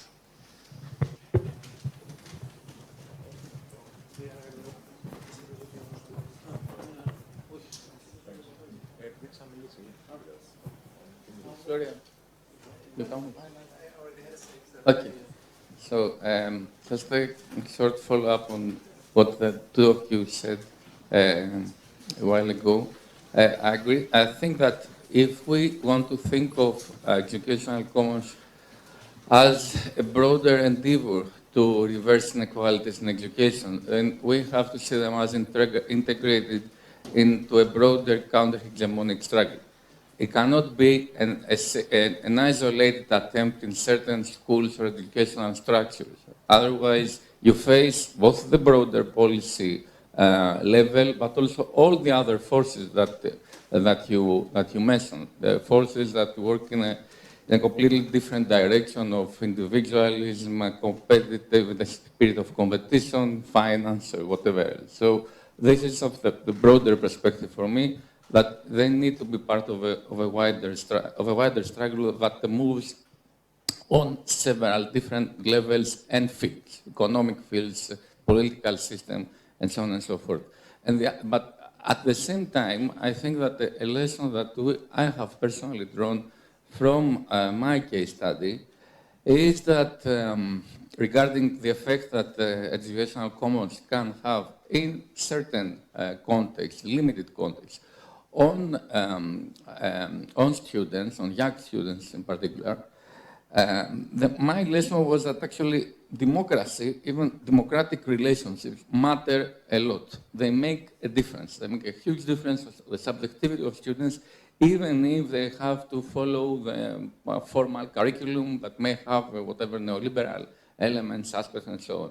That being part of a democratic context, a social milieu, really empowers young people. It makes them feel that they are respected, that they can communicate, and they have there is a broader scope for freedom in the educational environment. And really, although I believe in this transformative effect of democracy more broadly, but I have seen it in practice in my case study. Although we had, as I said in my presentation yesterday, in the educational structure that I studied, it's a Solidarity School in Athens, they follow the formal curriculum. They just offer supportive tuition for public schools and university entrance exams. But at the same time, they do it in a different way, which is profoundly democratic, and this has also brought about important subjective transformations in children who attend the school.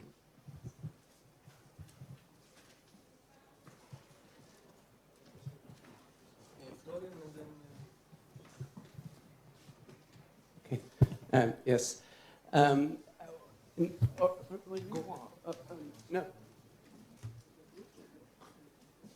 Please do. Okay. Well, I think we've been talking a lot about school now and the last 2 days as well. But I think it has been a great idea to depart from non-formal and informal education in the Smooth Consortium. So I think this is a good point because, of course, school is a powerful institution, and this is something we have been talking the day before yesterday as well. But it's not the only institution. And, for example, speaking from our case studies, as soon as pupils will leave school and go to public spaces, they will experience public spaces as something special because space is usually owned, and even if it's a public space, it's still functionalized, and so I think we have to talk about the learning processes that happen outside of school as well, and just going back to the old idea of Bildung, we can also refer to NATO process. It's about the Bildungskondition of the social life and the community. So like a broader understanding, and Bildung wouldn't be reduced to children and young people then, but also to adults, about, yes, asking, maybe today we would call it onto-politics, I don't know, but about what ways of learning community life, but also institutions and structures give us, and seeing this from an educational perspective might also be a benefit of the educational commons perspective to widen the gaze to other institutions and fields in which learning happens on a day-to-day basis.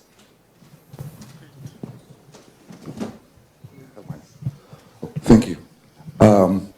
My name is Andreas Takis. I'm not a pedagogue. I'm a lawyer teaching at the Aristotle University of Thessaloniki Law School.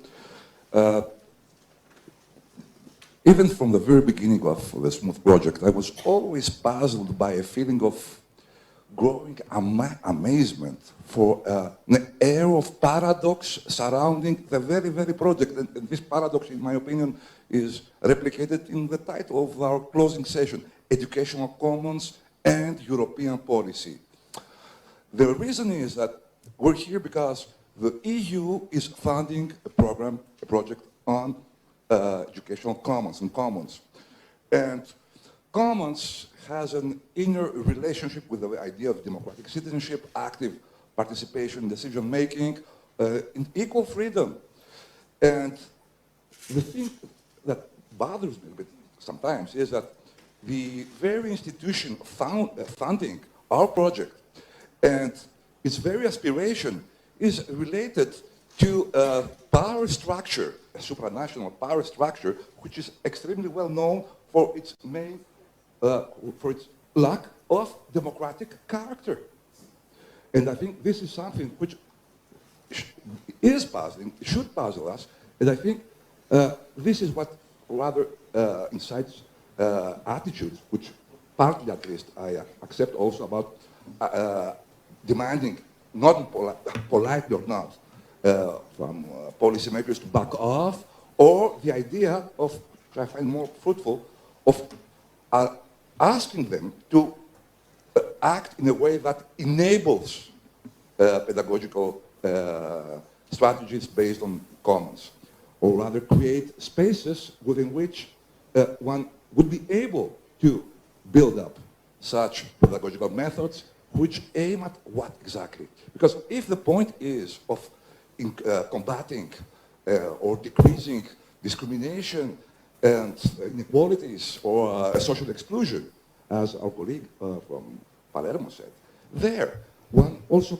may wonder whether the aim is not exactly to foster democratic skills for democratic participation on the basis of equal freedom, but rather of allowing, it is the about aim of the very institutions of the EU, the treaties that stipulate that the point of combating discrimination and inequalities is the homogenization of the inner labor market, the actualization of the cardinal four EU freedoms, that is, freedom of free circulation of capitals, commodities, Mike, please.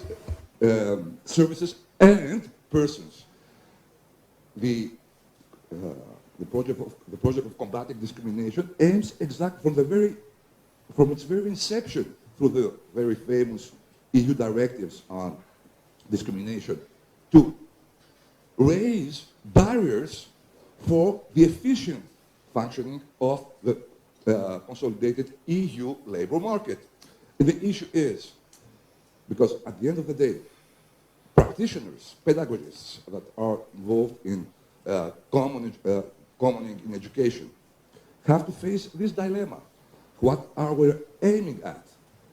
To combat the characteristic undemocratic structure and functioning of the EU itself, which is weighing heavily on our national liberal democracies, or to contribute our part to create homogeneous homunculi that will roam around the consolidated internal labor market of the EU.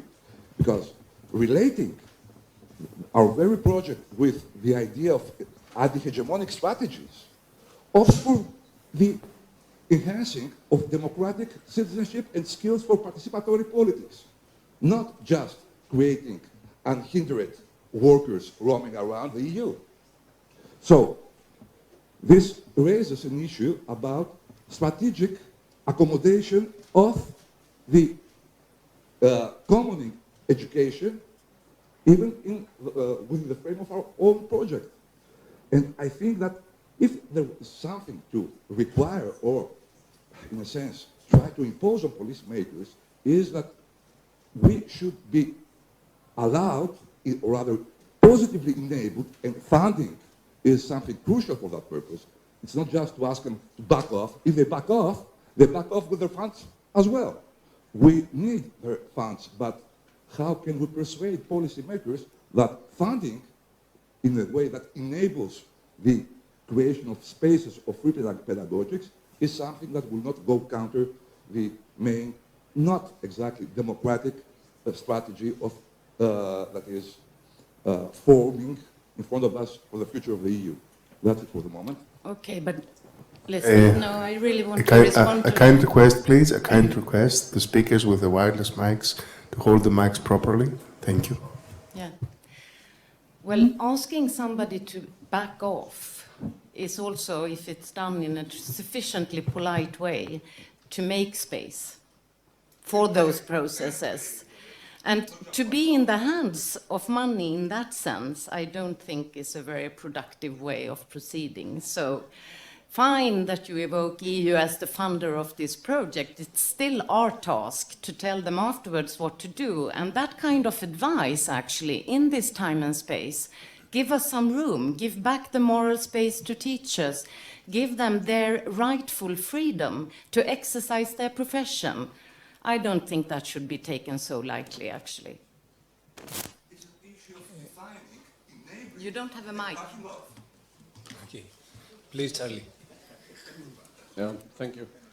I see, actually, I feel that I share some of the remarks that you are making. On the one hand, we cannot just believe that policy recommendations are the only way, expecting, hoping that the people making the decisions will have a good heart when they see that some kids in different countries, through different projects, develop a sense of agency, a sense of community, stronger participation in the community's lives, and also in their learning. I would like to point out just one thing. We continue speaking about education, and we need to also keep in mind that most of our focus goes to schools. So just epistemologically, we need to start speaking about schooling and not only education. Yes, there is non-formal education, there are all the possibilities, but most of our kids are trapped within the system of schooling. Education is much wider, right? And thinking about these policy recommendations, I think that definitely, it's part of the project. We need to do it. We need to be very smart on how to frame our proposals. At the same time, I believe, and I share with Jordi, that this is a multi-layer strategy that we need to follow. So it has to do also with decolonializing knowledge. It has to do with our work at the universities, with the preschool students who were attending various workshops. We are standing on that. We are building on this, which means helping the people who will become teachers or adults or facilitators in different learning environments actually have a different view of what could happen. And those are inspiring. We just need to put the seed and people start looking for information. This is exactly what we would like to do. We would like to help these people develop these skills. So decolonialize knowledge. But at the same time, beyond the policy recommendations, I believe that we need to start working with the local communities. We cannot think at any moment, I'm not saying that anybody's doing it, but we cannot believe for a moment that parents, kids, and teachers are passive subjects within a scheme that comes from up-down in regards to the commons. We need to connect the commons also to other theories, to other ways of thinking. Self-determination theory, we're speaking about the relationships. These are the basis of everything. For that you need time, you need competence, you need people who know how to relate to young people with the same respect they would deal with other people. So we need to start empowering local communities, producing alternatives within the conventional system, and to create educational counter-publics. People, communities who start demanding at the political level, not only from the academy, at the political level from the base, on different sets of relationships, different sorts of learnings, also for their kids, but also the kids themselves, demanding we need 10% of the timetable for our projects. We would like to do that. Oh, but you have so much to deal with the curriculum. Okay, I can get to terms and make compromises. Reach the curriculum objectives, but then I will get the 10% time for my own projects. When we start doing that, we are actually building on not only learning about democracy from theory, but practicing it. I think that is the most powerful thing that we can do. Thank you.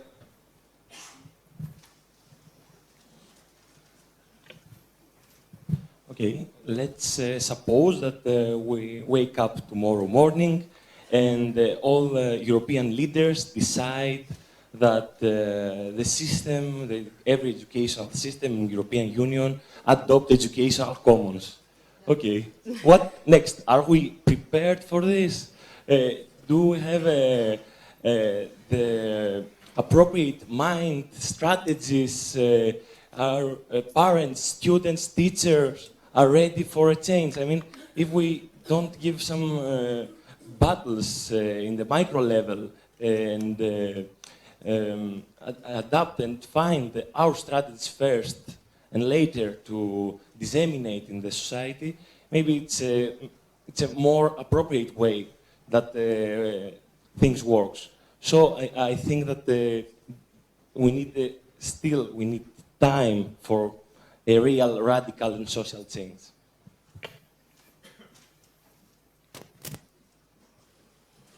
Can I make some comments too?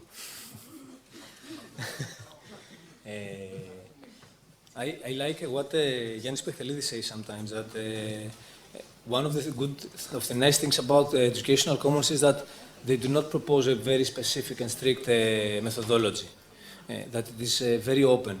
Okay, so it's a general ambience, if you may, like it's an approach, but it's not a specific methodology. And another thing that I like that another friend says is that commons, because they gather around the resource, they tend to have fewer disputes, fewer problems, because it's more easy to gather around the resource and just decide what you want to do through a specific way, and it helps you not to disagree in ideological terms and things. Because when you go to do something based on something very concrete ideological, it's very easy to start arguing. So gathering around, okay, so how are we going to co-manage our river? How are we going to co-manage our web server? How are we going to co-manage our learning process? It helps us of not arguing too much in the ideological level. Now, we can say the famous nobody will ever give you the education you need to overthrow them, right? So we are heading to a society that you can make your custom-made car, you know, with new industries that, you know, each one can order a specific product as he or she likes it, but you cannot have your custom-made education, or at least only the upper levels can. You know, in Harvard they're working very much on the case study approach and in a fluid way of learning, etc. But all the rest, we don't need it so much. So of course, a commons-based education is towards emancipation and towards self and collective determination. And this will not pass without enemies or resistance or attacks. So, of course, there is this contradiction. I would like to say that maybe we can see more ears open to alternative stuff as people, more and more people see the dead ends of the dominant way of doing stuff. And I mean, in the digital commons, we've seen open source communities doing stuff, beating up big corporations, and then big corporations getting into open source stuff. And now we can see like that they know that the knowledge workers, they need education that is open. They need education that is free. Because if you go with the previous educational model to educate the knowledge workers, the programmers, they cannot function. So from one side, they also need a more open education and more fluid processes. On the other side, not so much. So let's see.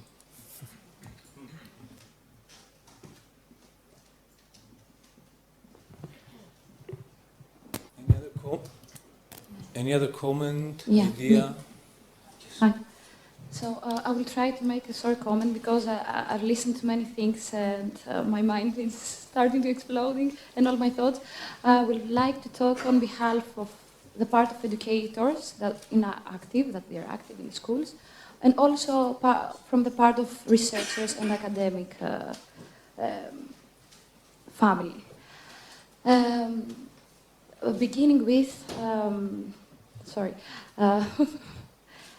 both we said that when we work with children and we try to engage them in the practice of counsel, the first thing that we want them to do, to offer them is a safe place.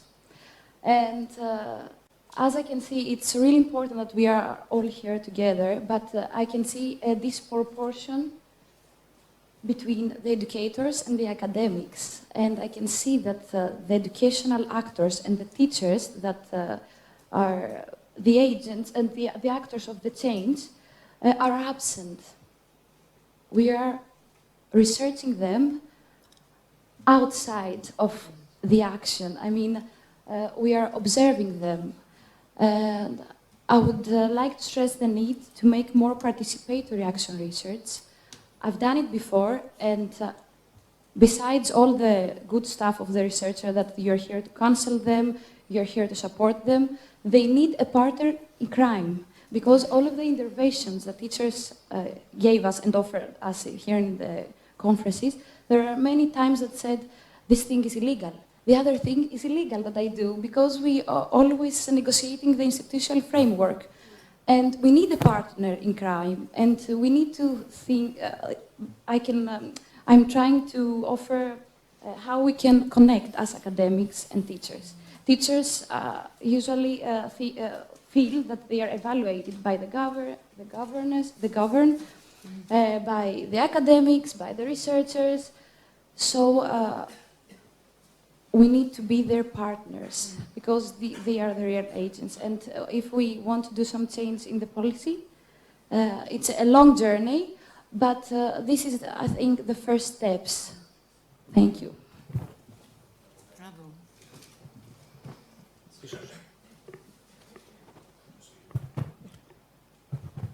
Thank you.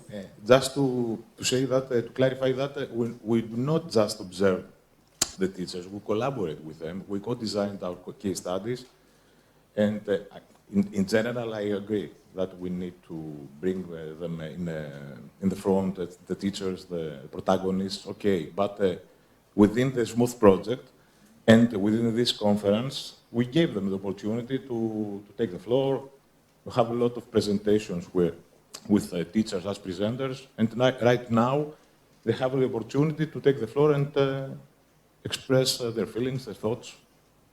But if that was our experience during the conference, certainly we need to, pay Yeah, of course, attention okay. to that, because Yeah, there yeah. must be something with it. And I think Monica wanted to say something about that as well.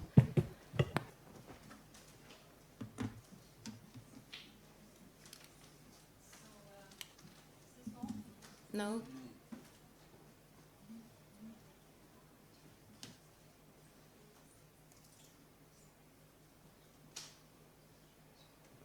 So just a couple of remarks. I'm a retired preschool teacher and a teacher educator of small children and a researcher.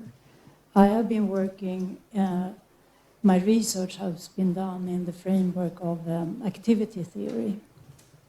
And activity theory is based on Vygotsky's, Leontiev's, and others' work. And particularly, I've been working within the framework of Yrjö Engelström's work and his work with change and development called developmental work research.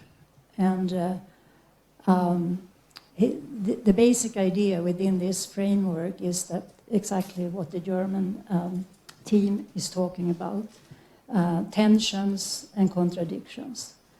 And tensions and contradictions, if handled in a dialogic, creative, productive way, the contradictions are structural, but they are played out in human beings' communication and action. But if they are handled in a productive way, it can lead to development and the new, which you showed beautifully in your presentation.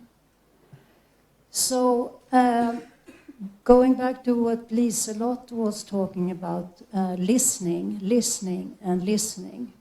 So developmental work builds on the idea that when you go into, you can go in and this framework do talk about intervention. But the intervention is always based on a thorough investigation of the structures, the communication, the tools, the artifact, the problems in this particular workspace that you are both supporting and investigating. And so researchers go in and work for many, many months together with teachers and students and children and ask these questions. What are the problems of the present activity? How did it used to be before? They do phenomenological kind of investigations of how do people, how these practitioners, which is a word I actually don't want to use, so forget that, teachers and others, kind of scan and map what are the problems? Because these teachers that we sometimes think, so I don't really like the idea of wrong and right. Or these are good teachers and these are bad teachers. No, teachers are working within a system and within a context which is historical. And they try to do their very best. But if you, again, listen, and interview and talk, and you can map what kind of problems are they also struggling with, and in different ways try to resolve and cooperate. Kind of. So what you are talking about is exactly what this is about. Even those teachers that we find problematic, and we need to talk to them. And develop this kind of understanding of what the problems are and the contradictions and tensions and troubles and problems that they are dealing with in order to develop something new. It cannot come from us, but it can come, tools can come from the tradition of education and pedagogy. There's a lot there to learn, but it cannot just be told to someone to kind of, this is how you should work now because we don't like the way you work. You should work the way we think. And that's a wrong path to go. So that's my comment. Thanks a lot. So I guess we can close it slowly. Okay, yes, one more comment. Hello. I'm a political scientist, so I would like to concentrate more on the third question that has to do with the European policy and how we can incorporate the educational commons in that.